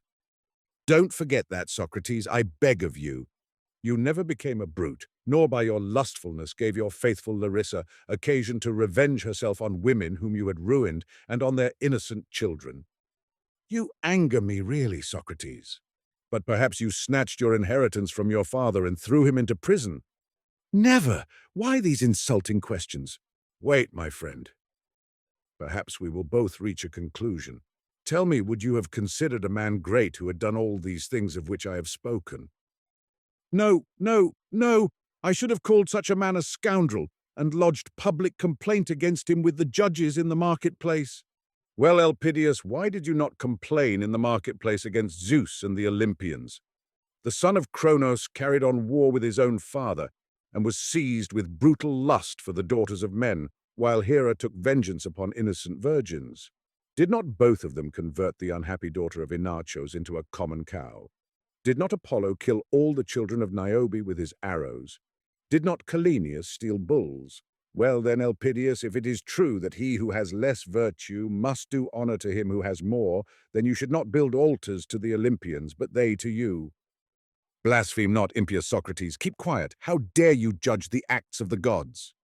Friend, a higher power has judged them. Let us investigate the question. What is the mark of divinity? I think you said greatness which consists in virtue. Now, is not this greatness the one divine spark in man? But if we test the greatness of the gods by our small human virtues, and it turns out that that which measures is greater than that which is measured, then it follows that the divine principle itself condemns the Olympians. But then, what then? Then, friend Elpidius, they are no gods but deceptive phantoms, creations of a dream. Is it not so? Ah, that's whither your talk leads, you barefooted philosopher. Now I see what they said of you is true. You are like that fish that takes men captive with its look. So you took me captive in order to confound my believing soul and awaken doubt in it. It was already beginning to waver in its reverence for Zeus. Speak alone. I won't answer any more. Be not wrathful, Elpidius. I don't wish to inflict any evil upon you, but if you are tired of following my arguments to their logical conclusions, permit me to relate to you an allegory of a Milesian youth. Allegories rest the mind, and the relaxation is not unprofitable. Speak, if your story is not too long and its purpose is good. Its purpose is truth, friend Elpidius, and I will be brief. Once, you know, in ancient times, Miletus was exposed to the attacks of the barbarians. Among the youth who were seized was a son of the wisest and best of all the citizens in the land. His precious child was overtaken by a severe illness and became unconscious. He was abandoned and allowed to lie like worthless booty. In the dead of night he came to his senses. High above him glimmered the stars. Round about stretched the desert, and in the distance he heard the howl of beasts of prey. He was alone. He was entirely alone, and besides that, the gods had taken from him the recollection of his former life. In vain he racked his brain. It was as dark and empty as the inhospitable desert in which he found himself.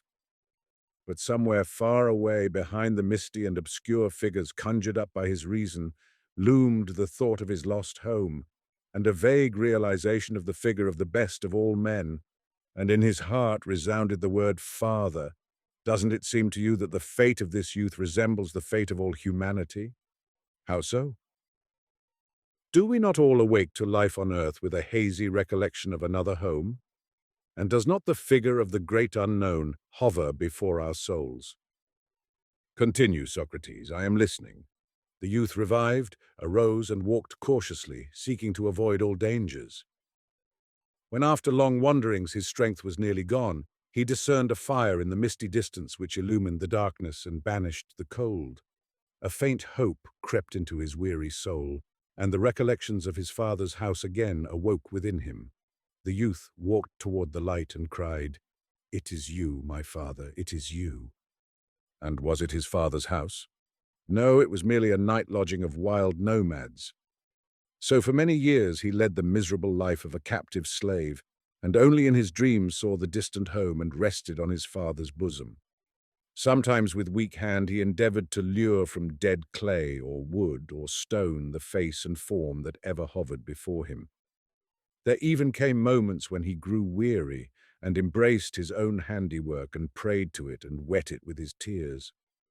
But the stone remained cold stone, and as he waxed in years, the youth destroyed his creations, which already seemed to him a vile defamation of his ever-present dreams.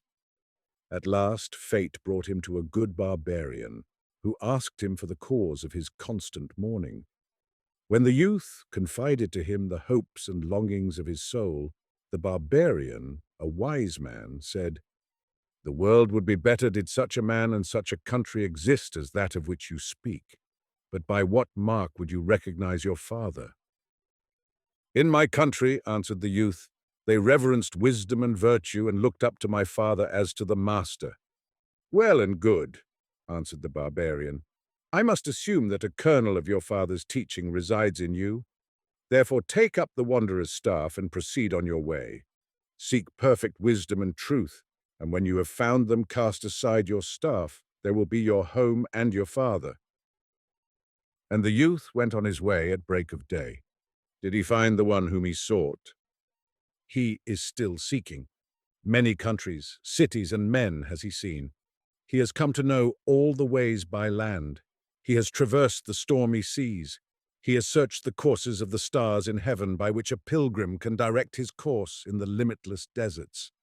And each time that on his wearisome way an inviting fire lighted up the darkness before his eyes, his heart beat faster, and hope crept into his soul.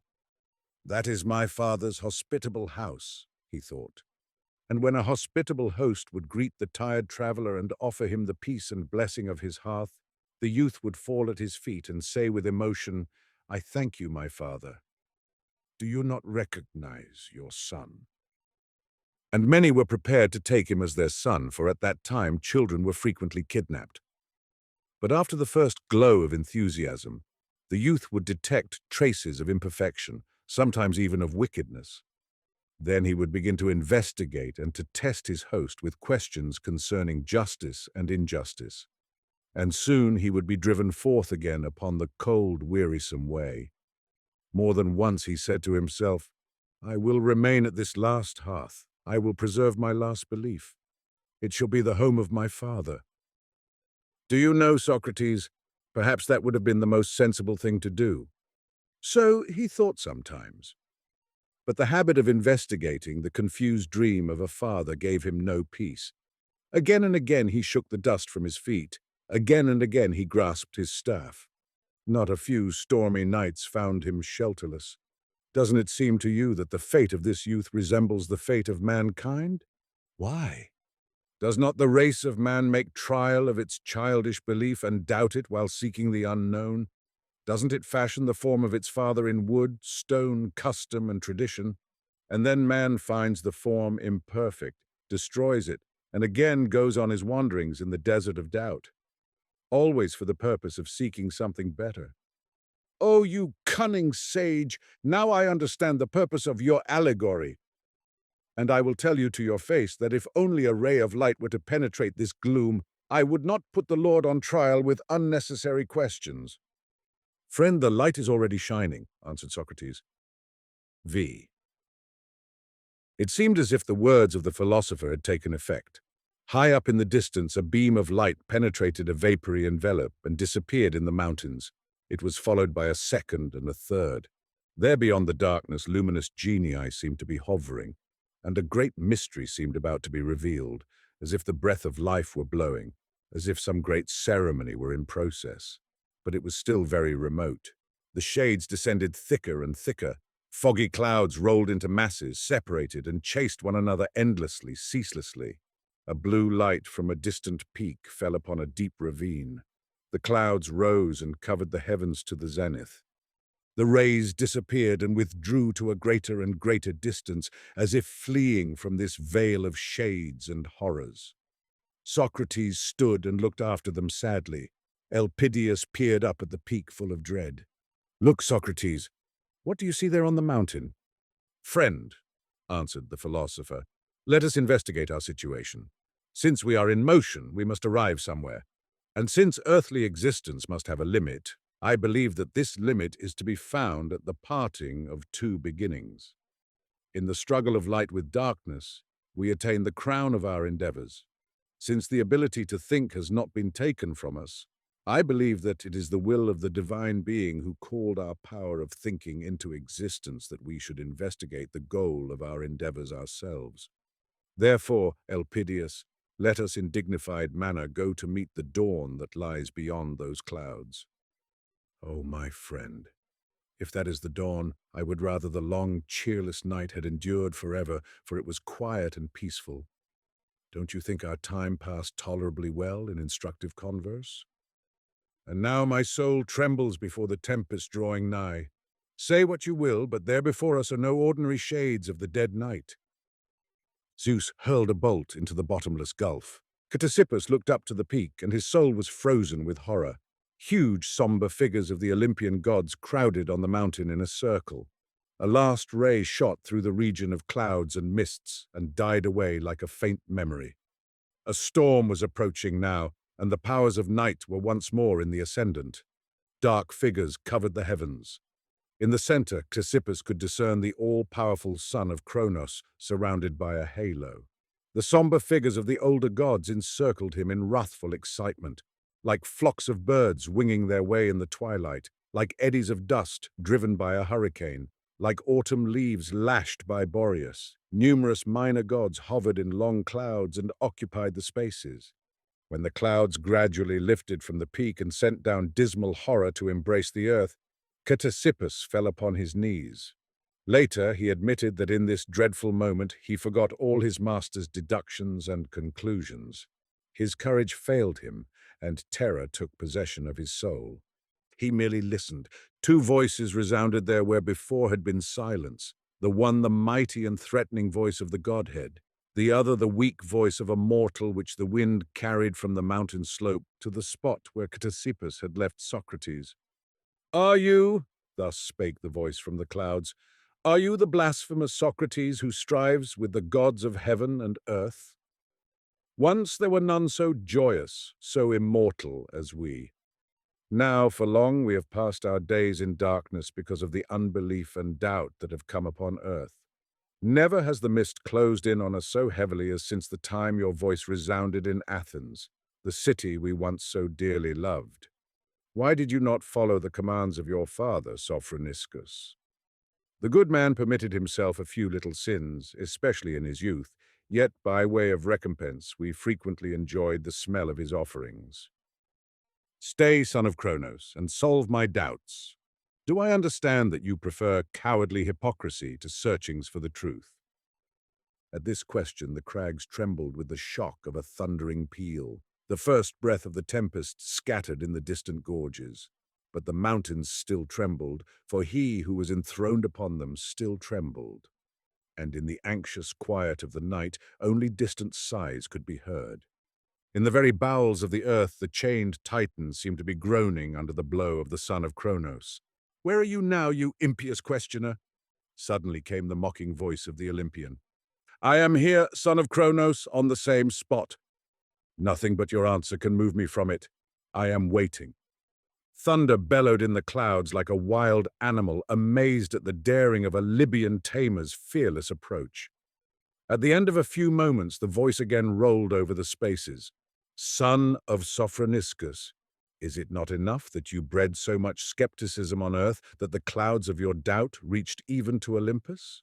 Indeed, many a time when you were carrying on your discourse in the marketplaces or in the academies or on the promenades, It seemed to me as if you had already destroyed all the altars on earth, and the dust were rising from them up to us here on the mountain. Even that is not enough. Here before my very face you will not recognize the power of the immortals. Zeus, thou art wrathful. Tell me, who gave me the demon which spoke to my soul throughout my life and forced me to seek the truth without resting? Mysterious silence reigned in the clouds. Was it not you? You are silent. Then I will investigate the matter. Either this divine beginning emanates from you or from someone else. If from you, I bring it to you as an offering. I offer you the ripe fruit of my life, the flame of the spark of your own kindling.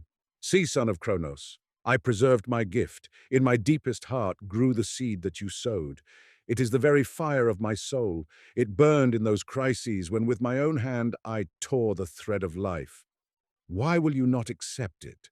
Would you have me regard you as a poor master whose age prevents him from seeing that his own pupil obediently follows out his commands? Who are you that would command me to stifle the flame that has illuminated my whole life, ever since it was penetrated by the first ray of sacred thought? The sun says not to the stars, "Be extinguished that I may rise." The sun rises, and the weak glimmer of the stars is quenched by its far, far stronger light. The day says not to the torch, "Be extinguished, you interfere with me." The day breaks, and the torch smokes, but no longer shines. The divinity that I am questing is not you who are afraid of doubt.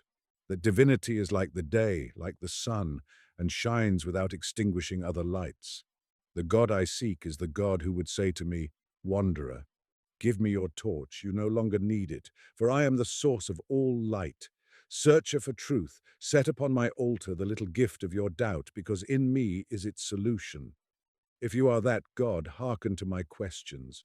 No one kills his own child, and my doubts are a branch of the eternal spirit whose name is truth." Round about the fires of heaven tore the dark clouds, and out of the howling storm again resounded the powerful voice. "Whither did your doubts tend, you arrogant sage, who renounce humility, the most beautiful adornment of earthly virtues? You abandoned the friendly shelter of credulous simplicity to wander in the desert of doubt. You have seen this dead space from which the living gods have departed. Will you traverse it, you insignificant worm, who crawl in the dust of your pitiful profanation of the gods? Will you vivify the world? Will you conceive the unknown divinity to whom you do not dare to pray? You miserable digger of dung, soiled by the smut of ruined altars, are you perchance the architect who shall build the new temple? Upon what do you base your hopes, you who disavow the old gods and have no new gods to take their place? The eternal night of doubts unsolved, the dead desert deprived of the living spirit.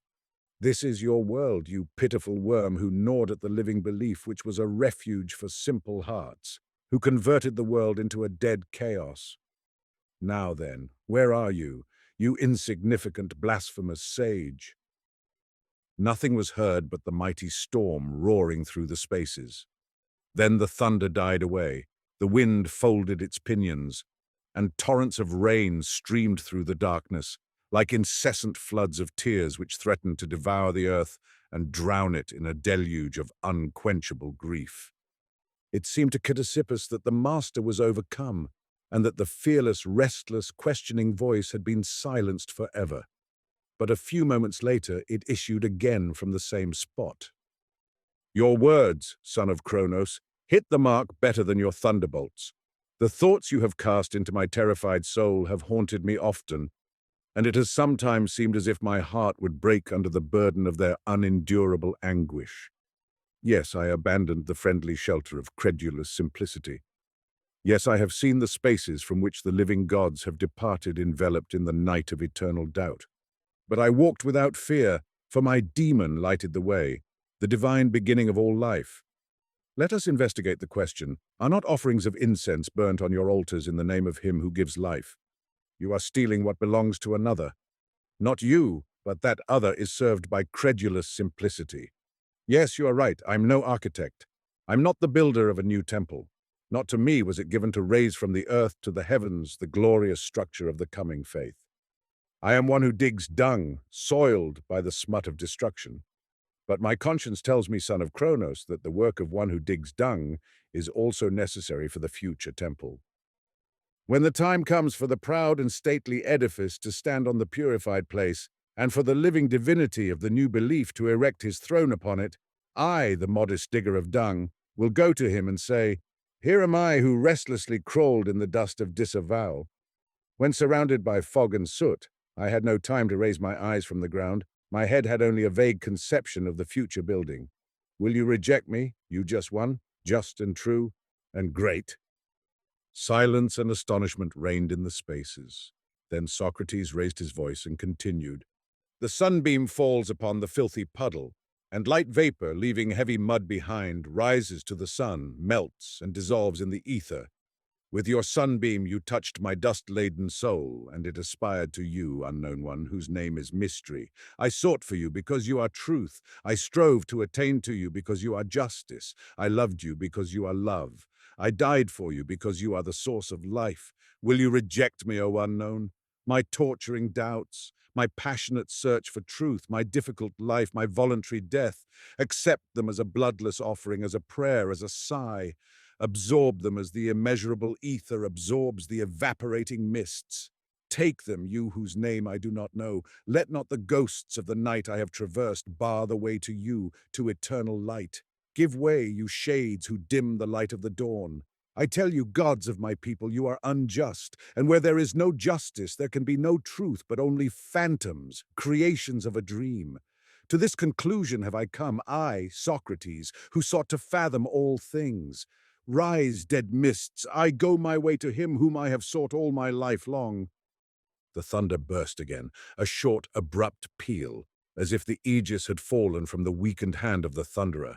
Storm voices trembled from the mountains, sounding dully in the gorges, and died away in the clefts.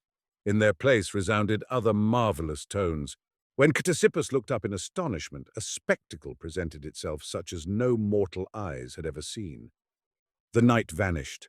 The clouds lifted, and godly figures floated in the azure like golden ornaments on the hem of a festive robe.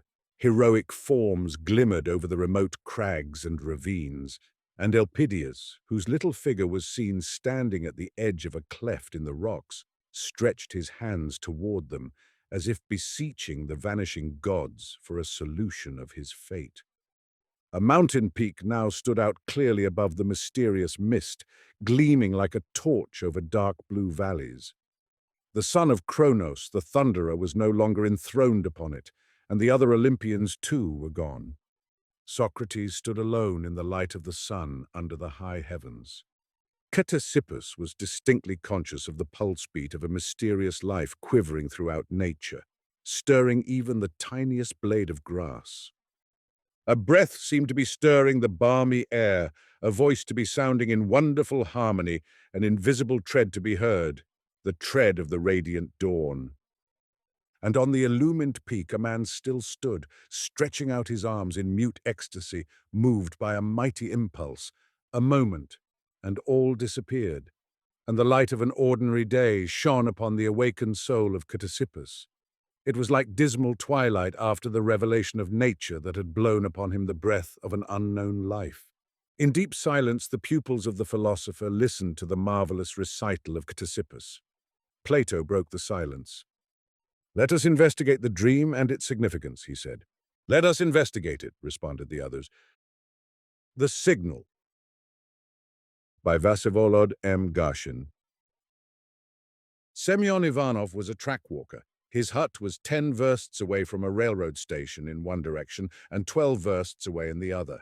About 4 versts away there was a cotton mill that had opened the year before, and its tall chimney rose up darkly from behind the forest. The only dwellings around were the distant huts of the other track walkers. Semyon Ivanov's health had been completely shattered. 9 years before he had served right through the war as servant to an officer.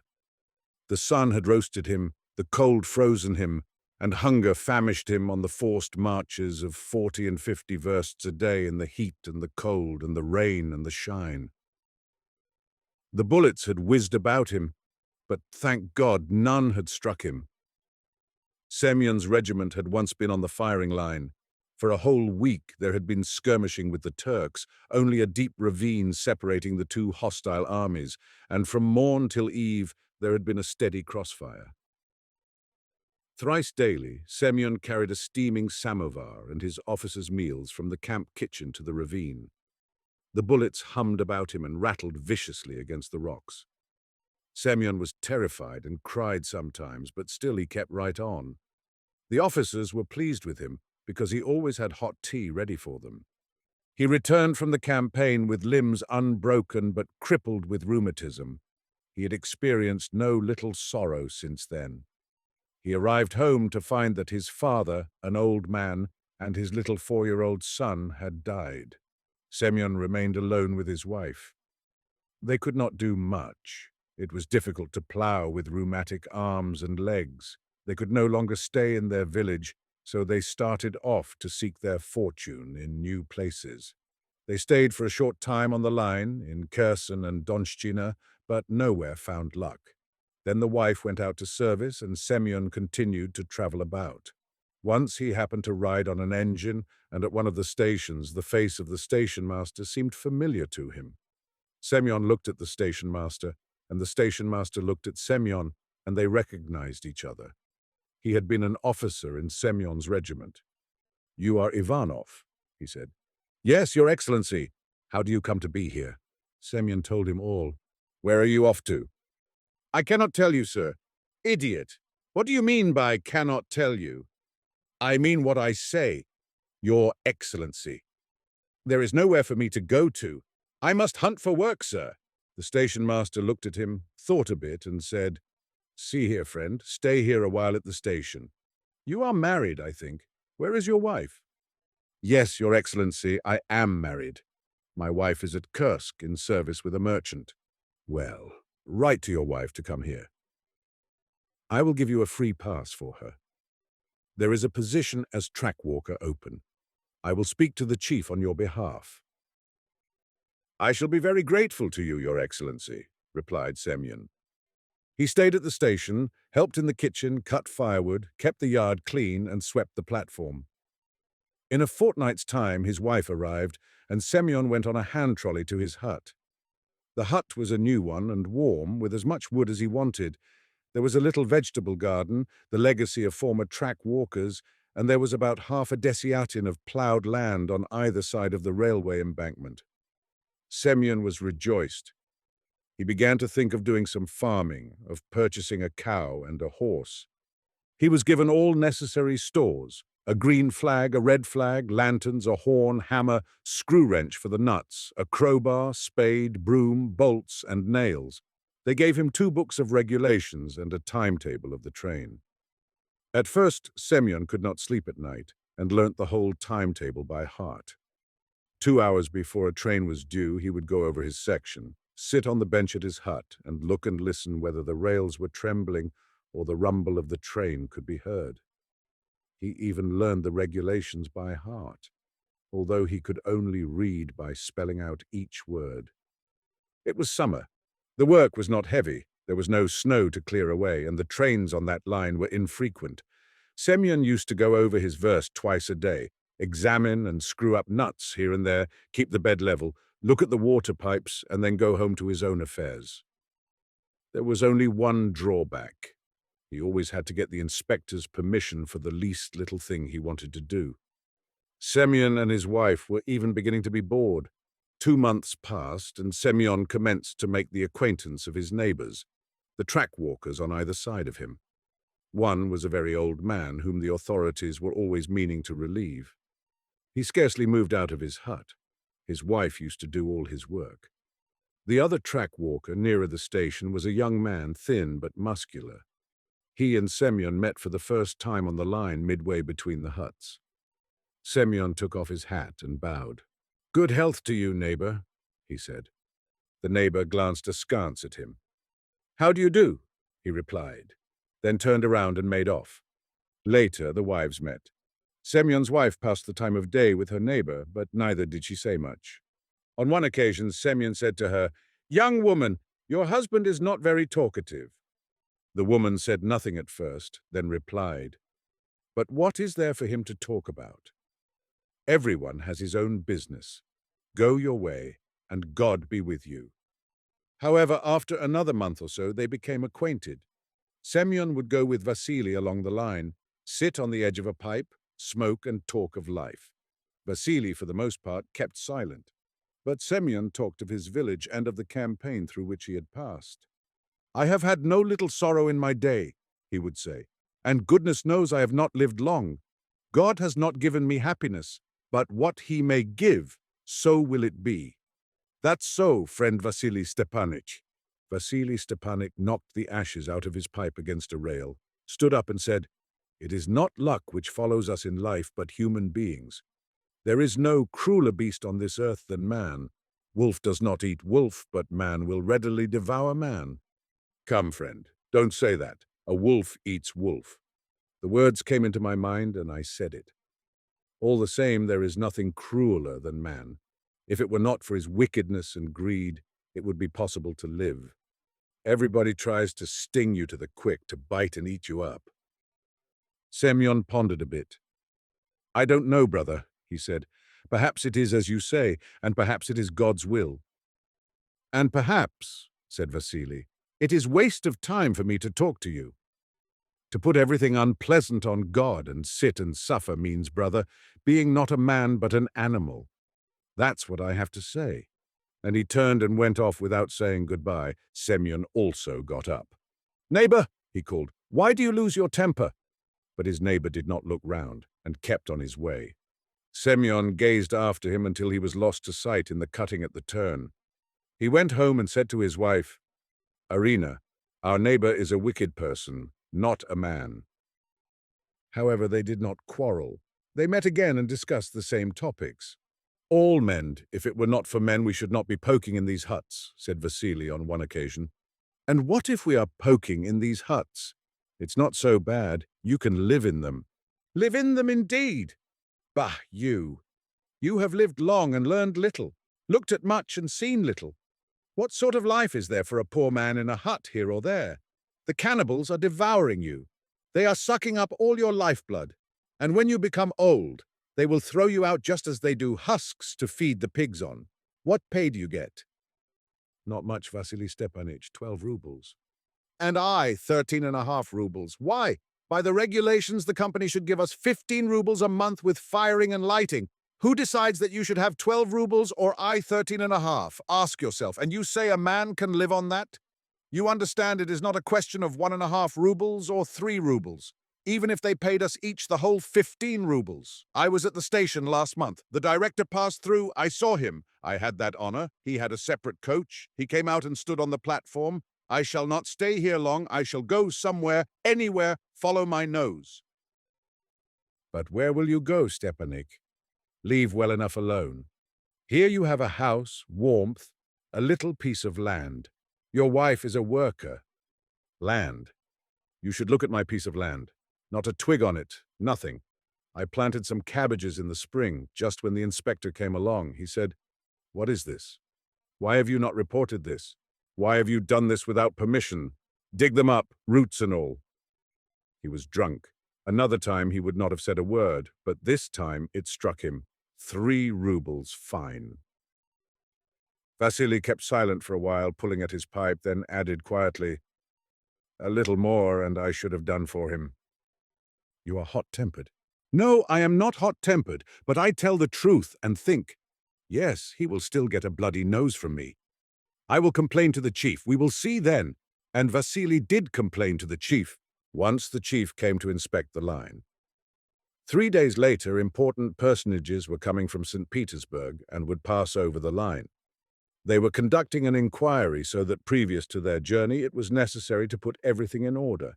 Ballast was laid down, the bed was leveled, the sleepers carefully examined, spikes driven in a bit, nuts screwed up, posts painted, and orders given for yellow sand to be sprinkled at the level crossings. The woman at the neighboring hut turned her old man out to weed. Semyon worked for a whole week. He put everything in order, mended his kaftan, cleaned and polished his brass plate until it fairly shone. Vasily also worked hard. The chief arrived on a trolley, 4 men working the handles and the levers making the 6 wheels hum. The trolley travelled at 20 versts an hour, but the wheels squeaked. It reached Semyon's hut, and he ran out and reported in soldierly fashion. All appeared to be in repair. "Have you been here long?" inquired the chief. "Since the 2nd of May, Your Excellency." "All right. Thank you. And who is at hut number 164 ? The traffic inspector, he was traveling with the chief on the trolley, replied, "Vasily Spiridov." Spiridov. Ah, is he the man against whom you made a note last year?" "He is." "Well, we will see Vasily Spiridov. Go on." The workman laid to the handles and the trolley got under way. Semyon watched it and thought, there will be trouble between them and my neighbor. About 2 hours later, he started on his round. He saw someone coming along the line from the cutting. Something white showed on his head. Semyon began to look more attentively. It was Vasily.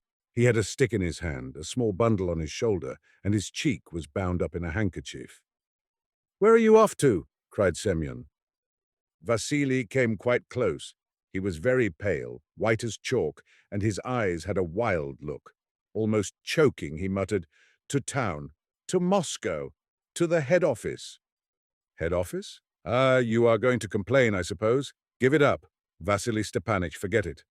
"No, mate, I will not forget. It is too late. See." He struck me in the face, drew blood. "So long as I live, I will not forget. I will not leave it like this." Semyon took his hand. "Give it up, Stepanich. I am giving you good advice. You will not better things." "Better things? I know myself I shan't better things. You were right about fate. It would be better for me not to do it, but one must stand up for the right." "But tell me, how did it happen?" "How?" He examined everything, got down from the trolley, looked into the hut. I knew beforehand that he would be strict, and so I had put everything into proper order. He was just going when I made my complaint. He immediately cried out, "Here is a government inquiry coming, and you make a complaint about a vegetable garden. Here are privy councillors coming, and you annoy me with cabbages." I lost patience and said something. Not very much, but it offended him, and he struck me in the face. I stood still. I did nothing, just as if what he did was perfectly all right.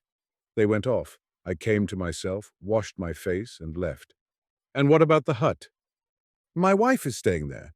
She will look after things. Never mind about their roads." Vasily got up and collected himself. "Goodbye, Ivanov. I do not know whether I shall get anyone at the office to listen to me." "Surely you are not going to walk?" "At the station I will try to get on a freight train, and tomorrow I shall be in Moscow." The neighbors bade each other farewell. Vasily was absent for some time. His wife worked for him night and day. She never slept and wore herself out, waiting for her husband. On the 3rd day, the commission arrived. An engine, luggage van, and 2 first-class saloons. But Vasily was still away. Semyon saw his wife on the 4th day. Her face was swollen from crying, and her eyes were red. "Has your husband returned?" he asked. But the woman only made a gesture with her hands, and without saying a word, went her way. Semyon had learnt when still a lad to make flutes out of a kind of reed. He used to burn out the heart of the stalk, make holes where necessary, drill them, fix a mouthpiece at one end, and tune them so well that it was possible to play almost any air on them. He made a number of them in his spare time and sent them by his friends amongst the freight brakemen to the bazaar in the town. He got 2 kopecks apiece for them. On the day following the visit of the commission, he left his wife at home to meet the 6 o'clock train and started off to the forest to cut some sticks. He went to the end of his section. At this point the line made a sharp turn, descended the embankment, and struck into the wood at the foot of the mountain. About half a verst away there was a big marsh, around which splendid reeds for his flutes grew. He cut a whole bundle of stalks and started back home. The sun was already dropping low, and in the dead stillness only the twittering of the birds was audible, and the crackle of the dead wood under his feet. As he walked along rapidly, he fancied he heard the clang of iron striking iron, and he redoubled his pace. There was no repair going on in his section. What did it mean? He emerged from the woods. The railway embankment stood high before him. On the top, a man was squatting on the bed of the line, busily engaged in something. Semyon commenced quietly to crawl up towards him. He thought it was someone after the nuts which secure the rails. He watched, and the man got up, holding a crowbar in his hand. He had loosened a rail so that it would move to one side. A mist swam before Semyon's eyes. He wanted to cry out, but could not. It was Vasily. Semyon scrambled up the bank as Vasily, with crowbar and wrench, slid headlong down the other side. "Vasily Stepanich! My dear friend, come back! Give me the crowbar! We will put the rail back! No one will know! Come back! Save your soul from sin!" Vasily did not look back, but disappeared into the woods. Semyon stood before the rail, which had been torn up. He threw down his bundle of sticks. A train was due, not a freight, but a passenger train, and he had nothing with which to stop it, no flag. He could not replace the rail and could not drive in the spikes with his bare hands. It was necessary to run, absolutely necessary to run to the hut for some tools. "God help me," he murmured. Semyon started running towards his hut. He was out of breath, but still ran, falling every now and then. He had cleared the forest. He was only a few hundred feet from his hut, not more, when he heard the distant hooter of the factory sound. 6 o'clock, in 2 minutes' time number. 7 train was due. Oh, Lord, have pity on innocent souls. In his mind, Semyon saw the engine strike against the loosened rail with its left wheel, shiver, careen, tear up and splinter the sleepers. And just there was a curve in the embankment 70 feet high, down which the engine would topple, and the third-class carriages would be packed. Little children, all sitting in the train now, never dreaming of danger. "Oh, Lord, tell me what to do." No, it is impossible to run to the hut and get back in time. Semyon did not run onto the hut, but turned back and ran faster than before. He was running almost mechanically, blindly. He did not know himself what was to happen. He ran as far as the rail which had been pulled up. His sticks were lying in a heap. He bent down, seized one without knowing why, and ran on farther. It seemed to him the train was already coming. He heard the distant whistle. He heard the quiet, even tremor of the rails. But his strength was exhausted. He could run no farther and came to a halt about 600 feet from the awful spot. Then an idea came into his head, literally like a ray of light. Pulling off his cap, he took out of it a cotton scarf, drew his knife out of the upper part of his boot, and crossed himself, muttering, "God bless me." He buried the knife in his left arm above the elbow. The blood spurted out, flowing in a hot stream. In this he soaked his scarf, smoothed it out, tied it to the stick, and hung out his red flag. He stood waving his flag. The train was already in sight. The driver would not see him, would come close up, and a heavy train cannot be pulled up in 600 feet. And the blood kept on flowing. Semyon pressed the sides of the wound together so as to close it, but the blood did not diminish. Evidently, he had cut his arm very deep. His head commenced to swim. Black spots began to dance before his eyes, and then it became dark. There was a ringing in his ears. He could not see the train or hear the noise. Only one thought possessed him. "I shall not be able to keep standing up. I shall fall and drop the flag. The train will pass over me. Help me, O Lord." All turned black before him. His mind became a blank, and he dropped the flag. But the blood-stained banner did not fall to the ground. A hand seized it and held it high to meet the approaching train.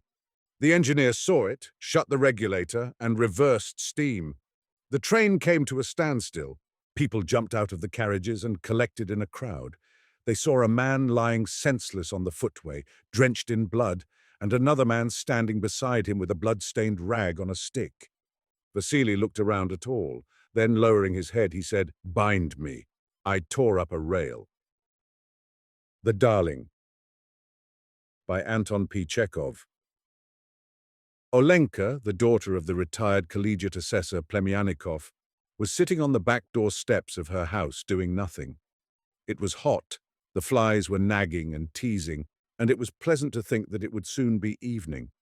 Dark rain clouds were gathering from the east, wafting a breath of moisture every now and then. Kukin, who roomed in the wing of the same house, was standing in the yard looking up at the sky. He was the manager of the Tivoli, an open-air theatre. "Again," he said despairingly. "Rain again. Rain, rain, rain. Every day rain. As though to spite me. I might as well stick my head into a noose and be done with it. It's ruining me. Heavy losses every day." He wrung his hands and continued, addressing Olenka. "What a life, Olga Semyonovna! It's enough to make a man weep. He works, he does his best, his very best. He tortures himself, he passes sleepless nights. He thinks and thinks and thinks how to do everything just right. And what's the result?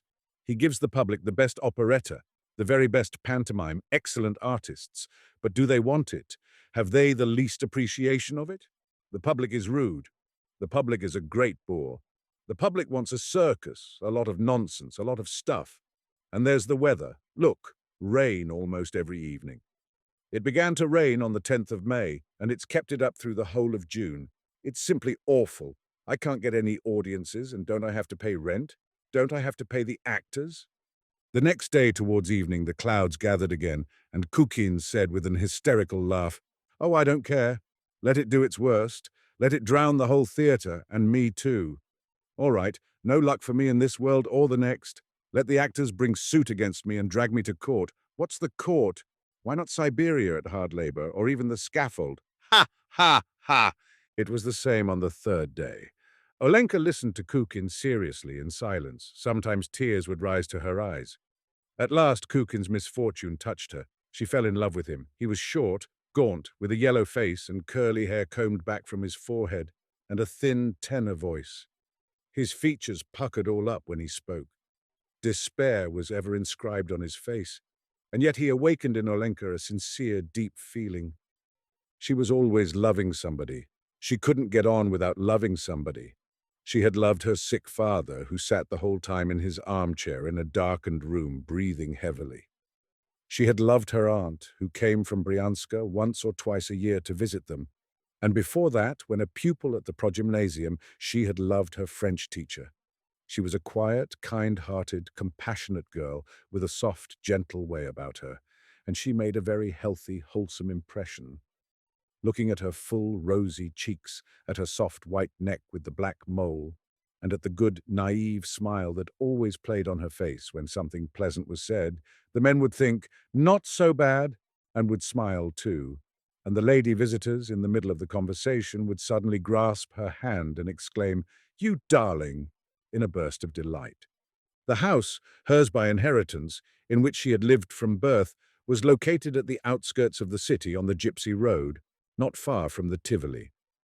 From early evening till late at night she could hear the music in the theatre and the bursting of the rockets. And it seemed to her that Kukin was roaring and battling with his fate and taking his chief enemy, the indifferent public, by assault. Her heart melted softly. She felt no desire to sleep. And when Kukin returned home towards morning, she tapped on her window pane, and through the curtains he saw her face and one shoulder, and the kind smile she gave him. He proposed to her, and they were married. And when he had a good look of her neck and her full, vigorous shoulders, he clapped his hands and said, "You darling!" He was happy, but it rained on their wedding day, and the expression of despair never left his face. They got along well together. She sat in the cashier's box, kept the theatre in order, wrote down the expenses and paid out the salaries. Her rosy cheeks, her kind, naive smile, like a halo around her face, could be seen at the cashier's window, behind the scenes, and in the café. She began to tell her friends that the theatre was the greatest, the most important, the most essential thing in the world, that it was the only place to obtain true enjoyment in and become humanized and educated. "But do you suppose the public appreciates it?" she asked. "What the public wants is the circus. Yesterday, Vanichka and I gave Faust burlesque it, and almost all the boxes were empty. If we had given some silly nonsense, I assure you, the theatre would have been overcrowded. Tomorrow we'll put Orpheus in Hades on. Do come." Whatever Kukin said about the theatre and the actors, she repeated. She spoke as he did, with contempt of the public, of its indifference to art, of its boorishness. She meddled in the rehearsals. corrected the actors, watched the conduct of the musicians. And when an unfavorable criticism appeared in the local paper, she wept and went to the editor to argue with him. The actors were fond of her and called her Vanichka and I, and the darling.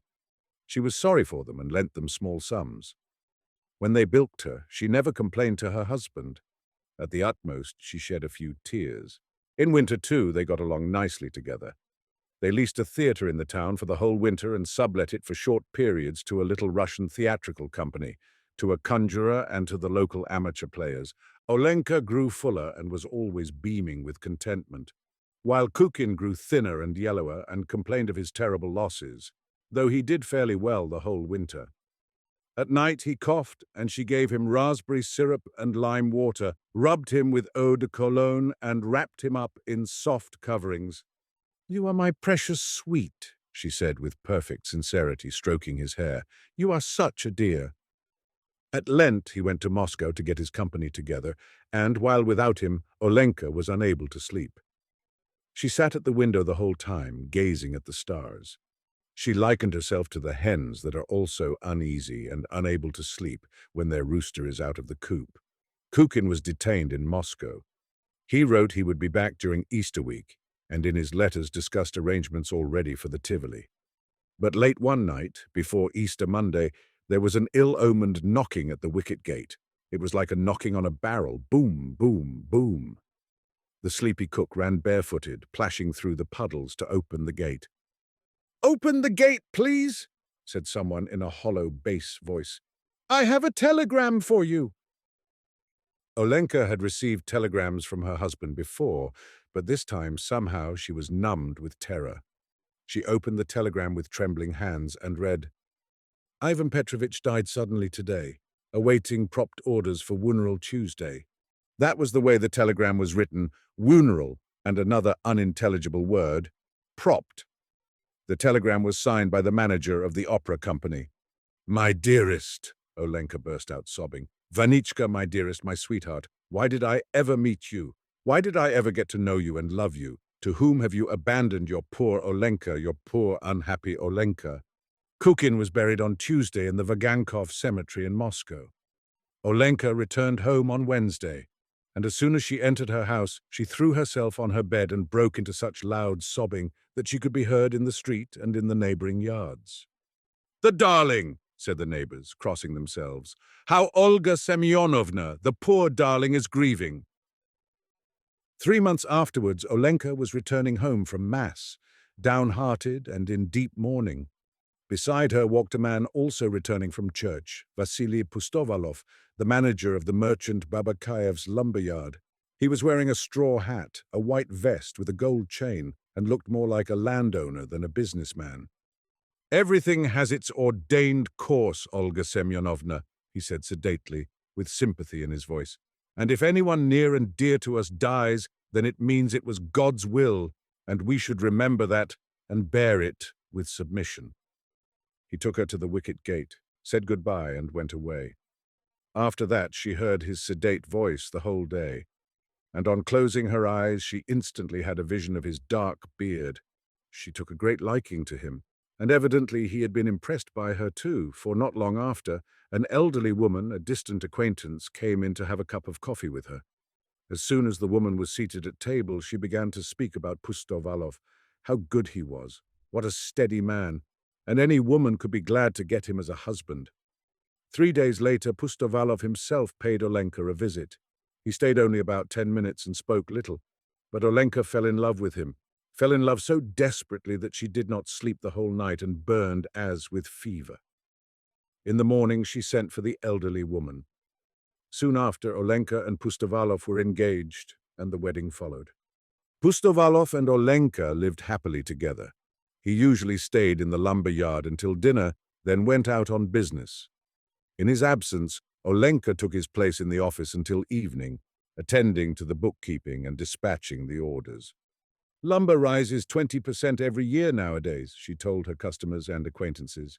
"Imagine, we used to buy wood from our forests here. Now Vasichka has to go every year to the government of Mogilev to get wood." "And what a tax!" she exclaimed. covering her cheeks with her hands in terror. "What a tax!" She felt as if she had been dealing in lumber for ever so long, that the most important and essential thing in life was lumber. There was something touching and endearing in the way she pronounced the words beam, joist, plank, stave, lath, gun carriage, clamp. At night she dreamed of whole mountains of boards and planks, long, endless rows of wagons conveying the wood somewhere far, far from the city. She dreamed that a whole regiment of beams, 36 feet by 5 inches, were advancing in an upright position to do battle against the lumber yard, that the beams and joists and clamps were knocking against each other, emitting the sharp, crackling reports of dry wood, that they were all falling and then rising again, piling on top of each other. Olenka cried out in her sleep, and Pustovalov said to her gently, "Olenka, my dear, what is the matter? Cross yourself." Her husband's opinions were all hers. If he thought the room was too hot, she thought so too. If he thought business was dull, she thought business was dull. Pustovalov was not fond of amusements and stayed home on holidays. She did the same. "You are always either at home or in the office," said her friends. "Why don't you go to the theatre or to the circus, darling?" "Vasichka and I never go to the theatre," she answered sedately. "We have work to do. We have no time for nonsense. What does one get out of going to theatre?" On Saturdays, she and Pustovalov went to Vespers and on holidays to early Mass. On returning home, they walked side by side with rapt faces, an agreeable smell emanating from both of them and her silk dress rustling pleasantly.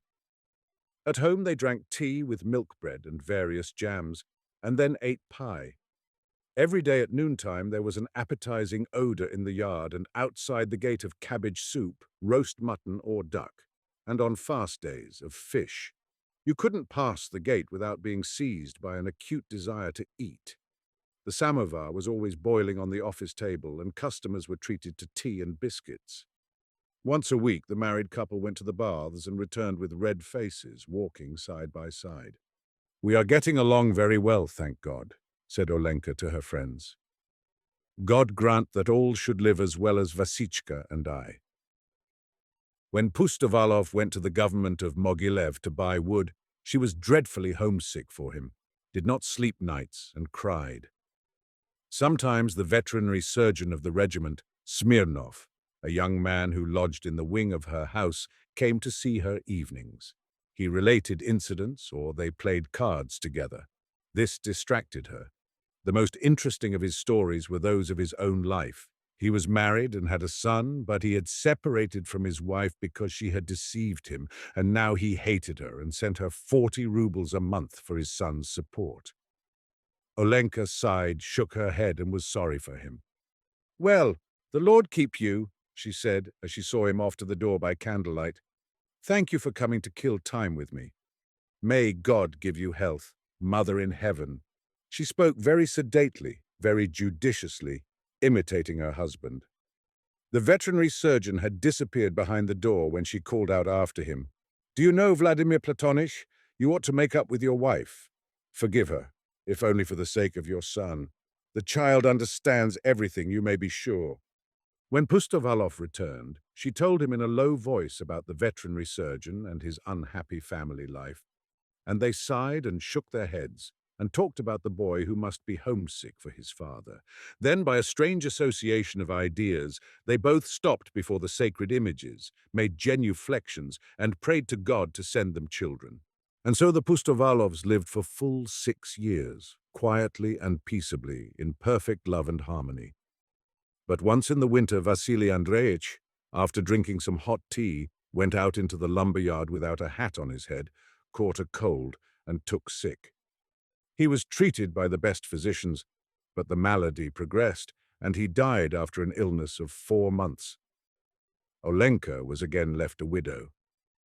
"To whom have you left me, my darling?" she wailed after the funeral. "How shall I live now without you, wretched creature that I am? Pity me, good people, pity me, fatherless and motherless, all alone in the world." She went about dressed in black and weepers, and she gave up wearing hats and gloves for good. She hardly left the house except to go to church and to visit her husband's grave. She almost led the life of a nun. It was not until 6 months had passed that she took off the weepers and opened her shutters. She began to go out occasionally in the morning to market with her cook. But how she lived at home and what went on there could only be surmised. It could be surmised from the fact that she was seen in her little garden drinking tea with the veterinarian while he read the paper out loud to her, and also from the fact that once, on meeting an acquaintance at the post office, she said to her, "There is no proper veterinary inspection in our town. That is why there is so much disease. You constantly hear of people getting sick from the milk and becoming infected by the horses and cows. The health of domestic animals ought really to be looked after as much as that of human beings." She repeated the veterinarian's words and held the same opinions as he about everything. It was plain that she could not exist a single year without an attachment, and she found her new happiness in the wing of her house. In anyone else, this would have been condemned, but no one could think ill of Olenka. Everything in her life was so transparent. She and the veterinary surgeon never spoke about the change in their relations. They tried, in fact, to conceal it, but unsuccessfully, for Olenka could have no secrets. When the surgeon's colleagues from the regiment came to see him, she poured tea and served the supper, and talked to them about the cattle plague, the foot and mouth disease, and the municipal slaughterhouses. The surgeon was dreadfully embarrassed, and after the visitors had left, he caught her hand and hissed angrily, "Didn't I ask you not to talk about what you don't understand? When we doctors discuss things, please don't mix in. It's getting to be a nuisance." She looked at him in astonishment and alarm and asked, "But, Volodichka, what am I to talk about?" And she threw her arms round his neck with tears in her eyes and begged him not to be angry. And they were both happy, but their happiness was of short duration. The veterinary surgeon went away with his regiment to be gone for good, when it was transferred to some distant place almost as far as Siberia, and Olenka was left alone. Now she was completely alone. Her father had long been dead, and his armchair lay in the attic covered with dust and minus one leg. She got thin and homely, and the people who met her on the street no longer looked at her as they had used to, nor smiled at her. Evidently her best years were over, past and gone, and a new dubious life was to begin which it were better not to think about. In the evening, Olenka sat on the steps and heard the music playing and the rockets bursting in the Tivoli, but it no longer aroused any response in her.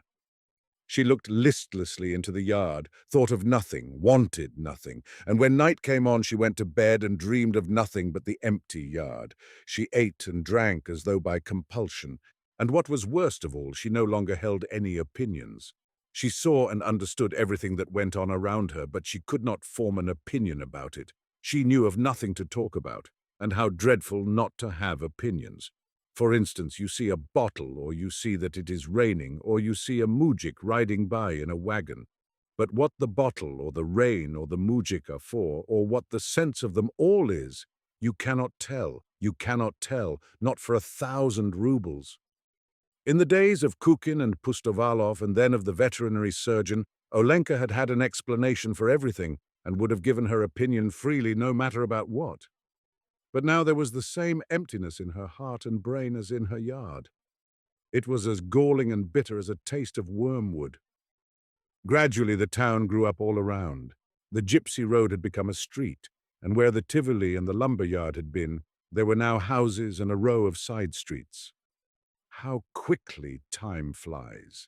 Olenka's house turned gloomy, the roof rusty, the shed slanting. Dock and thistles overgrew the yard. Olenka herself had aged and grown homely. In the summer she sat on the steps, and her soul was empty and dreary and bitter. When she caught the breath of spring, or when the wind wafted the chime of the cathedral bells, a sudden flood of memories would pour over her. Her heart would expand with a tender warmth, and the tears would stream down her cheeks. But that lasted only a moment. Then would come emptiness again, and the feeling, what is the use of living? The black kitten Briska rubbed up against her and purred softly, but the little creature's caresses left Olenka untouched. That was not what she needed. What she needed was a love that would absorb her whole being, her reason, her whole soul, that would give her ideas, an object in life that would warm her aging blood. And she shook the black kitten off her skirt angrily, saying, "Go away! What are you doing here?" And so day after day, year after year, not a single joy, not a single opinion. Whatever Marva, the cook, said was all right. One hot day in July, towards evening, as the town cattle were being driven by, and the whole yard was filled with clouds of dust, there was suddenly a knocking at the gate. Olenka herself went to open it, and was dumbfounded to behold the veterinarian Smirnov. He had turned grey and was dressed as a civilian. All the old memories flooded into her soul. She could not restrain herself. She burst out crying, and laid her head on Smirnov's breast without saying a word. So overcome was she that she was totally unconscious of how they walked into the house and seated themselves to drink tea. "My darling," she murmured, trembling with joy. "Vladimir Platonich, from where has God sent you?" "I want to settle here for good," he told her. "I have resigned my position and have come here to try my fortune as a free man and lead a settled life. Besides, it's time to send my boy to the gymnasium. He is grown up now. You know, my wife and I have become reconciled." "Where is she?" asked Olenka. "At the hotel with the boy. I am looking for lodgings." "Good gracious, bless you, take my house. Why won't my house do?" "Oh dear, why I won't ask any rent of you." Olenka burst out in the greatest excitement and began to cry again. "You live here, and the wing will be enough for me." Oh heavens, what a joy! The very next day the roof was being painted and the walls whitewashed, and Olenka, arms akimbo, was going about the yard superintending. Her face brightened with her old smile. Her whole being revived and freshened as though she had awakened from a long sleep. The veterinarian's wife and child arrived. She was a thin, plain woman with a crabbed expression. The boy Sasha, small for his 10 years of age, was a chubby child with clear blue eyes and dimples in his cheeks. He made for the kitten the instant he entered the yard, and the place rang with his happy laughter. "Is that your cat, Auntie?" he asked Olenka. "When she has little kitties, please give me one." "Mama is awfully afraid of mice." Olenka chatted with him, gave him tea, and there was a sudden warmth in her bosom and a soft gripping at her heart, as though the boy were her own son. In the evening, when he sat in the dining room studying his lessons, she looked at him tenderly and whispered to herself, "My darling, my pretty, you are such a clever child, so good to look at." "An island is a tract of land entirely surrounded by water," he recited. "An island is a tract of land," she repeated. The first idea asseverated with conviction after so many years of silence and mental emptiness. She now had her opinions, and at supper discussed with Sasha's parents how difficult the studies had become for the children at the gymnasium, but how, after all, a classical education was better than a commercial course. Because when you graduated from the gymnasium, then the road was open to you for any career at all. If you chose to, you could become a doctor, or if you wanted to, you could become an engineer. Sasha began to go to the gymnasium. His mother left on a visit to her sister in Kharkov and never came back. The father was away every day inspecting cattle, and sometimes was gone 3 whole days at a time, so that Sasha, it seemed to Olenka, was utterly abandoned, was treated as if he were quite superfluous and must be dying of hunger. So she transferred him into the wing along with herself and fixed up a little room for him there. Every morning, Olenka would come into his room and find him sound asleep with his hand tucked under his cheek, so quiet that he seemed not to be breathing. What a shame to have to wake him, she thought. "Sashenka," she said sorrowingly, "get up, darling. It's time to go to the gymnasium." He got up, dressed, said his prayers, then sat down to drink tea. He drank 3 glasses of tea, ate 2 large cracknels and half a buttered roll. The sleep was not yet out of him, so he was a little cross. "You don't know your fable as you should, Sashenka," said Olenka, looking at him as though he were departing on a long journey. "What a lot of trouble you are." "You must try hard and learn, dear, and mind your teachers." "Oh, let me alone, please," said Sasha. Then he went down the street to the gymnasium, a little fellow wearing a large cap and carrying a satchel on his back. Olenka followed him noiselessly. "Sashenka!" she called. He looked round and she shoved a date or a caramel into his hand. When he reached the street of the gymnasium, he turned around and said, ashamed of being followed by a tall, stout woman, "You had better go home, Aunt. I can go the rest of the way myself." She stopped and stared after him until he had disappeared into the school entrance. Oh, how she loved him. Not one of her other ties had been so deep. Never before had she given herself so completely, so disinterestedly, so cheerfully as now that her maternal instincts were all aroused. For this boy who was not hers, for the dimples in his cheeks and for his big cap, she would have given her life, given it with joy and with tears of rapture. Why? Ah, indeed, why? When she had seen Sasha off to the gymnasium, she returned home quietly, content, serene, overflowing with love. Her face, which had grown younger in the last half-year, smiled and beamed. People who met her were pleased as they looked at her. "How are you, Olga Semyonovna, darling?" "How are you getting on, darling?" "The gymnasium course is very hard nowadays," she told at the market. "It's no joke. Yesterday, the first class had a fable to learn by heart, a Latin translation, and a problem. How is a little fellow to do all that?" And she spoke of the teacher and the lessons and the textbooks, repeating exactly what Sasha said about them. At 3 o'clock they had dinner. In the evening they prepared the lessons together, and Olenka wept with Sasha over the difficulties. When she put him to bed, she lingered a long time making the sign of the cross over him and muttering a prayer. And when she lay in bed, she dreamed of the far-away, misty future when Sasha would finish his studies and become a doctor or an engineer, have a large house of his own, with horses and a carriage, marry and have children. She would fall asleep, still thinking of the same things, and tears would roll down her cheeks from her closed eyes.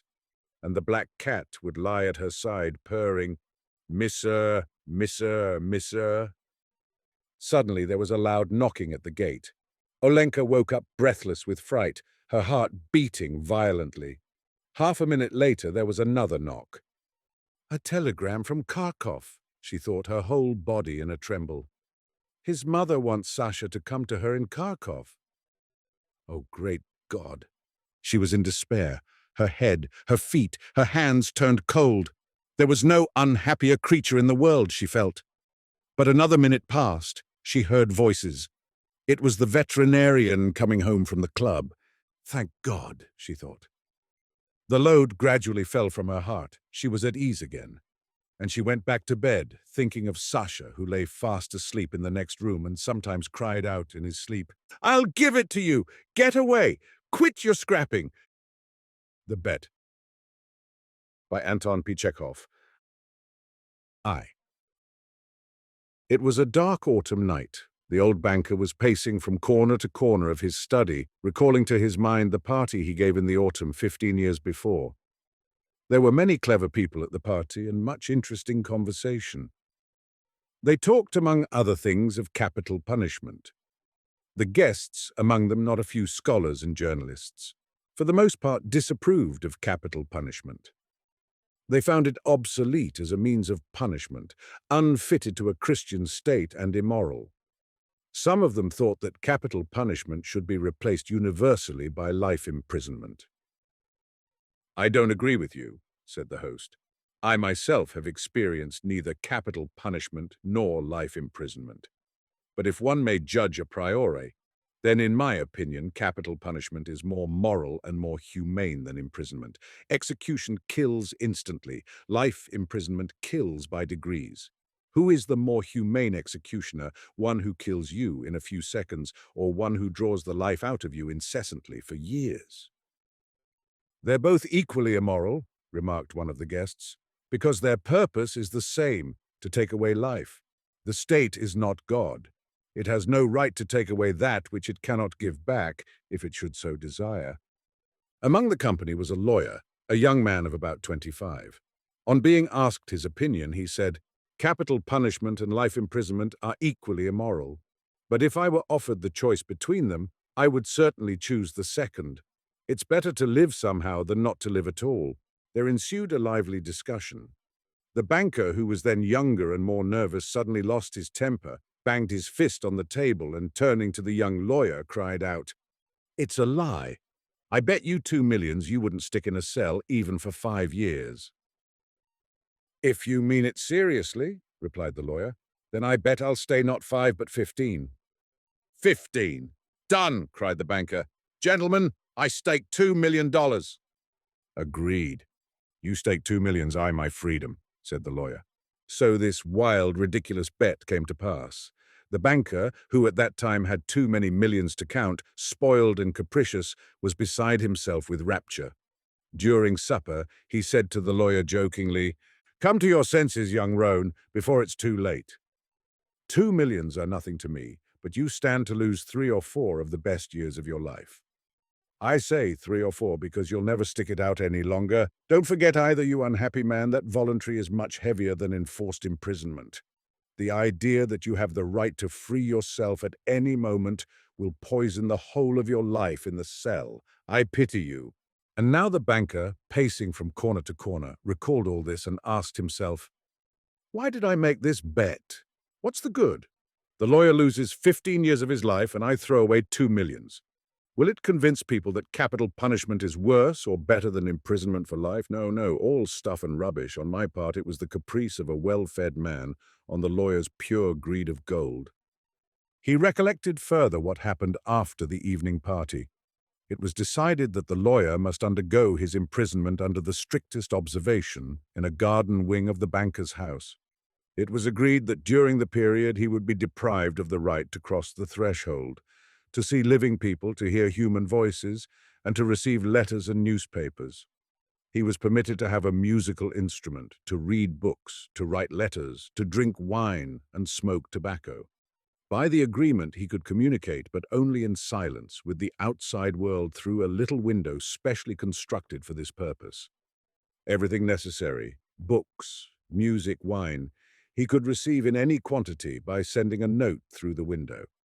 The agreement provided for all the minutest details, which made the confinement strictly solitary, and it obliged the lawyer to remain exactly 15 years from 12 o'clock of November 14th, 1870, to 12 o'clock of November 14th, 1885. The least attempt on his part to violate the conditions, to escape if only for 2 minutes before the time freed the banker from the obligation to pay him the 2 millions. During the first year of imprisonment, the lawyer, as far as it was possible to judge from his short notes, suffered terribly from loneliness and boredom. From his wing day and night came the sound of the piano. He rejected wine and tobacco. "Wine," he wrote, "excites desires, and desires are the chief foes of a prisoner. Besides, nothing is more boring than to drink good wine alone, and tobacco spoils the air in his room." During the first year, the lawyer was sent books of a light character, novels with a complicated love interest, stories of crime and fantasy, comedies, and so on. In the second year, the piano was heard no longer, and the lawyer asked only for classics. In the fifth year, music was heard again, and the prisoner asked for wine. Those who watched him said that during the whole of that year, he was only eating, drinking, and lying on his bed. He yawned often and talked angrily to himself. Books he did not read. Sometimes at nights he would sit down to write. He would write for a long time and tear it all up in the morning. More than once he was heard to weep. In the second half of the sixth year, the prisoner began zealously to study languages, philosophy, and history. He fell on these subjects so hungrily that the banker hardly had time to get books enough for him. In the space of 4 years, about 600 volumes were bought at his request. It was while that passion lasted that the banker received the following letter from the prisoner. "My dear jailer, I am writing these lines in 6 languages. Show them to experts. Let them read them. If they do not find one single mistake, I beg you to give orders to have a gun fired off in the garden.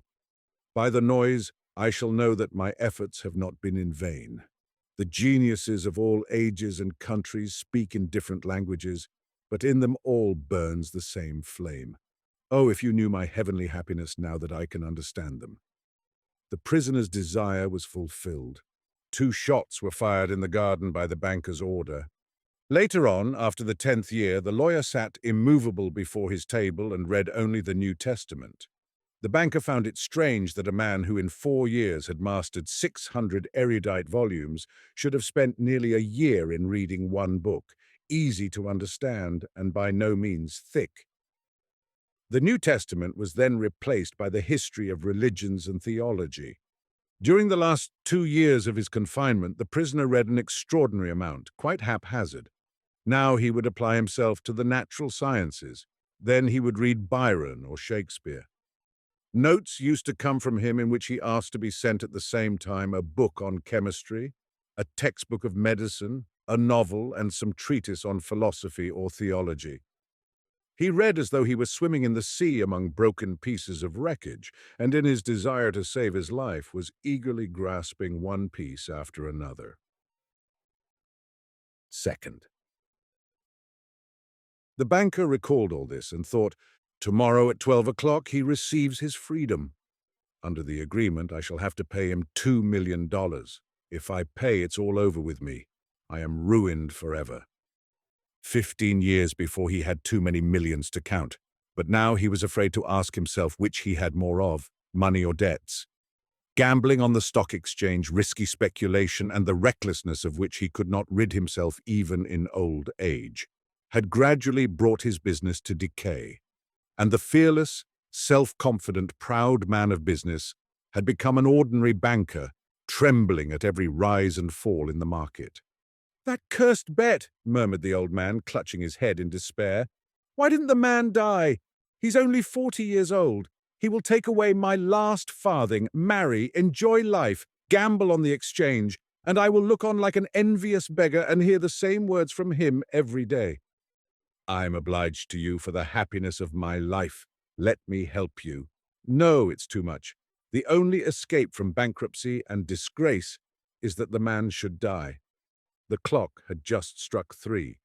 The banker was listening. In the house, everyone was asleep, and one could hear only the frozen trees whining outside the windows.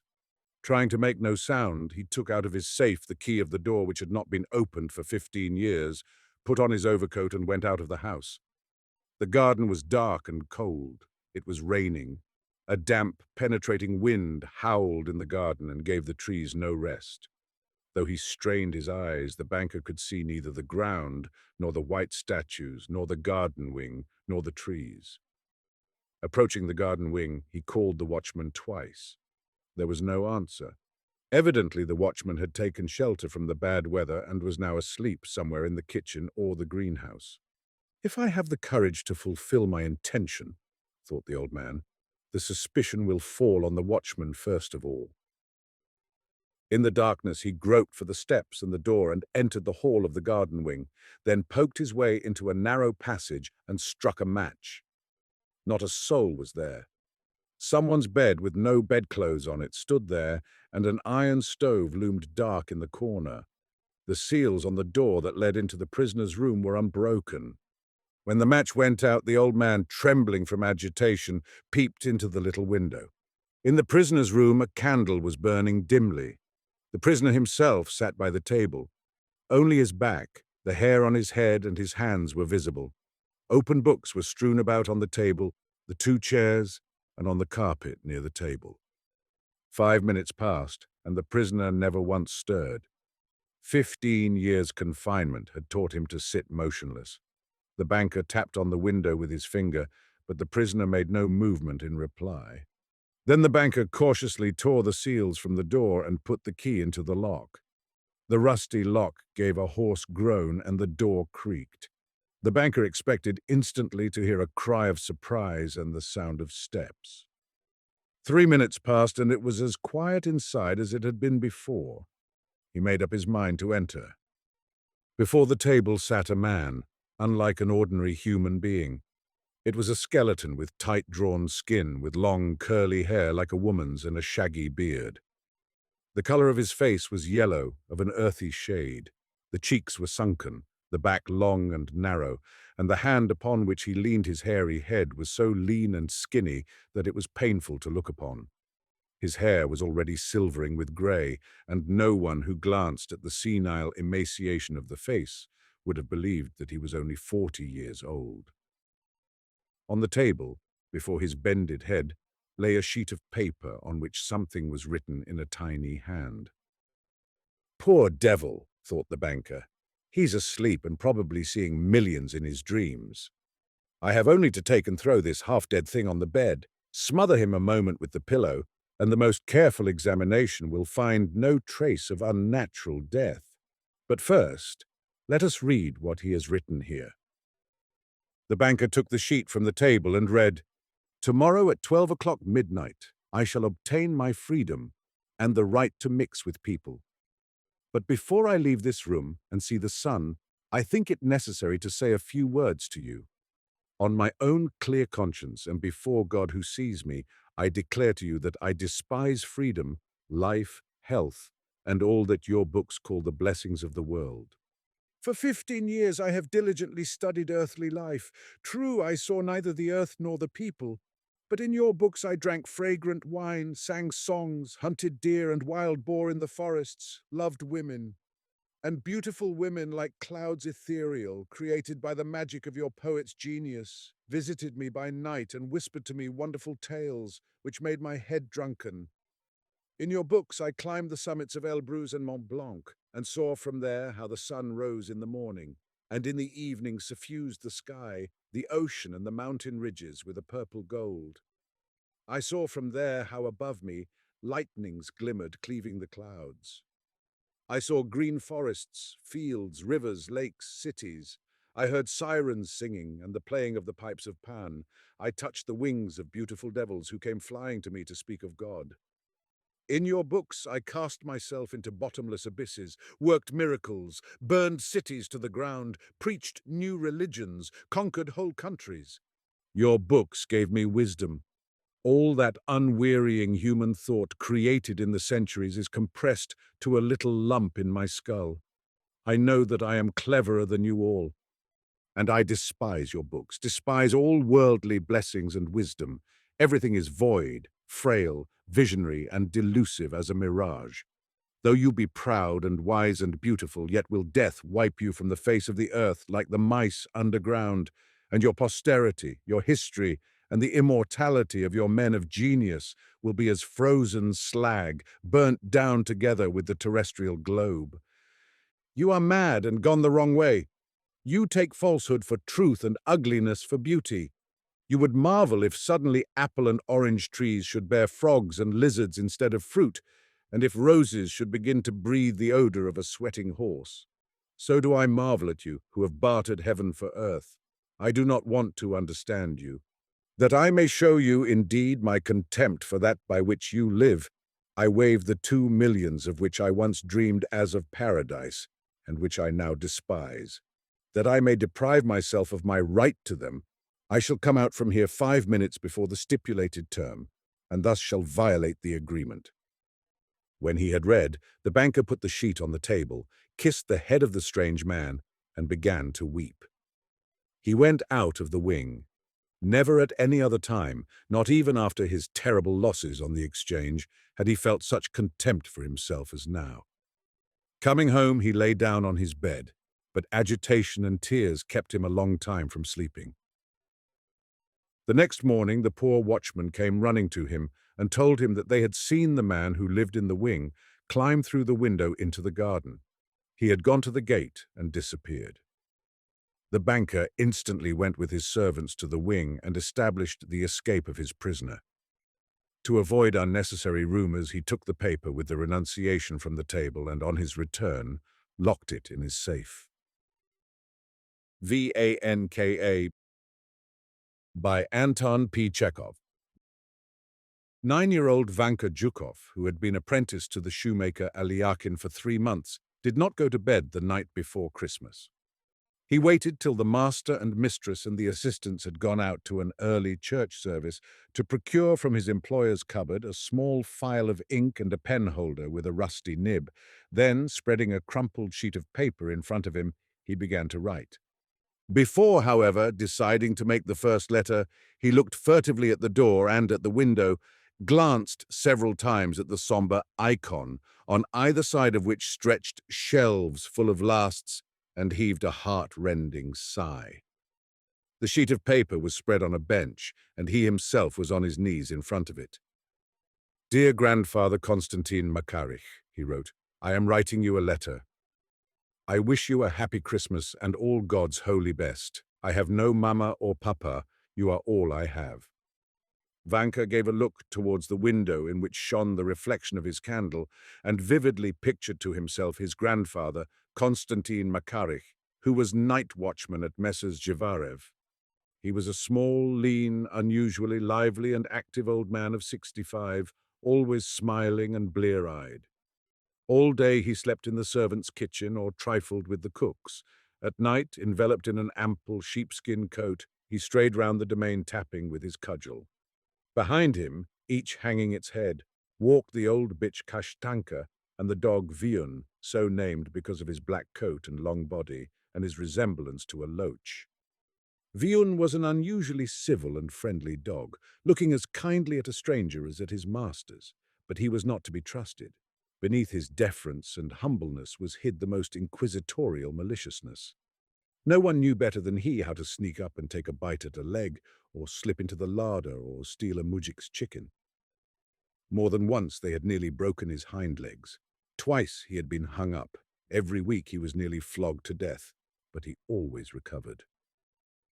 At this moment, for certain, Vanka's grandfather must be standing at the gate, blinking his eyes at the bright red windows of the village church, stamping his feet in their high felt boots, and jesting with the people in the yard. His cudgel will be hanging from his belt.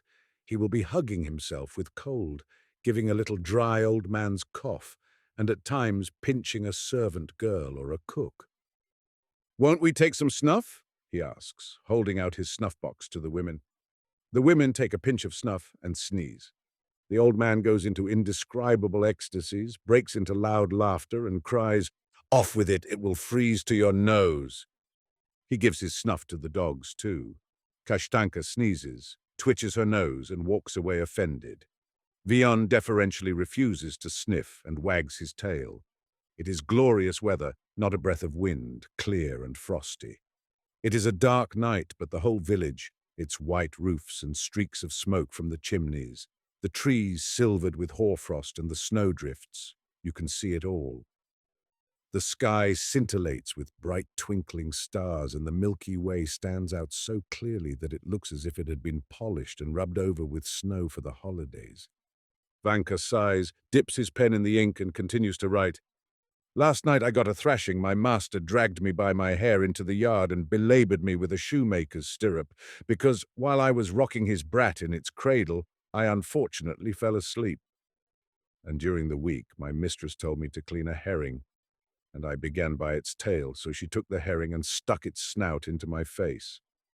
The assistants tease me, send me to the tavern for vodka, make me steal the master's cucumbers, and the master beats me with whatever is handy. Food there is none. In the morning it's bread, at dinner gruel, and in the evening bread again. As for tea or sour cabbage soup, the master and the mistress themselves guzzle that. They make me sleep in the vestibule, and when their brat cries, I don't sleep at all, but have to rock the cradle. Dear Grandpapa, for heaven's sake, take me away from here. Home to our village. I can't bear this any more. I bow to the ground to you, and will pray to God for ever and ever. Take me from here, or I shall die." The corners of Vanka's mouth went down. He rubbed his eyes with his dirty fist and sobbed. "I'll grate your tobacco for you," he continued. "I'll pray to God for you, and if there is anything wrong, then flog me like the grey goat. And if you really think I shan't find work, then I'll ask the manager, for Christ's sake, to let me clean the boots, or I'll go instead of Fedya as underherdsman. Dear Grandpapa, I can't bear this any more. It'll kill me. I wanted to run away to our village, but I have no boots, and I was afraid of the frost. And when I grow up, I'll look after you. No one shall harm you. And when you die, I'll pray for the repose of your soul, just like I do for Mama Pelageya. As for Moscow, it is a large town. There are all gentlemen's houses, lots of horses, no sheep, and the dogs are not vicious. The children don't come round at Christmas with a star. No one is allowed to sing in the choir. And once I saw in a shop window hooks on a line and fishing rods, all for sale and for every kind of fish, awfully convenient. And there was one hook which would catch a sheat fish weighing a pound. And there are shops with guns, like the master's, and I am sure they must cost 100 rubles each. And in the meat shops there are woodcocks, partridges, and hares, but who shot them or where they come from, the shopman won't say. Dear Grandpapa, and when the masters give a Christmas tree, take a golden walnut and hide it in my green box. Ask the young lady, Olga Ignatievna, for it, say it's for Vanka. Vanka sighed convulsively and again stared at the window. He remembered that his grandfather always went to the forest for the Christmas tree and took his grandson with him. What happy times! The frost crackled, his grandfather crackled, and as they both did, Vanka did the same.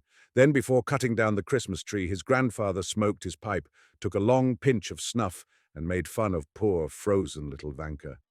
The young fir trees, wrapped in hoar frost, stood motionless, waiting for which of them would die. Suddenly a hare springing from somewhere would dart over the snowdrift. His grandfather could not help shouting, "Catch it, catch it, catch it! Ah, short-tailed devil!" When the tree was down, his grandfather dragged it to the master's house, and there they set about decorating it. The young lady, Olga Ignatievna, Vanka's great friend, busied herself most about it. When little Vanka's mother, Pelagueya, was still alive and was servant woman in the house, Olga Ignatievna used to stuff him with sugar candy, and having nothing to do, taught him to read, write, count up to 100, and even to dance the quadrille. When Pelagueya died, they placed the orphan Vanka in the kitchen with his grandfather, and from the kitchen he was sent to Moscow to Aliakin, the shoemaker. "Come quick, dear grandpapa," continued Vanka. "I beseech you, for Christ's sake, take me from here. Have pity on a poor orphan, for here they beat me, and I am frightfully hungry and so sad that I can't tell you. I cry all the time. The other day the master hit me on the head with a last. I fell to the ground and only just returned to life. My life is a misfortune, worse than any dog's. I send greetings to Aliona, to One-Eyed Tigor and the coachman, and don't let anyone have my mouth organ. I remain your grandson, Ivan Zhukov, dear grandpapa, do come." Vanka folded his sheet of paper in four and put it into an envelope purchased the night before for a kopeck. He thought a little, dipped the pen into the ink and wrote the address, "The village to my grandfather." He then scratched his head, thought again, and added, "Konstantin Makarik." Pleased at not having been interfered with in his writing, he put on his cap, and without putting on his sheepskin coat, ran out in his shirt sleeves into the street. The shopman at the poulterer's, from whom he had inquired the night before, had told him that letters were to be put into post boxes, and from there they were conveyed over the whole earth in mail troikas by drunken postboys and to the sound of bells. Vanka ran to the first postbox and slipped his precious letter into the slit. An hour afterwards, lulled by hope, he was sleeping soundly. In his dreams he saw a stove, by the stove his grandfather sitting with his legs dangling down, barefooted, and reading a letter to the cooks, and Vian walking round the stove, wagging his tail. Hide and Seek by Fyodor Sologub. Everything in Lelechka's nursery was bright, pretty, and cheerful. Lelechka's sweet voice charmed her mother. Lelechka was a delightful child. There was no other such child, there never had been, and there never would be. Lelechka's mother, Serafima Alexandrovna, was sure of that. Lelechka's eyes were dark and large, her cheeks were rosy, her lips were made for kisses and for laughter. But it was not these charms in Lelechka that gave her mother the keenest joy. Lelechka was her mother's only child. That was why every movement of Lelechka's bewitched her mother. It was great bliss to hold Lelechka on her knees and to fondle her, to feel the little girl in her arms, a thing as lively and as bright as a little bird. To tell the truth, Serafima Alexandrovna felt happy only in the nursery. She felt cold with her husband. Perhaps it was because he himself loved the cold. He loved to drink cold water and to breathe cold air. He was always fresh and cool with a frigid smile, and wherever he passed, cold currents seemed to move in the air. The Nesletyevs, Sergei Modestovich and Serafima Alexandrovna, had married without love or calculation, because it was the accepted thing. He was a young man of 35, she a young woman of 25. Both were of the same circle and well brought up. He was expected to take a wife, and the time had come for her to take a husband. It even seemed to Serafima Alexandrovna that she was in love with her future husband, and this made her happy. He looked handsome and well-bred. His intelligent grey eyes always preserved a dignified expression, and he fulfilled his obligations of a fiancé with irreproachable gentleness. The bride was also good-looking. She was a tall, dark-eyed, dark-haired girl, somewhat timid but very tactful. He was not after her dowry, though it pleased him to know that she had something. He had connections, and his wife came of good, influential people. This might, at the proper opportunity, prove useful. Always irreproachable and tactful, Nesletyev got on in his position not so fast that anyone should envy him, nor yet so slow that he should envy anyone else. Everything came in the proper measure and at the proper time. After their marriage, there was nothing in the manner of Sergei Modestovich to suggest anything wrong to his wife. Later, however, when his wife was about to have a child, Sergei Modestovich established connections elsewhere of a light and temporary nature. Serafima Alexandrovna found this out and, to her own astonishment, was not particularly hurt. She awaited her infant with a restless anticipation that swallowed every other feeling. A little girl was born. Serafima Alexandrovna gave herself up to her. At the beginning she used to tell her husband with rapture of all the joyous details of Lelechka's existence. But she soon found that he listened to her without the slightest interest, and only from the habit of politeness. Serafima Alexandrovna drifted farther and farther away from him. She loved her little girl with the ungratified passion that other women, deceived in their husbands, show their chance young lovers. "Mamochka, let's play priatki, hide and seek," cried Lelechka, pronouncing the er like the l, so that the word sounded pliatki. This charming inability to speak always made Serafima Alexandrovna smile with tender rapture. Lelechka then ran away, stamping with her plump little legs over the carpets, and hid herself behind the curtains near her bed. "Tiu-tiu, Mamochka!" she cried out in her sweet, laughing voice as she looked out with a single roguish eye. "Where is my baby girl?" the mother asked, as she looked for Lelechka and made believe that she did not see her. And Lelechka poured out her rippling laughter in her hiding place. Then she came out a little farther, and her mother, as though she had only just caught sight of her, seized her by her little shoulders and exclaimed joyously, "Here she is, my Lelechka!" Lelechka laughed long and merrily, her head close to her mother's knees, and all of her cuddled up between her mother's white hands. Her mother's eyes glowed with passionate emotion. "Now, Mamochka, you hide," said Lelechka as she ceased laughing. Her mother went to hide. Lelechka turned away as though not to see, but watched her Mamochka stealthily all the time. Mama hid behind the cupboard and exclaimed, "Tiu-tiu, baby girl!" Lelechka ran round the room and looked into all the corners, making believe, as her mother had done before, that she was seeking, though she really knew all the time where her Mamochka was standing.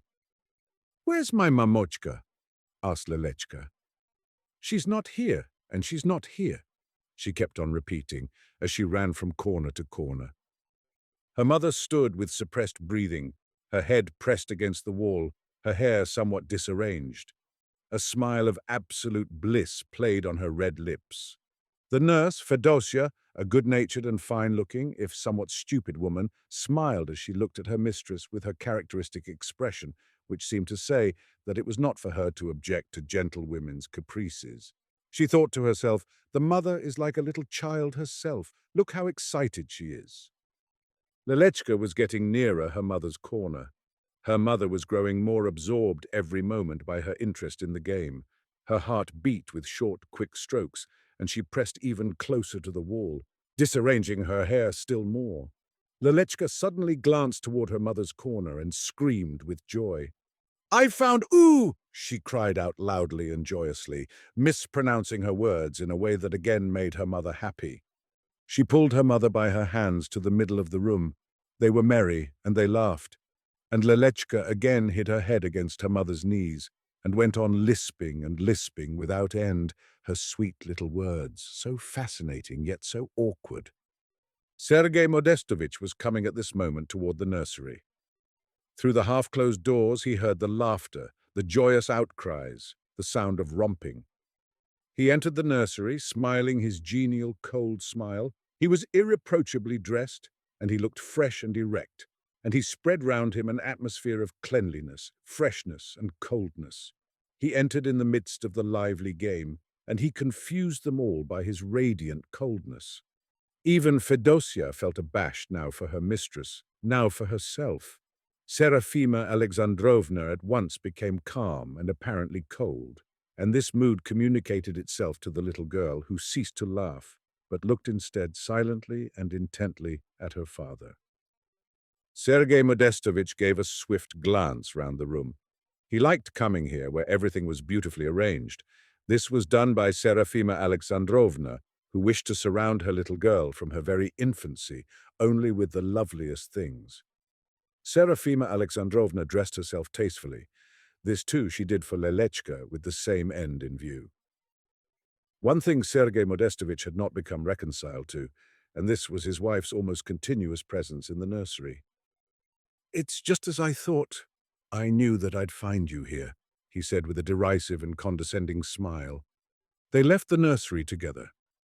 As he followed his wife through the door, Sergei Modestovich said rather indifferently, in an incidental way, laying no stress on his words, "Don't you think that it would be well for the little girl if she was sometimes without your company? Merely you see that the child should feel its own individuality," he explained in answer to Serafima Alexandrovna's puzzled glance. "She's still so little," said Serafima Alexandrovna.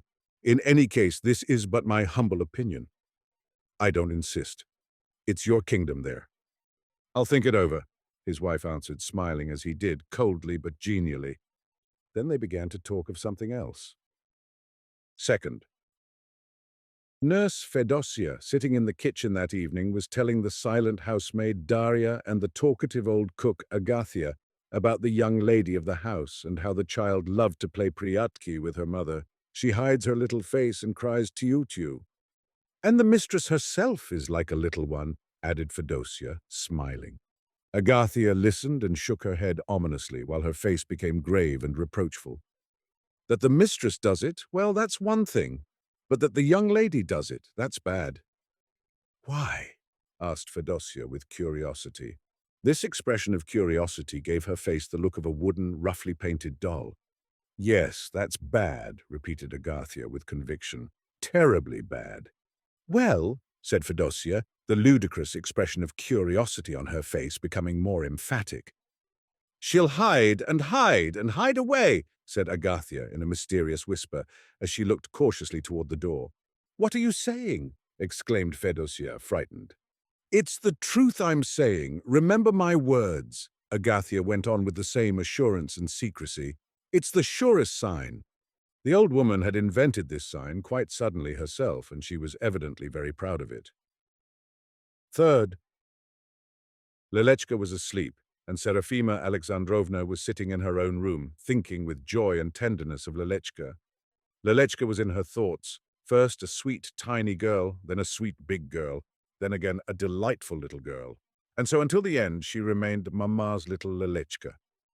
Serafima Alexandrovna did not even notice that Fedosia came up to her and paused before her. Fedosia had a worried, frightened look. "Madam, madam," she said quietly in a trembling voice. Serafima Alexandrovna gave a start. Fedosia's face made her anxious. "What is it, Fedosia?"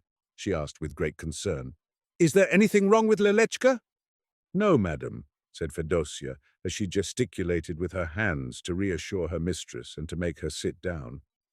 "Lelechka is asleep. May God be with her.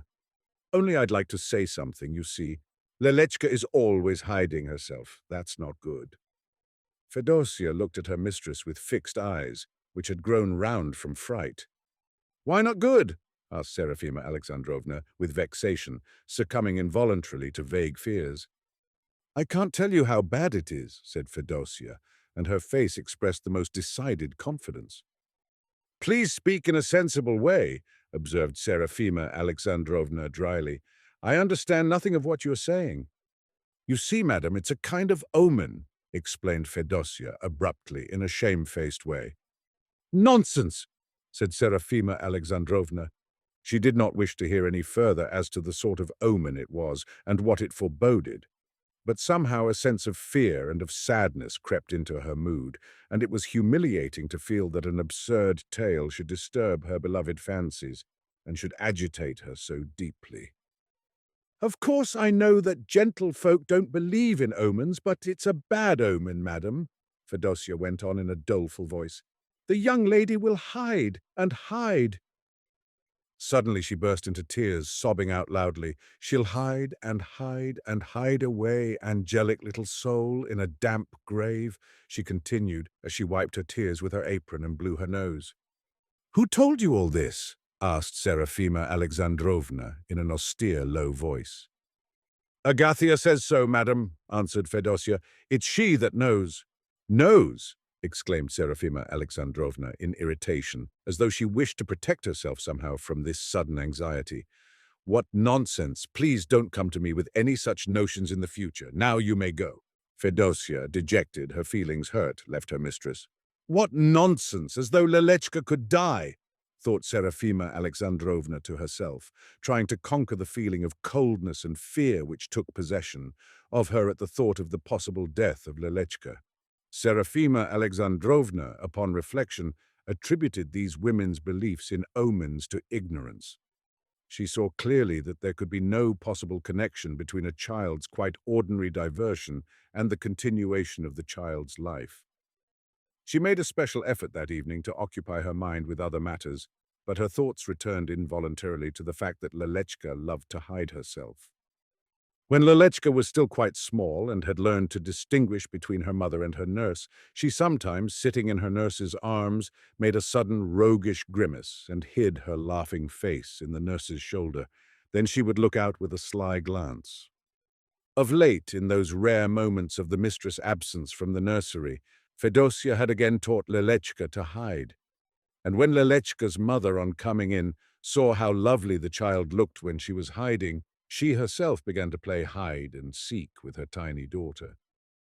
Fourth.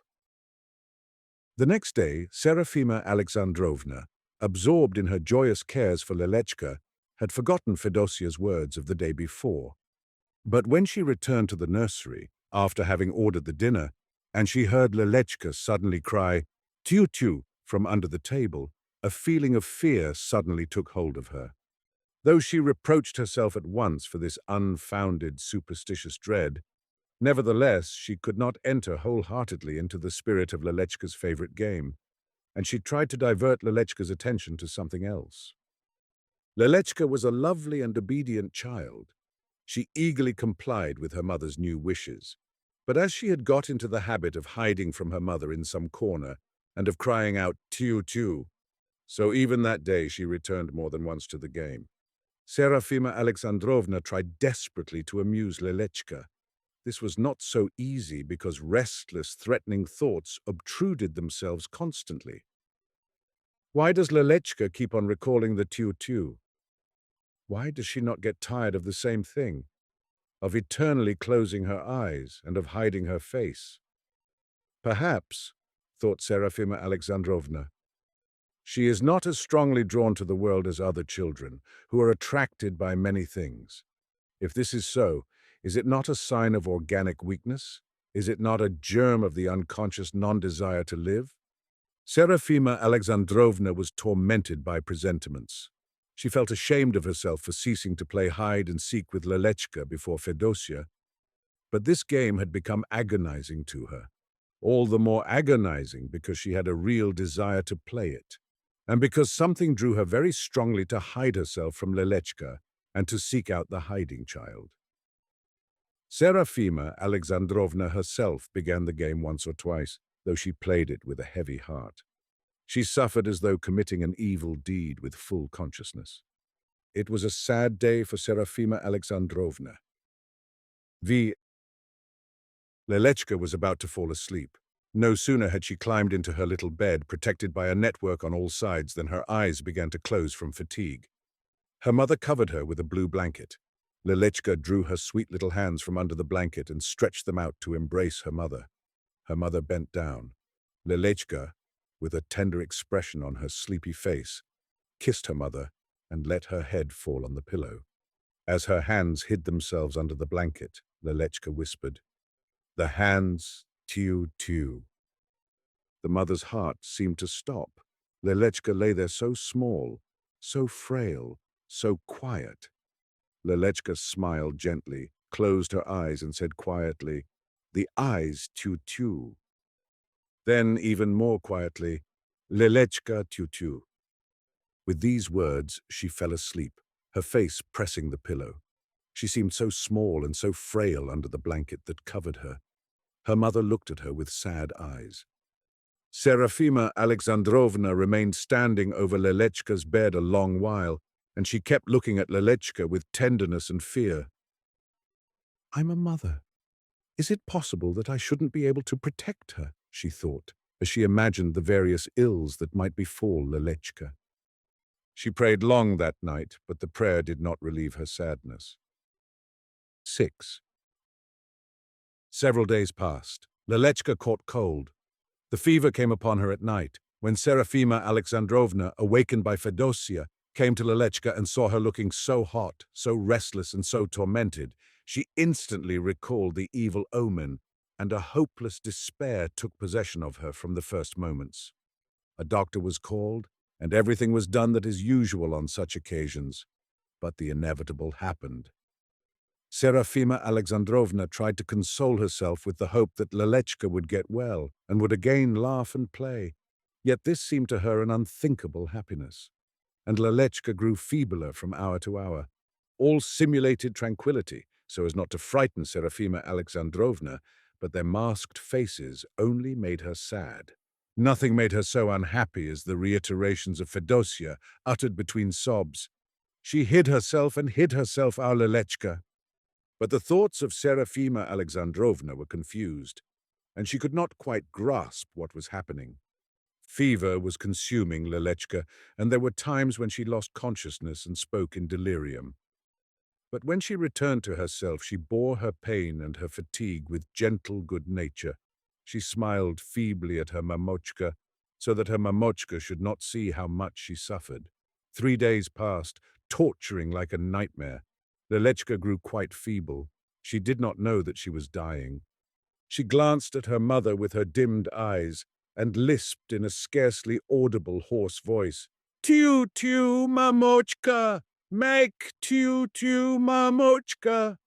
Serafima Alexandrovna hid her face behind the curtains near Lelechka's bed. How tragic! "Mamochka!" called Lelechka in an almost inaudible voice. Lelechka's mother bent over her, and Lelechka, her vision grown still more dim, saw her mother's pale, despairing face for the last time. "A white mamochka!" whispered Lelechka. Mamochka's white face became blurred, and everything grew dark before Lelechka. She caught the edge of the bed cover feebly with her hands and whispered, "Tiu-tiu." Something rattled in her throat.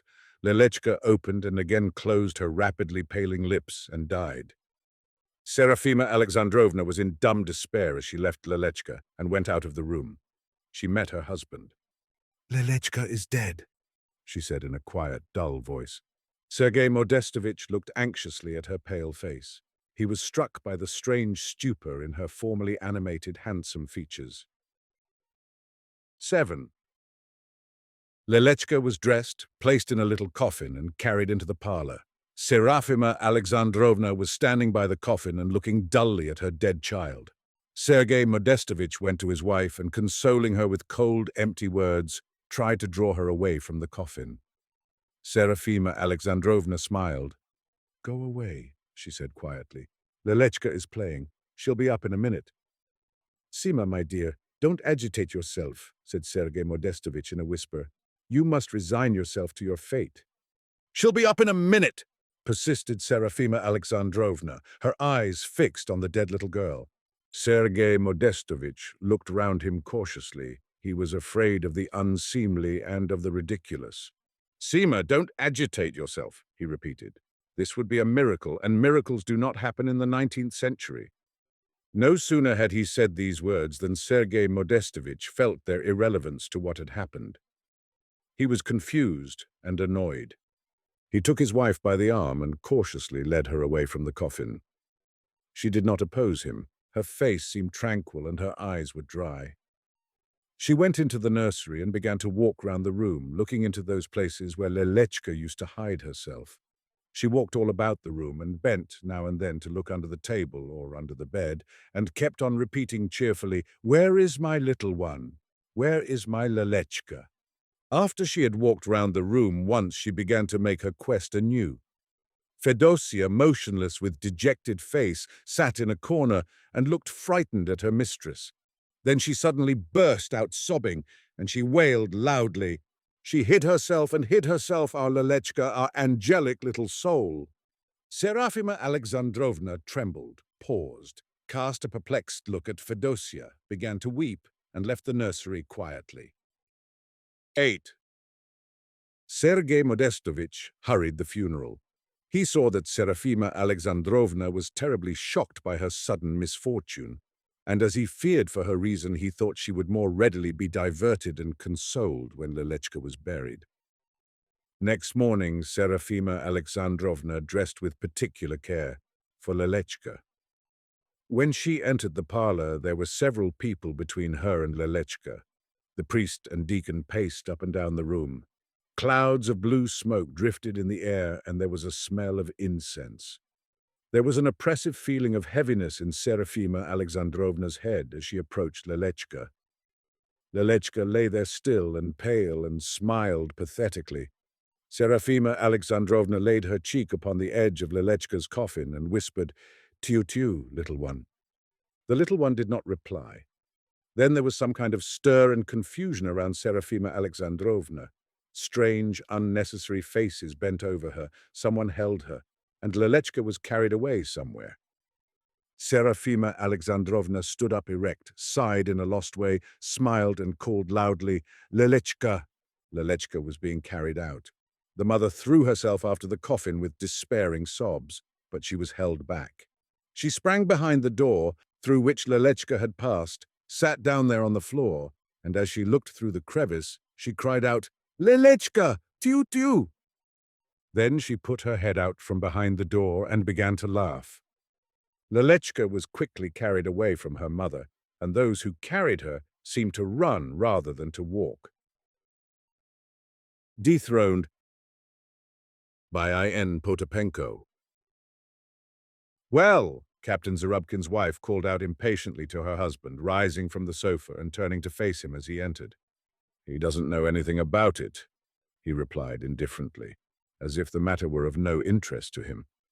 Then he asked in a businesslike tone, "Nothing for me from the office?" "Why should I know? Am I your errand boy? How they dilly-dally. If only the package doesn't come too late. It's so important." "Idiot! Who's an idiot?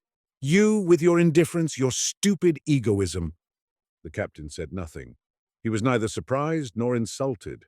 On the contrary, the smile on his face was as though he had received a compliment. These wifely animadversions, probably oft heard, by no means interfered with his domestic peace.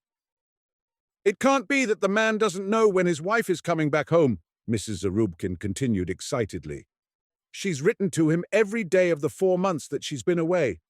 "The postmaster told me so." "Semyonov. Oh, Semyonov. Has anyone from the office been here?" "I don't know, Your Excellency," came in a loud, clear voice from back of the room. "Why don't you know? Where have you been?" "I went to Abramka, Your Excellency." "The tailor again?" "Yes, Your Excellency, the tailor Abramka." The captain spat in annoyance. "And where is Krinka?" "He went to market, Your Excellency." "Was he told to go to market?" "Yes, Your Excellency." The captain spat again. "Why do you keep spitting? Such vulgar manners," his wife cried angrily. "You behave at home like a drunken subaltern. You haven't the least consideration for your wife. You are so coarse in your behavior towards me. Do please go to your office." Semyonov. "Your Excellency, if the package comes, please have it sent back to the office and say I've gone there. And listen, someone must always be here. I won't have everybody out of the house at the same time. Do you hear? Yes, Your Excellency. The captain put on his cap to go. In the doorway he turned and addressed his wife. Please, Tasya, please don't send all the servants on your errands at the same time. Something important may turn up, and then there's nobody here to attend to it. He went out, and his wife remained reclining in the sofa corner, as if his plea were no concern of hers. But scarcely had he left the house when she called out, "Semyonov, come here, quick!" A barefooted, unshaven man in dark blue pantaloons and cotton shirt presented himself. His stocky figure and red face made a wholesome appearance. He was the captain's orderly. "At your service, Your Excellency." "Listen, Semyonov, you don't seem to be stupid." "I don't know, Your Excellency." "For goodness sake, drop Your Excellency. I am not your superior officer." "Yes, Your Idiot!" But the lady's manner toward the servant was far friendlier than toward her husband. Semyonov had it in his power to perform important services for her, while the captain had not come up to her expectations.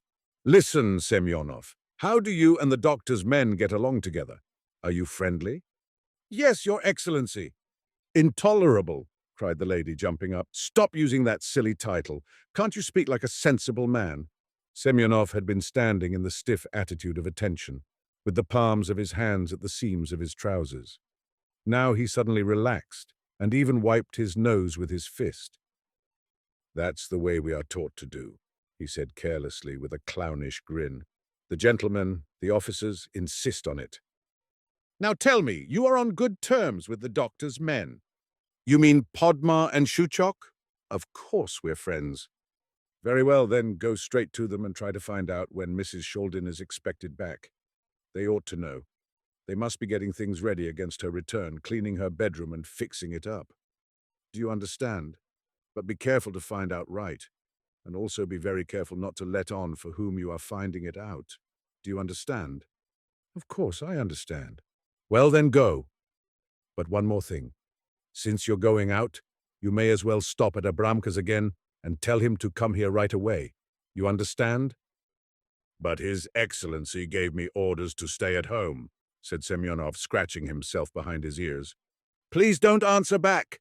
Just do as I tell you. Go on now. At your service." And the orderly, impressed by the lady's severe military tone, left the room. Mrs. Zarubkin remained reclining on the sofa for a while. Then she rose and walked up and down the room and finally went to her bedroom, where her two little daughters were playing in their nurse's care. She scolded them a bit and returned to her former place on the couch. Her every movement betrayed great excitement. Tatyana Grigorievna Zarubkin was one of the most looked-up-to ladies of the S regiment and even of the whole town of Chmyrsk, where the regiment was quartered. To be sure, you hardly could say that outside the regiment the town could boast any ladies at all. There were very respectable women, decent wives, mothers, daughters and widows of honourable citizens.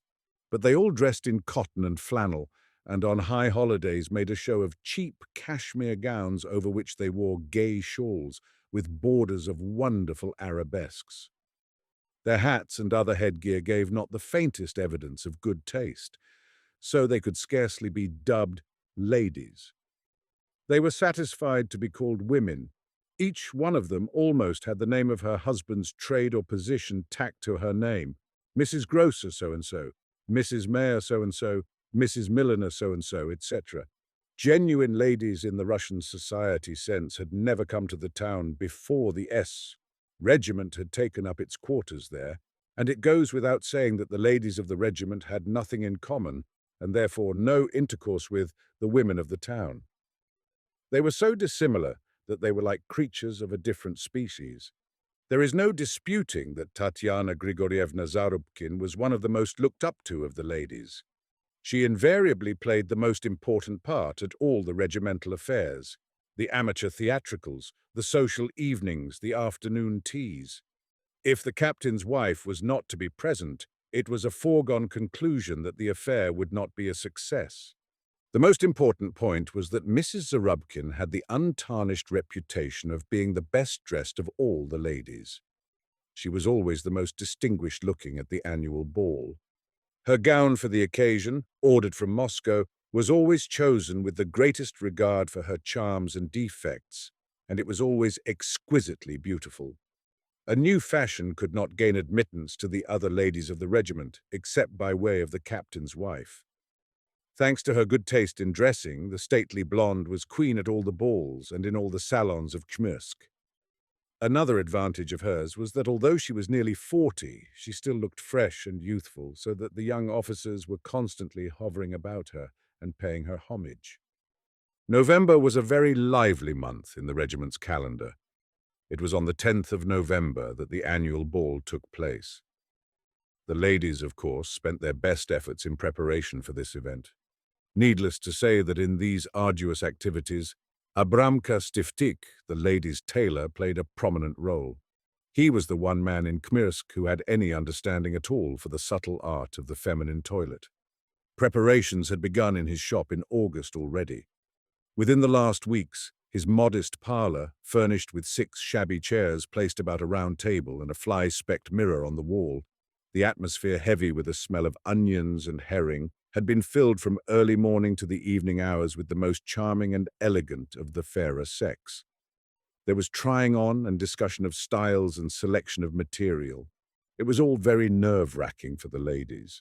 The only one who had never appeared in this parlour was the captain's wife. That had been a thorn in Abramka's flesh. He had spent days and nights going over in his mind how he could rid this lady of the, in his opinion, wretched habit of ordering her clothes from Moscow. For this ball, however, as she herself had told him, she had not ordered a dress but only material from out of town, from which he deduced that he was to make the gown for her. But there was only 1 week left before the ball, and still she had not come to him. Abramka was in a state of feverishness. He longed once to make a dress for Mrs. Zarubkin. It would add to his glory. He wanted to prove that he understood his trade just as well as any tailor in Moscow, and that it was quite superfluous for her to order her gowns outside of Khmysk. He would come out the triumphant competitor of Moscow. As each day passed and Mrs. Zarubkin did not appear in his shop, his nervousness increased. Finally, she ordered a dressing jacket from him, but not a word said of a ball gown.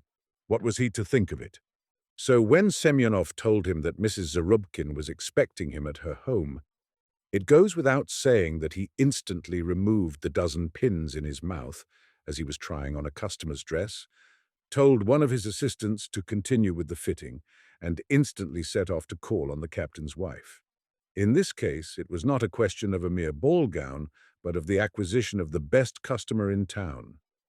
Although Abramka wore a silk hat and a suit in keeping with the silk hat, still he was careful not to ring at the front entrance, but always knocked at the back door. At another time, when the captain's orderly was not in the house, for the captain's orderly also performed the duties of the captain's cook, he might have knocked long and loud. On other occasions, a cannon might have been shot off right next to Tatyana Grigorievna's ears, and she would not have lifted her fingers to open the door. But now she instantly caught the sound of the modest knocking and opened the back door herself for Abramka. "Oh!" she cried delightedly. "You, Abramka!" She really wanted to address him less familiarly, as was more befitting so dignified a man in a silk hat. But everybody called him Abramka, and he would have been very much surprised had he been honored with his full name, Abram Srulovich Stiftik. So she thought it best to address him as the others did. Mr. Abramka was tall and thin. There was always a melancholy expression in his pale face. He had a little stoop, a long and very heavy greyish beard. He had been practicing his profession for 30 years. Ever since his apprenticeship he had been called Abramka, which did not strike him as at all derogatory or unfitting. Even his shingle read, "Ladies' Tailor Abramka Stiftik," the most valid proof that he deemed his name immaterial, but that the chief thing to him was his art. As a matter of fact, he had attained, if not perfection in tailoring, yet remarkable skill.